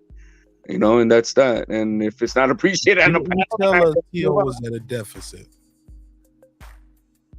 What was that? But you didn't tell us T.O. was at a deficit, and you knew before the fight. You did. That's correct. Did that because that's of all integrity. That's all. Fair enough. That's all. I mean, I'm not gonna. No, that's integrity, man. You tell me something. That's our shit. But how do we know they didn't want him to say that though? How we know Blood Camp didn't? We don't know. He clearly got a source on the inside of that stuff. Unless, to me, this is me. Unless it's proven that he just made the shit up, then he's just passed along information. You could say that information is bullshit, but he's getting information from somebody in that camp. He's passing it along. If he just had a press conference for them. He's a part of it. No, brother. At what point? What point are we saying? We talking about recently or up until this point? Because remember, they've been in negotiations for a while. So the information is going to change, and what he's being fed is going to be changed. Now, you could say that he knew what he was saying was bullshit. That'd be a different argument. No. My theory with that guy is his overall, whatever channel is all bullshit. Not just this stuff here. I'm just saying what the product that he puts out is bullshit. But he's got that's yeah. Yeah, he's got to sell. What you want to, like, if you go on Facebook right now, you're gonna be bombarded with all kind of advertisement, all kind of bullshit. You go on Google, Amazon, they bombarding you with advertisement. So if he's advertising as a person on YouTube, we can't get pissed off at him. That's advertising is one thing and bullshitting is another. You see, I'm on Marq Nash show. I've been on this thing for a minute. The reason why I'm on this show for a minute is because I see how Marq Nash runs his show. He tries to run it with integrity. He's not pushing narratives. He likes to fact check. He likes to bring the source of where he's coming from. He ain't a bullshit. You see, he's not selling bullshit. Just elaborate. Don't cut him off. Elaborate on the bullshit. Elaborate on the bullshit. Elaborate on the bullshit. What do you mean by bullshit? What are you saying by that? Elaborate on that. Fake shit. Fake shit. Stuff that doesn't even exist that happened. That's what I'm saying. Delusional, like, oh yeah, hypotheticals, but yeah, and explaining it with some of his own bullshit. It just doesn't make any sense. See, Marq Nash don't do that. Marq Nash likes to fact check his shit. And if not, he likes to fact check people on the panel. Marq Nash has checked me to fact check to see if I'm saying something right or not. He's never caught me on a bullshit lie. Because I don't do that. But okay, could we say that he doesn't fact check and maybe he does? That doesn't make him a bullshitter. Oh, come on, man. I wasn't born yesterday, man. Seriously, you just said Marq Nash. The dude's a hustler. No. The dude is a hustler. I'm a hustler, baby. I don't agree with you on that one. Now, you just tell me something specific because Marq Nash to check me on some stuff. Marq Nash does his research. Everybody doesn't perform the same way as Marq Nash. So that's a bullshitter to me, and I don't buy to that. I mean, if you want to follow an opinion as a fact, then go to Blue and be a sheep.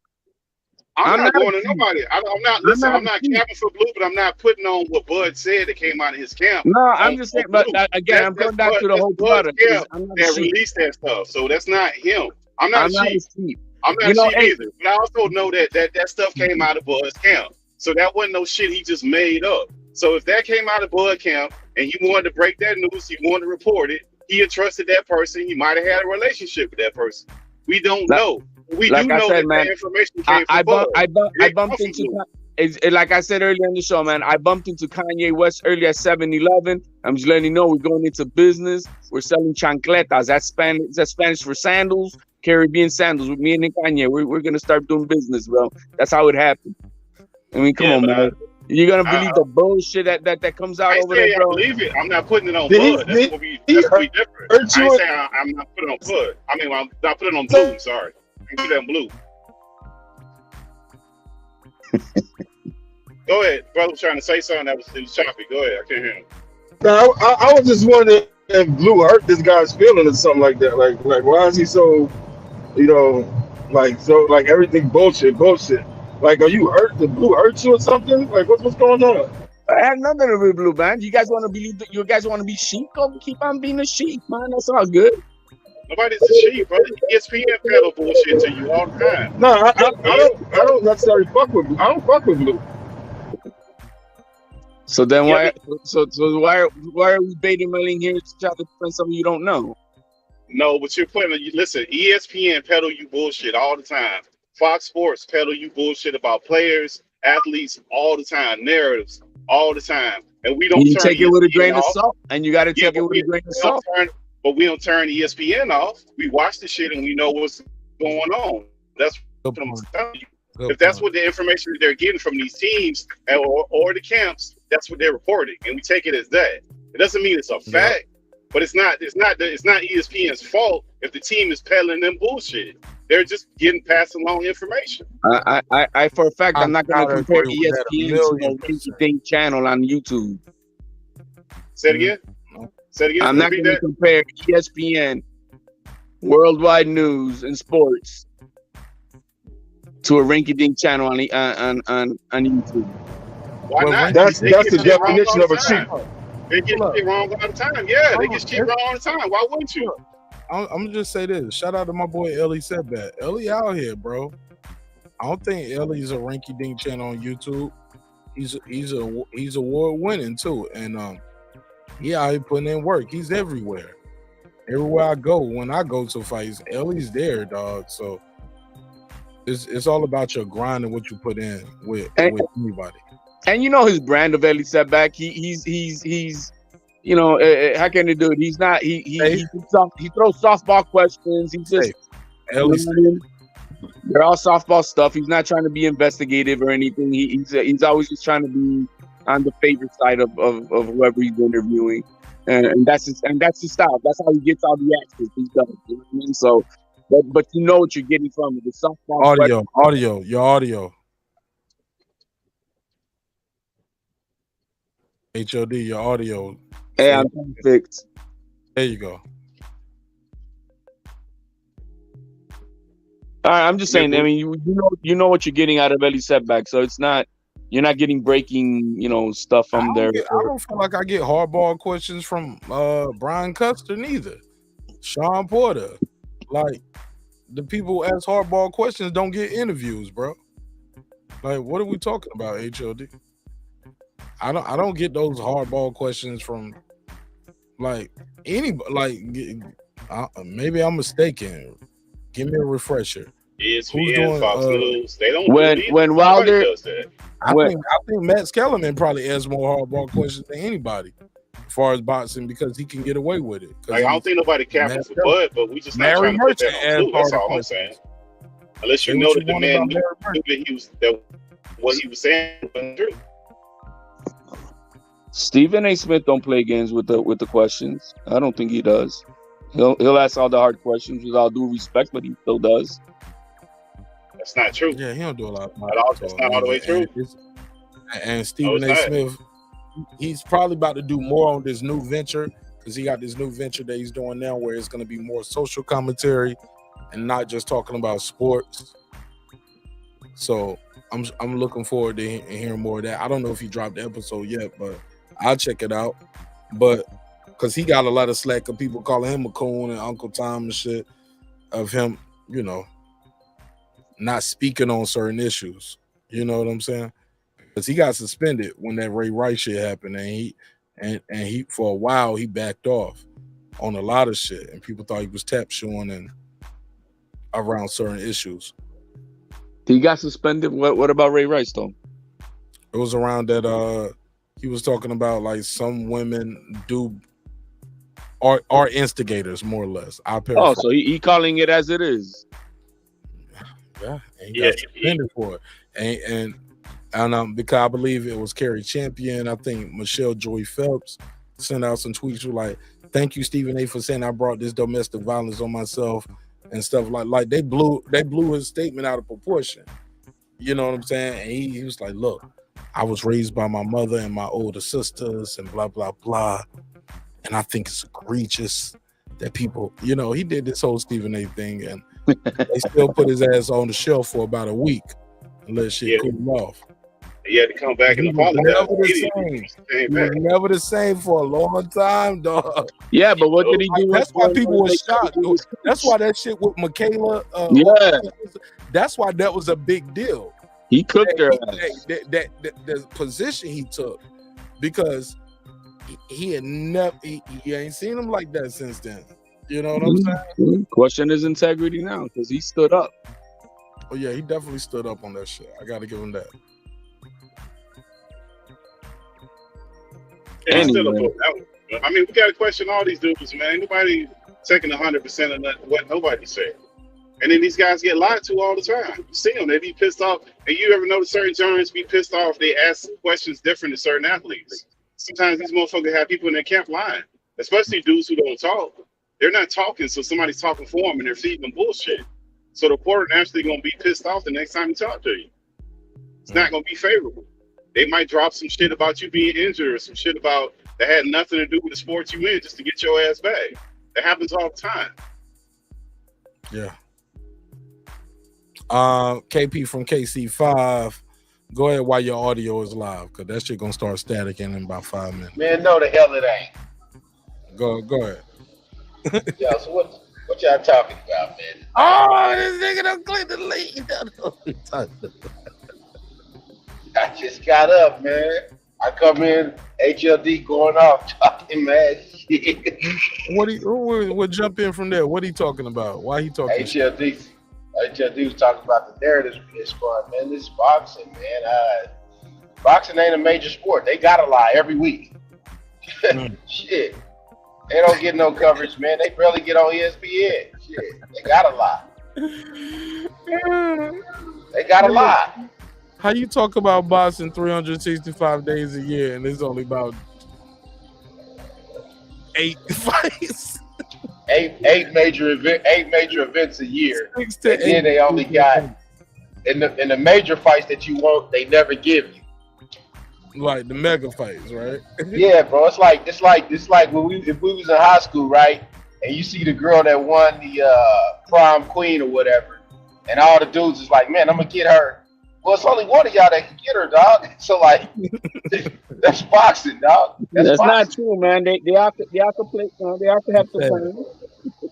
They have to do what, HLD? They have to have turns. You know what I mean? You breaking up, HLD. You fading. He said I'm saying that they all could take turns with the prime queen. Oh man, HLD, get out of here. You about to get us canceled. You about to get us canceled, man. But HLD, Marq's point was that it's really now you really can't say anything. It's almost boxes that they got men in primarily. It's primarily men that are put in the box. So you can't say this, that, or the third, like he was saying about Stephen A. And now Stephen A. is trying to do some social political commentary now. But at the end of the day, they put men in boxes. And men have accepted it too long. So there's no more real free speech out there. I mean, I understand you're trying to say certain people ask certain questions and they get certain answers, but I just don't see it that way anymore. There's a way that they ask questions so that they don't get to other answers. That's what they do. Interesting. I mean, but these guys can evolve too. They can go through a situation and it change their whole perspective about things. Look at the dude, I can't think of his name, the lawyer from Marq Zimmerman, Zimmerman's lawyer, the white guy. Ever since that case, when he got him off, if you look at all his work after that, it's all a bunch of social equality on the other end. So people can change their whole perspective of that stuff too. People are allowed to change and they go through things. People evolve, but that's up to that person to change. We can't change people. I bring all that up to say that as far as Blue is concerned, and these people reporting on YouTube, we want information. ESPN ain't giving you no damn information.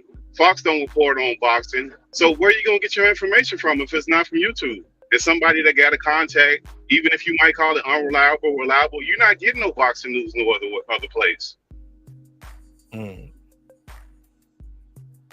Good I point. think there's a lot more reliable sources in that channel. That's all I gotta say. I know there's a lot more reliable sources. Okay. Direct me to them. I want to know where they at. Go ahead, plug them, HLD. Plug your reliable source channels. I ain't mad. I just say all you gotta do is fact check your own shit. Oh, Even better. Fact Even check better. your own shit. No, I don't gotta Even plug better. anybody. That's I the don't real gotta shit, plug anybody. HLD. That's the realest shit ever. Don't just believe what somebody tell you. And look, we took a survey tonight. You can believe this though. You can buy views, you can buy likes. I just found out recently niggas be out here buying comments. Niggas be buying comments. I'm like, What hold the fuck? yo, and it be you buy generic ass comments. So I've seen it. I seen it on the Wow. channel. I'm like, wow, niggas don't buy comments. Wow, man. But you can't buy these yet. You can't buy these the survey participation. YouTube and people ain't figure out how to buy these yet. But this is actual participation, which we had 146 likes on this episode. But what's next? Damn, that's why I wrote it. I said, what's next, Spence? What's next, Spence? I was supposed to say what's next for Spence, or what would you like to see next for Spence? But it's a live show. Thurman, 27%. That's a lot of people still want to see him fight Thurman. Revisit the Crawford fight 2023. That is in the lead. The majority of the people still want to see that. Move up to 154. I'm surprised by that. But the biggest shocker is a lot of people don't want to see him fight Boots Ennis. Ain't that something? I think it's because most people don't believe it's a realistic fight. I think that's why. It's not gonna happen. They're not gonna allow it. You know what I mean? That's how. What does that say about Boots Ennis, or what does that say about PBC or Errol Spence? I'm just trying to be fair, just trying to spin the block and ask, why is that so unrealistic? They in the same camp. He's undefeated. Because he's the young lion up and coming, so they need to save him for the future. Why save him? Because Spence is leaving out the division, so they're gonna leave the young lion. Be saved though. What you mean? Don't save him. He don't want to be saved. Hey, but this is the business side. This is not the competition side of speaking. It's business. It is business. They need to keep a young lion who's gonna take over for PBC at that division. You see, when Spence leaves, who's it gonna be from PBC or Showtime? It's got that's gonna be Ennis. He's the young Spence. I don't really think Ennis is going to stay there that long after he get a belt or two. I think he's going to already signed a deal with Showtime. I don't think. I like how you think of HLD, but I don't think Ennis staying there to get undisputed. That motherfucker going right to 154, bro. Eventually, but he on his way to 54, bro. But I think as soon as he get the title, he going to 54. He ain't even about to unify unless it's some big bag there. Well, I mean, that kid is bigger than Tito Trinidad was, bro. Bro, he's huge, bro. I got a picture with Boots, bro. And y'all see him? Yeah, he ain't no little dude, homie. And now I got on some and he got on some slides right here, like some Yeezy slides or something right here. So they got the thick ass sole, and he's a little bit in front of me. But yeah, man. I think his biggest fight at 147 is Ortiz, and after that, if he ever get that, he gone. Not gonna happen, bro. Welcome to boxing. And there's where the static starts. Well, that's a mega fight. You never know. That's a mega fight. If Spence vacates these belts, I mean, we don't know what the future's gonna happen. Who knows what the hell? But if he's able to obtain a belt and Ortiz is able to get a belt, that's a huge fight in the making. Yeah, when those belts are vacated, Ennis and Ortiz definitely getting belts. I mean, that's a no-brainer right there. They definitely gonna have belts, and they're gonna be. I mean, it's just about cross promotions after that. I would love to see that unification, man. I would love to see that shit. I've been waiting to see those guys face each other for a long time, bro. And nobody. And the crazy thing is, fans ain't even calling for it. Nobody's calling for it. Like, we'll talk about it. It'll be a topic every now and then it's just over with. Nobody's talking about it. Nobody's putting it's no pressure on either guy, like, to get that fight done. I did the interview with Bozy, and he was like, "Yeah, they didn't want that fight. We reached out to them. We've been trying to fight them. They don't want to fight." And I don't hear nothing from the Virgil side. And we just all accepted and move forward. They're not gonna fight without belts. That's a fact. Yeah. I mean, as far as business, that makes the fight bigger. How long? How many years have they been protected? So Spence and Crawford are holding up the division. They are. That's why I wish that the sanctioning bodies would mandate boots with Spence and Ortiz with Crawford, and hopefully both those old farts get knocked the fuck out, and we can get the young bloods in here, man. Well, and it's made his steps towards mandatory. Ortiz hasn't. On mandatory till April, because that's the super champ 18-month with the WBO thing. So by April, Crawford gonna have to fight a mandatory, or he gonna be fighting Spence, right? That's what we do know, right? Can we agree to that? Eventually, I mean, if they enforce it. April, super champ. Who enforce it? That means they ducking them then, right? We're gonna play the duck game now. The sanctioning bodies do whatever the promoters want them to do. Oh, all right. Well, and Crawford ain't got no promoter, so that means that other promoter don't want their fighter to get a title shot against Crawford. In April, somebody got to fight him. Somebody got to exercise. Somebody got to step up. Yeah, and this is number two. Or they're gonna have to move to the side, and somebody's gonna have to make a deal with this guy in April, because at that point, it's no more super champion 18-month status. He can say, "I'll just fight my mandatory then." Who's the mandatory? And if don't no mandatory step up, they're gonna keep moving mandatories aside. They're moving number one to number two, number two back to number one, like they did with the Sean Porter shit. That stuff that they said that Boots don't go to the first bid. Remember that? That shit was going to purse bid, and Bob snatched it off the table. So this shit gonna have to go to purse bid. Somebody got to fight him for the WBO title. The report all that Boots requested to be mandated. I mean, he may have requested, but he has to request it through his promoter. The promoter's the only one who can submit that request. And who's Boots' promoter? Well, I know he's under Showtime. Golden Boy. Who's this promoter? Is that under Al Haim? Al Heyman is not a promoter. Damn, Cameron Duncan, right? Everybody talking. Say it again. I think it's Cameron Duncan. You think or you know? Because I don't know.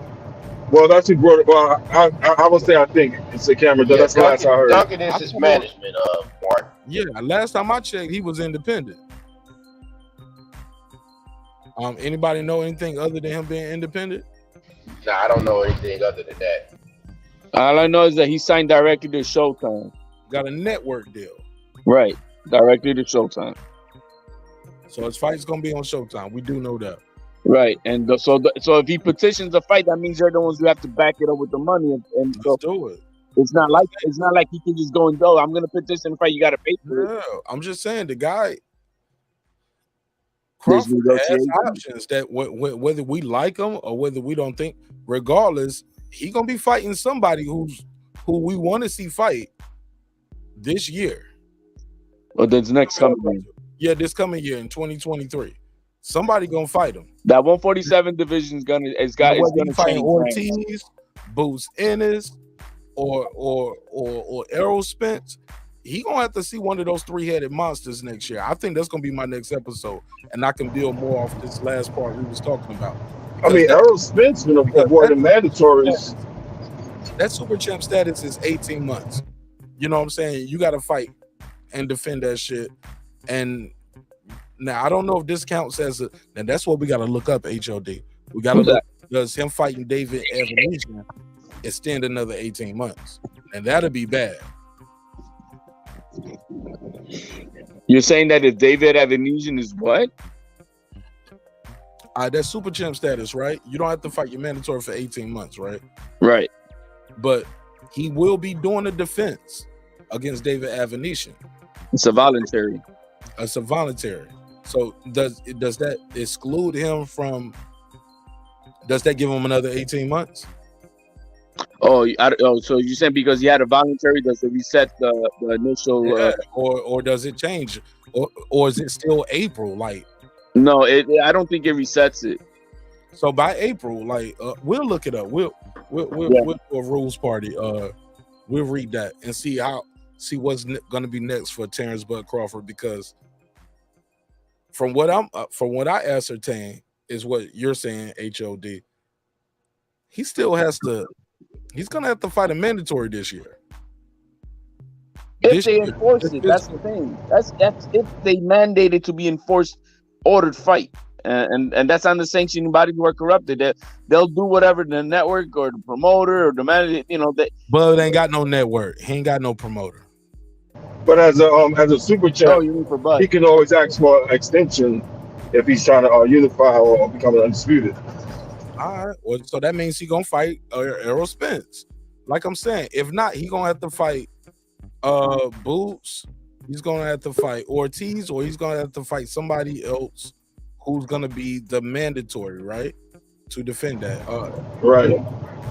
Time running out for both of them, Spence and Crawford, man. Spence has had a mandatory 4 years with one of the belts, 3 years another belt, and like a year and a half with I think the IBF. I'm not sure, but he's been avoiding mandatories like since he got belts, man. Right. That's what I'm saying. The sanctioning bodies do not enforce their own rules because they play by whatever Al Heyman's gonna tell them to do and shit. Go ahead, Puro. What up? What are we talking about? Oh, this nigga right here, man. I'm just fucking around. I heard you guys are talking about Virgil and shit and Boots and shit. You heard Mexican and you jumped on the panel. Let's go. Anyways, they ain't never gonna fight each other. Come on, bro. Why not, Puro? And why aren't fans demanding that fight? I have no idea. I mean, why don't you click the link for that? Shit, man. I'm fucking with. Don't hang up. No, I'm just playing around. Bro, they're scared of the fucking to lose the O. I mean, they're fucking waiting for Terence and fucking Errol to move up or something and shit. But they never gonna fight each other, man. There's too many belts for them to like even risk like losing their O to each other. I mean, it's dumb in my opinion. That's no. I'm sorry. I'm just ad-libbing. I'm like, damn, and nobody's pushing for it neither. It's like we accept the fact that these guys are the two best guys, and it's like we'll rather see one guy get the title and then he got a reason to duck the other guy. You get what I'm saying? Or you got to earn your way up. Like why they can't face each other now? Marq, because they turning us into our older uncles, man. So what? Go ahead, KP. Marq. There's no money either, guys. They Marq, they turning us into our older uncles, bro. You know how your uncle don't give a fuck about boxing no more? That's who we gonna be. We about to be them. That's who we gonna be. They're not gonna give us Spence and Crawford when we want it, right? So they keep dangling the carrot out here. Ooh, and then now the guys coming right behind them. You had good audio because you saying some real shit, but your audio is so terrible. I'm sure. Beam out and beam back right back in, please. Because your first time is when you beam in to be on point. Now, can you hear me good? Go ahead, KP. What I'm saying is that they gonna turn us into our uncles. Our uncles don't give a fuck about the sport no more. You know how you go around your uncle and say, "Hey, your uncle about to have this fight party." He like, "Huh? I don't know them." We like, "Yeah, man, this is the best fighter." He like, "Man, fuck that fight. He ain't coming." Hey, look, he like, it's Nicole Stevenson, Devin Haney, Tank Haney. That's us. We are becoming them in real life right now. Oh my That's God. what boxing does to you. Boxing creates that in you, bro. Oh my God. That's who boxing makes you be, bro. You gonna be the old ass man sitting in the back room, and they always trying to get you to go watch a fight, and you like, nah, fuck that. That's what you gonna be. Tell boxing thank you, because they not gonna give you what you should have got when the guys was in their prime. Because Boots and Virgil's in their prime, and Errol Spence and Terence Crawford is. I mean, Spence done went through the car accident. They both low key past their prime, bro. Yeah, they pretty much passed it almost. And one dude is 35, and the other dude is almost 33. Yeah, and they still telling us we gotta wait till another year. Yeah. Like, bro, like it's only so long you gonna wait for the pussy, bro. If you ain't gonna get the pussy, you gonna move on. Damn, man, you're breaking my heart hearing that shit, man. You know it's true. Why they just? That's why. Why they just couldn't give him the 40, man? Can't give Like, you nothing, bro. like it's just like what I keep saying the 40, but I'm just being facetious because we don't know what the percentages were. Like we heard 65, 35. We also heard no guarantee, but nobody. And now I'm hearing, it was a 15 million guarantee, and also I heard it was 15 million possible if you count the guarantee and the back end money. Like even at a low level, like it's a lot of rumors, a lot of fluff. What I don't like is this: the fight is not happening. What I do like is the fact that Terence Crawford got a fight, and I'm still going to see somebody who's arguably number one, number two. Fuck it. Let's just add all the weight divisions. He's top 5 in the world at what he does. The kid is phenomenal. But it breaks my heart to hear that this PLK Prime might be on some Jelly Roll promotions. Jelly Roll and Russell Red. Motherfucker said it was Jelly Roll and Russell Red in charge over there. Oh man, we gotta do some research. Is it Jelly Roll or Russell Red? Put a case on it. What's the name of that movie? Janky Promoters. Janky. I gotta look that up, man. Oh man, I got some new drops for the next episode. You better not. This shit better. Hey, look, y'all know. Mark said this shit better not flop. No. Look, I think that. Hold on. No, the vent gonna flop. This shit gonna flop. No. Hold on. I've been very clear on that. Mark, no. I'm gonna buy it. I'm gonna look. I want to give away a pay per view to somebody, but this shit about to do Mayweather Pacquiao numbers. Come on, fam. It's David Anesthesia. like, Bud gonna put this nigga in the dirt, homie. Can I cue the Undertaker? Like, hold on, homie. Can I cue the Undertaker? Like, I'm just saying, this is look. Every fight can be dangerous. Motherfucker got to punch his chance, but he going there and arguably the best in the world, homie. Hey, that motherfucker look like Vic Darchinyan, bro. He does look like Vic Darchinyan. I'm glad you said that. He fights better than Vic Darchinyan, but Vic Darchinyan weighed 20 pounds and posed that. Vic Darchinyan fought everybody though. Yo, I used to love Vic Darchinyan. I'm like, this awkward ass motherfucker he was knocking. I'm like, yo, jab him. He right, like he throw people off with that shit. Like that motherfucker Vic Dar. Let me cam over real quick. Vic Darchinyan being that bitch like this. Boom. Looking like dude off of the car. Looping right here. Kids. Put him up. Motherfucking Vic Darchinyan being that bitch like this. Don't insult Vic Darchinyan like that, Mark. Boom! Overhand right. Put him in the dirt. Yeah, man. But yo, man, look, December the 11th, or sooner. If we find out this fight ain't happening, oh man, this episode right here, it's gonna break my heart, homie. It's gonna hurt me more than it's gonna hurt you. I might have to burn one of my Terence Crawford hats. Yeah, I'm gonna cry on there. HOD, can you see the screen?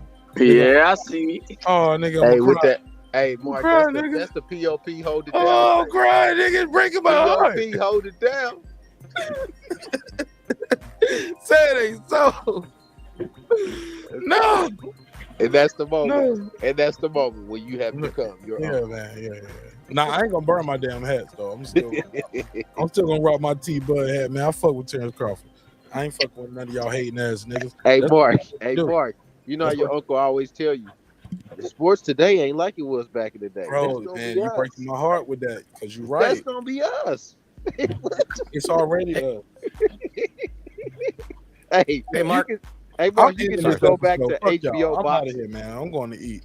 Mark, you can just go back to HBO boxing, and you know it, and you know it's the truth. Yo, we are Larry Merchant. Larry Merchant is us. Yeah. We are Larry Merchant is we. Yeah. Oh my God, we are Harold. We are Jim Lampley. Hey, look, we got legendary nights, bro. Marq, Blue we got blood is best legendary skeleton, and everybody hating. Big Cap. No, I'm fucking around. Marq, we got legendary nights. We don't even get them shits no more, bro. Never heard of it. You don't I even think they changed the job description. These kids don't know about that legendary night shit. That all they know And is they forgot to tell 24/7, us. all access. You got to build up the fight. You didn't get no build up to the fight. The build up was the press conference when the nigga got slapped. Well, I said I fucked your wife. Like his wife. Like niggas used to always bring their wife in it. Like remember Miss Elizabeth? Yeah, Shane Mosley had his wife there. And Mayorga was talking shit. Remember that? He slapped on the ass. Yeah, Mayorga fought. Hey, Shane Mosley fought everybody, bro. Who didn't Shane Mosley fight? Different requirements back then. Shane Mosley fought David Avanesyan. At the end. He fought him and lost though. Hold on, Cotto fought some motherfuckers and lost at the end too. Who Man, didn't he Shane lose? Mosley was Didn't he 67 lose years to old when Saddam he Ali? fought David Avanesyan. Yeah, hey, look, but That's and Cotto us, bro. fought. I told you Cotto that's fought us. Saddam Ali. Marq, that's us. That proves my point. But if you bring up these names and you compare Hey, look, to the these- names of these boxers we kids got don't even- nowadays, you're just insulting them. It's Bro. sold, ain't it, bro? Bro, Hey, shout out to the homie Kareem, yo. Kareem boxing. Kareem told me he got into boxing. Y'all ready for this? Y'all ready for this? Everybody. Somebody look at this. Hold on, where my drop at? Somebody look at this. Look at this. He told me the fight that got him into boxing was the one, the only 4-division champion, the can man, Adrian Broner. That's the fight that got him into boxing, bro. man, how many years ago was that night? Bro, I don't know which fight. He said, I don't even remember which fight. That He was said, after I just he remember, knocked dude I just out. know He knocked Adrian dude Broner out. was the fighter that brought him into boxing. So Bro. that's how young he is. You get what I'm saying? Yeah, but you remember though, AB AP knocked is dude out. right. We are our uncles. We is. We have We are. become that. But but that format different though, Mark, because now you had Mayweather and you had AB. It was all about the money. Even now in this conversation with Bud and DJ, it's about we're mixing in business with the pleasure of us just being Kareem fans. got a boxing channel though, dog. He got a boxing channel. That's how Kareem. quick the technology moving too. And Kareem gonna fuck around and have 1,000 subs before all y'all niggas. You know what I'm saying? Because he active out here. Adrian Broner, his favorite fighter, got him into boxing. Yeah, but we giving these guys an out though. We created this mess, man. We giving these guys an out to chase money. And we make excuses for it. Then we get mad. We don't get the fights. But then we also patting these dudes on the back for getting money. Go get your money. But then if they gonna get their money, you gonna get them fighting tomato cans. Because why would the promotion company not gonna advise them to have those difficult fights? They want to fight those fights. The Otto Wildens, all those ridiculous fights. I'm telling you, they changed the requirements on us and they forgot to tell us. That sounds about right, Puro.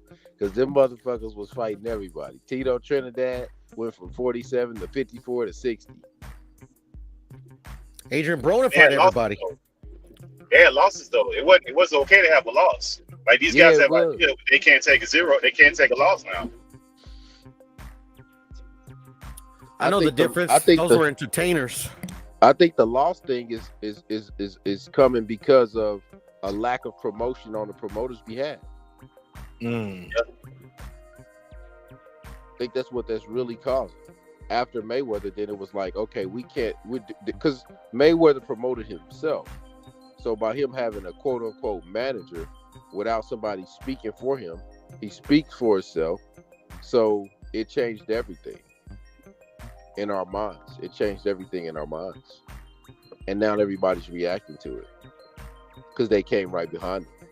Could you imagine the pressure a fighter had after he coming behind Ali? Like that's a different beast, so to speak. Not giving them an excuse, but it's just different, man. Let's be honest, man. These fighters are pussies. That's what the problem is, bro. They chasing money and they're throwing money around like that's the object goal. If you're a That's fine. You chase money. That's cool. But then you come tell me that you want to be You're undisputed. breaking up, Scott bro. Duck and all that. You can't. You're breaking up, Pittsburgh. Say it again. Can you hear me? Can you hear me now, Mark? Yeah. Go for it. Am I clear? Yes, sir. Go Am I for clear? it. Yes, sir. Go Okay. for it. I think we kind of having it both ways, and that's where the conflict come with us as fans. We want to be encouraging with the fighters. We don't want them to be getting shafted. But at the same time, when we're telling guys, hey, it's good that you got the money because it's the Mayweather blueprint. You're supposed to get all you want to get paid. If that's the case, they're only going to have one or two difficult fights. They're not going to be trying to risk themselves to have those difficult fights. They're not their advisors, their managers, their promoters are not going to advise them to do that. They're going to try to shelf them to try to get as much money out of that asset as they can. That's the blueprint that we're rolling with now because they believe that they can't have a loss. I mean, that's the way that they're rolling. Man, this guy don't deserve to fight this guy. You're breaking up. Yeah, it's breaking up again. Can you hear me now, Mark? Yeah. Can you hear me now? Yes, sir. And also, I'm gonna wrap it up with this because I don't want to be too long with it. That's to the equivalence of when, like, these younger fighters, like Busanis and the Spence, where you got a guy saying that he doesn't deserve to get the fight. What does that mean? I'll rest. The fighters are pussies, plain and simple. Man, we ain't doing that. Go ahead, man. I think it's on the promoters. They are. I think it's on the promoters and the networks and stuff like that, not working with each other. The hell of a way to make money if you're a pussy, dog. Fucking is easier. Well, this is the thing in boxing, Mark. To make money, you got to fight the fights that we want to see. They're not doing that.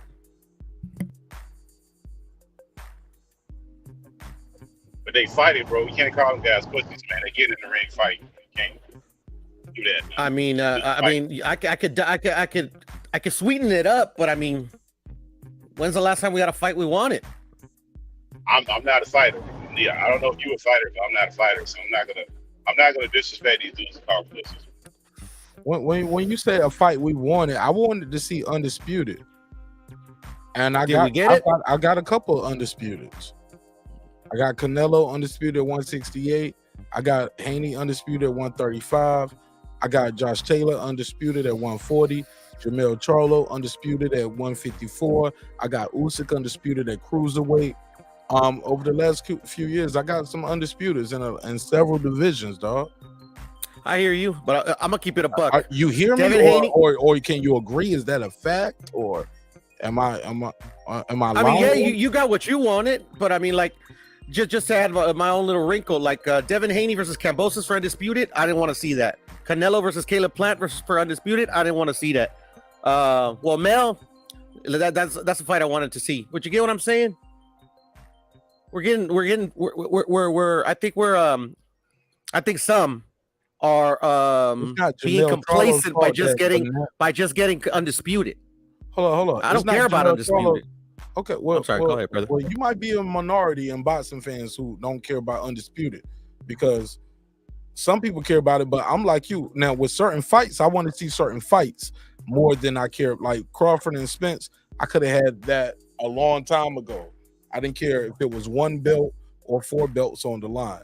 But as far as boxing giving us fights we want to see, at least we got to see that. It was like we got to see Caleb Plant go in there and give it his best shot, and Canelo get dominance and go in there and do his thing.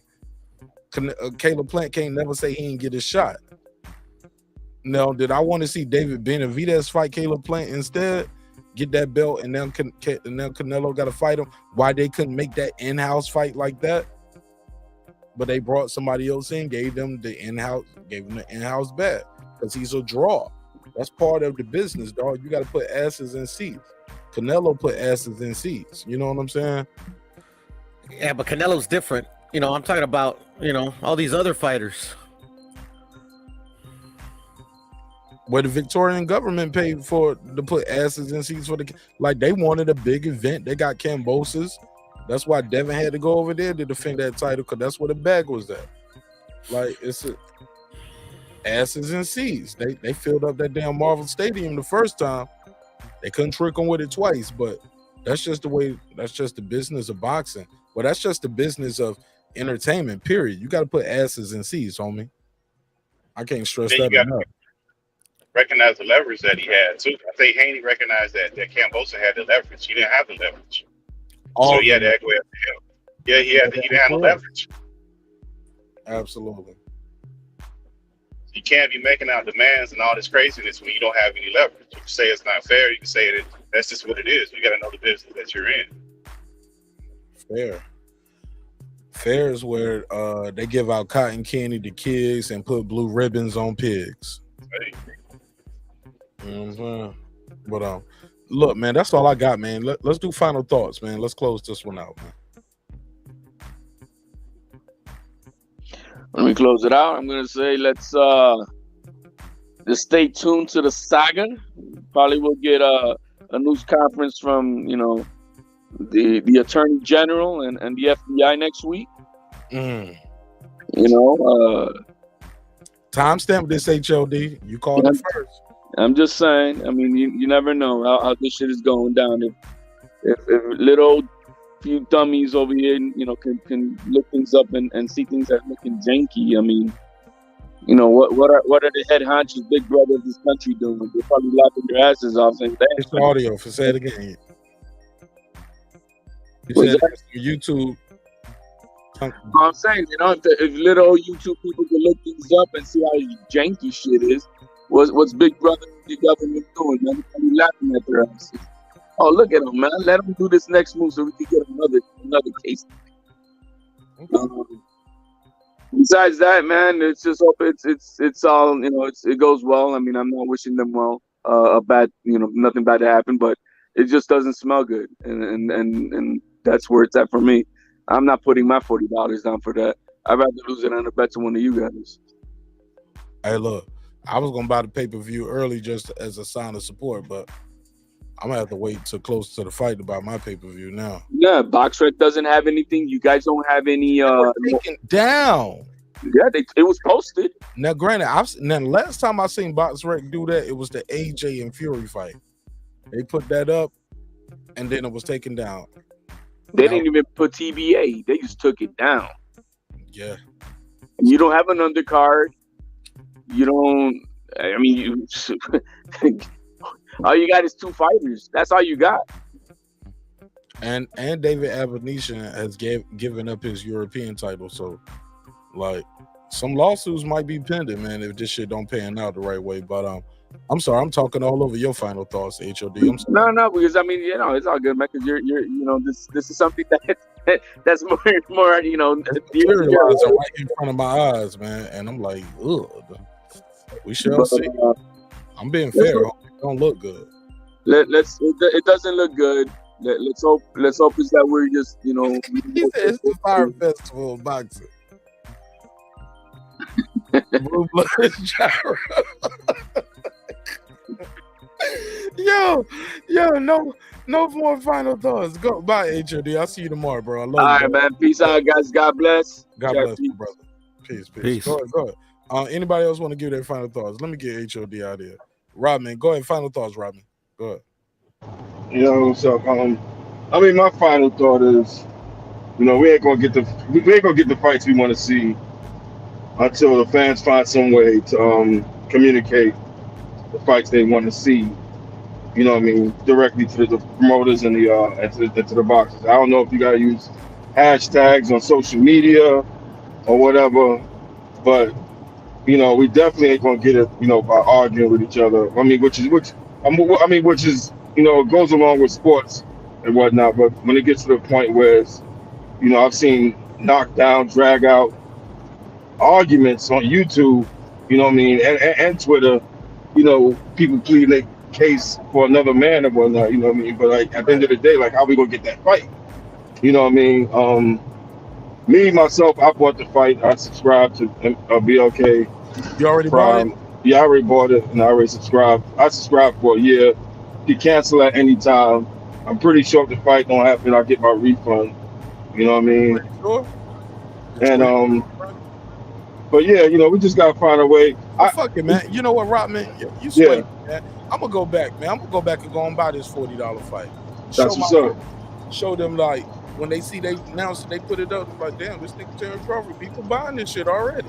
Yeah, you know what I mean. Like you never know. You never know. Like that may be the way we have to communicate it. Can I buy it through PayPal? Cause PayPal will give me back my money. I think they got PayPal in it. I think they got PayPal. Yeah, man. Let's support these brothers, man. Let's stop. At the end of the day, like I said, you're gonna see somebody top 5 in the world do what they do. He either gonna go in there and get beat up, or he gonna go in there and put in that damn work. And I'm betting my money that he gonna go in there and put in that work. All right, shout out to you, Rodman, man. You're more than welcome to pull up anytime. Thanks for dropping in and give me your perspective, my brother. Don't be a stranger, all right? All right, cool. All right, KC from KC5, go ahead. I'm gonna let the members close it out. KP. Can you hear me, Mark? Yes, sir. Go ahead. Boxing doing what it do. What did you expect? But yeah, man, it's gonna be good, man. Talking to y'all in about 10 years when we in the boxing old folks' home and the new starters is coming up, and they telling us you don't know shit about boxing, because that's what's gonna happen. It all works full circle. Welcome to boxing. Enjoy the show. All right, I'm out. Hey, Bobby, no. He said, is Thurman the next opponent for Spence? Question mark on that. Will the WBC strip Spence of his title if he refused to fight Thurman? No. Thurman is not a mandatory where he has to fight Thurman or give up the belt. He's not in that position. So that's a no. Pittsburgh T, Hero, fellas, y'all take us on, members. Yeah, Hero, you want to close it out? Let you close it out, bro. Let you. Sure. Your thoughts are concise. So that means you going first then, Pittsburgh, if he gonna close it out. Go ahead. Okay. What I want to say is, Mark, man, thank you for the platform to all the members. As far as the blue stuff, I think we just got to be careful. Everybody ain't Mark Nash. Mark Nash, the way he run his stuff is completely different. He's one of the very few people that fact check people and fact check people in live action to make sure that you're cleaning that stuff up. Myself right? too. To be fair, I fact check myself up here live on air too. And I think that's good, and that's the proper way. Everybody would agree that's the proper way to do it, because sometimes thoughts will come out different than the way you formulate it, or you might even forget some stuff. You might get some stuff mixed up that you knew a while ago, but you haven't spoken on in a while. You might get some stuff wrong, right? But everybody doesn't do that. Nobody, a lot of folks don't do that. They just, they freeball this stuff. They let people ride, let people say stuff, and they don't check them. They don't call it out on it. So, I mean, the blue thing, I think that's a stretch to put that on blue.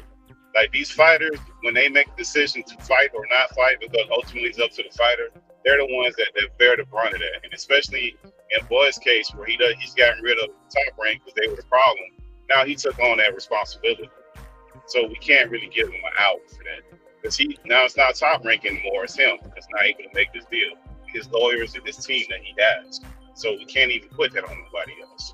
And finally, I'm gonna say this: as far as this new fight, I ain't buying that shit, because I think you vote with our money, and I'm not gonna endorse that to get these guys way out of what they should be doing, which is fighting each other. That's what we want to see. If we keep buying these fights and giving these guys a way out, it'll never happen, because why would they put themselves at risk? They can still make, maybe a 20 or 30% pay cut, but they're still being paid handsomely for fighting these bogus ass fights. Mark, I appreciate you. Hey, to everybody else, man, have a good night. Fair enough. Hey, Pittsburgh, Puro, we bought Ugas and Spence for 80. We spent 80 on Andy Ruiz versus Ortiz, Wilder versus Helenius. This $40 is Charles Martin versus Ortiz. That was 40, right? Or was that was 40? Also, Andy Ruiz versus Areola was 40. Like, we paid $40 for fights that wasn't title fights. So it is what it is. Shout out to Bobby. He said, okay, thanks. Yeah, it's all love, Bobby. Puro, give me your final thoughts. I'm just saying, like, I get it. What people, if you don't want to buy something, it's one thing to say, hey, I don't smoke cigarettes. I'm not buying cigarettes. and I don't buy cigarettes for other people. You feel what I'm saying, Puro? We all know people like that. Like, I don't smoke, and you can't smoke in my car. I'm not gonna give you no money to buy cigarettes, or you know what I'm saying, or you can't smoke, or however it goes. It's another thing to go out there and tell other people you're gonna die for smoking. You're like, it's another thing to do truth commercials. You get what I'm saying? Where you standing on the stump and you just telling everybody, like, I don't. Is that a bad narrative or you? I mean, a bad metaphor? Do you get what I'm saying? No, I get what you're saying. Like, if I don't want to smoke, I'm not gonna buy cigarettes, and I'm not gonna buy cigarettes for you. I don't have to tell everybody in the world quit smoking every time I pass somebody. You know, smoking gonna kill you, right? You know, them cigarettes gonna kill you, right? That ain't my business. You want to smoke, you can smoke. Yeah, for sure. I ain't got to do the truth commercial. You get what I'm saying? So that was my point. But give me your final thoughts, bro. Well, damn, Mark, you depressed me a little bit, bro. Fucking talking about the, man, we paid this, we paid that, we paid that. Like, shit, man. We paid for a lot of bullshit, bro. Or if you want that's the thing. But I enjoyed the fight. I got commentary off of it. We talked about the fights. We talked about what's next for fighters. Like, it's the beautiful ugly, man. You love this shit or you hate this shit. Some people ain't gonna love the sport. Some people ain't gonna rock with it. Some people gonna. Yeah, it is what it is. It's the beautiful ugly, man. Yeah. Well, you got me thinking, Mark, like, how you're saying you enjoyed the fight and commentating and stuff like that. It made me reflect a little right quick that, like literally, like, a lot of the fights I've seen since I've been on YouTube, I've enjoyed, chopping it up on these panels or fucking talking shit before and after the fight more than I enjoyed the actual fight. And I'm a firm believer that, like, the promoters don't listen to us. The fans have no power. But now you're making me think that, like, shit, man, maybe we're part of the problem. Maybe we should, like, us paying for this bullshit or even watching the free bullshit that they give us is part of the problem. I mean, there has to be something that we could do as fans to stop this bullshit, bro. Like, I think it's been a whole fucking year. I've seen one fight that I've wanted to see. Like, truly wanted to see, that I was amped for. I was like, oh, hell yeah, I can't wait. What was it? Mel and fucking Castaño. And then I actually went to that fight because I was over here across the street, and it was fucking like a fucking 3/4 of the fucking half of the shit is empty. Like, fucking disgrace, man. I mean, like, I don't get it. Tell you what won't empty. That O2 Arena where all them ladies fought. That shit was not three quarters. That's another thing I haven't seen in my lifetime. Women out viewing and outselling a man's card for like a unification, as we saw in Katie Taylor, Amanda Serrano outselling and outviewing Shakur Stevenson and Oscar Valdez. I don't think I was ever gonna ever see that in my life. And I'm like, wow, shit's changing. Yeah, I'm gonna find that Michael Williams Sr. interview that I got on the channel, and I'm gonna find that clip in that interview where he tells me fans ain't got no control, and I'm gonna start playing that as a drive. Like, nobody give a damn. If fans don't control a damn thing. Get Stitch back on here, Mark. I'm gonna get him back up here because Creed 3 is coming out, and he's in that. So I have a question to ask him because he just came out on this GQ video on GQ Sports, and it was really informative. But I wanted to ask him a question, but it was just a video. I get him back on. I'll reach out to him tomorrow. If you can. If you can't, it's all good. Yeah, I'm gonna reach out to him. Like, he's always showing me love. All right, well, final thoughts, my brother. Hey, that's about it. Subscribe to Mark Nash and shit, man. Keep it boxing. All right, man. You want to tell people how to reach you, follow you, anything like that? Follow me on Twitter, Puro Su Central del Boxeo. All right, my brother. I'll see you in the next one. Peace. All right, shout out to my guy Puro. Shout out to everybody who pulled up. Like I said, man, I love y'all. Couldn't do this show without y'all supporting the show in a major way. Again, shout out to all the people who donated to the show, kept the lights on, man. God knows we need it. I gotta say this. Here's my final thoughts. We aren't privy to a lot of information. But the information that is coming out, depending on your vantage point, you can look at it and say Bud Crawford was big capping. Depending on how you interpret certain things, you can look at it like, nah, he wasn't big capping. They were not in his best interest. It's all about how you interpret the information you put out there. Nobody on this panel, nobody in this audience or this chat is privy to the information. None of us were in those boardrooms. What I will say is this: I personally look forward to these guys locking horns in the future. The majority of the chat wants to still see this fight happen in 2023. The numbers have slightly shifted since I took the last poll, but it's still 32% for Terence Crawford, 27% for Keith Thurman, 28% move up to 154, and 13% is still saying Boots in it. So shifted a little bit just between revisit a fight or going up to 154. So with that said, man, thank you for your time. Thank you for your energy. I wish you guys nothing but health, wealth, and prosperity. We'll talk. I'm sure this is not going to be the last time we talk about this. My wife was clowning me while I was on vacation. She was like, yo, y'all still talking about that same? The fight ain't happening. Even my wife was telling me the fight ain't happening. Y'all got to move on. She ain't even following the sport, but she telling me the fight ain't happening. Y'all got to move on. Ain't that something, right? And because she's just listening to the audio and hearing people just snapping, she was like, the fight ain't happening. Y'all got to move on. Wow. Let's do this members only drop and let's close the show out. Tony Boswell. What up? Shout out to you, man. Thanks for rejoining. Appreciate you. What up? Deuce Times, 2 months in. What up? Boxing Lounge, 2 months. What up? Toya the Tutor. She's still in her first month. Appreciate you, sister. What up? It's Mex. What up? Mike from Boston. What up? Ace Retro. What up? Rod of the Storm. What up? Here to There. What up? DJ. What up? Queen, aka Miss Sunkins. What up? Got Body News. What up? Pittsburgh T. What up? Taylor Bell. What up? Maddie Yoel. What up? C. Jones 0224. What up? Cliff Bailey. What up? Con Shonery. What up? Lisa Bells. What up? That guy Eclipse 330. What up? Cooking with Sir Senior. What up? On the mic with Terrence Bailey Sr. What up? New Media Today, USA Boxing. What up? HLD. What up? Cooking with Sir Senior. What up? Brandon Washington. What up? Born Supreme. What up? Karma Serene. What up? Lady Shan Dun Them Season. What up? Dub Right Side. What up? Puto. What up? D Bevel the Champ. What up? Rob G Films. What up? And of course, my good brother Derek Lincoln, the Big Fish himself. What up, gangsta? Again, if you don't like the show or the content, blame those people because they are the ones sponsoring the show. Hey, look, man, a lot of times we have these arguments on the show. We talk about boxing, hip hop, social commentary. Look, it's a hip hop political sports show with a comedy twist. We like to let the jokes fly because life is serious enough. Always remember, dreams require sleep, goals require effort. Go out there and get your goals.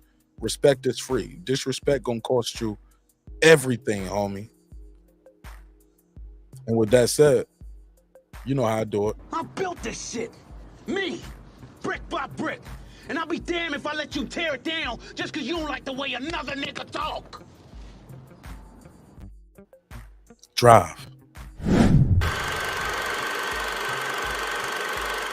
This that squad side.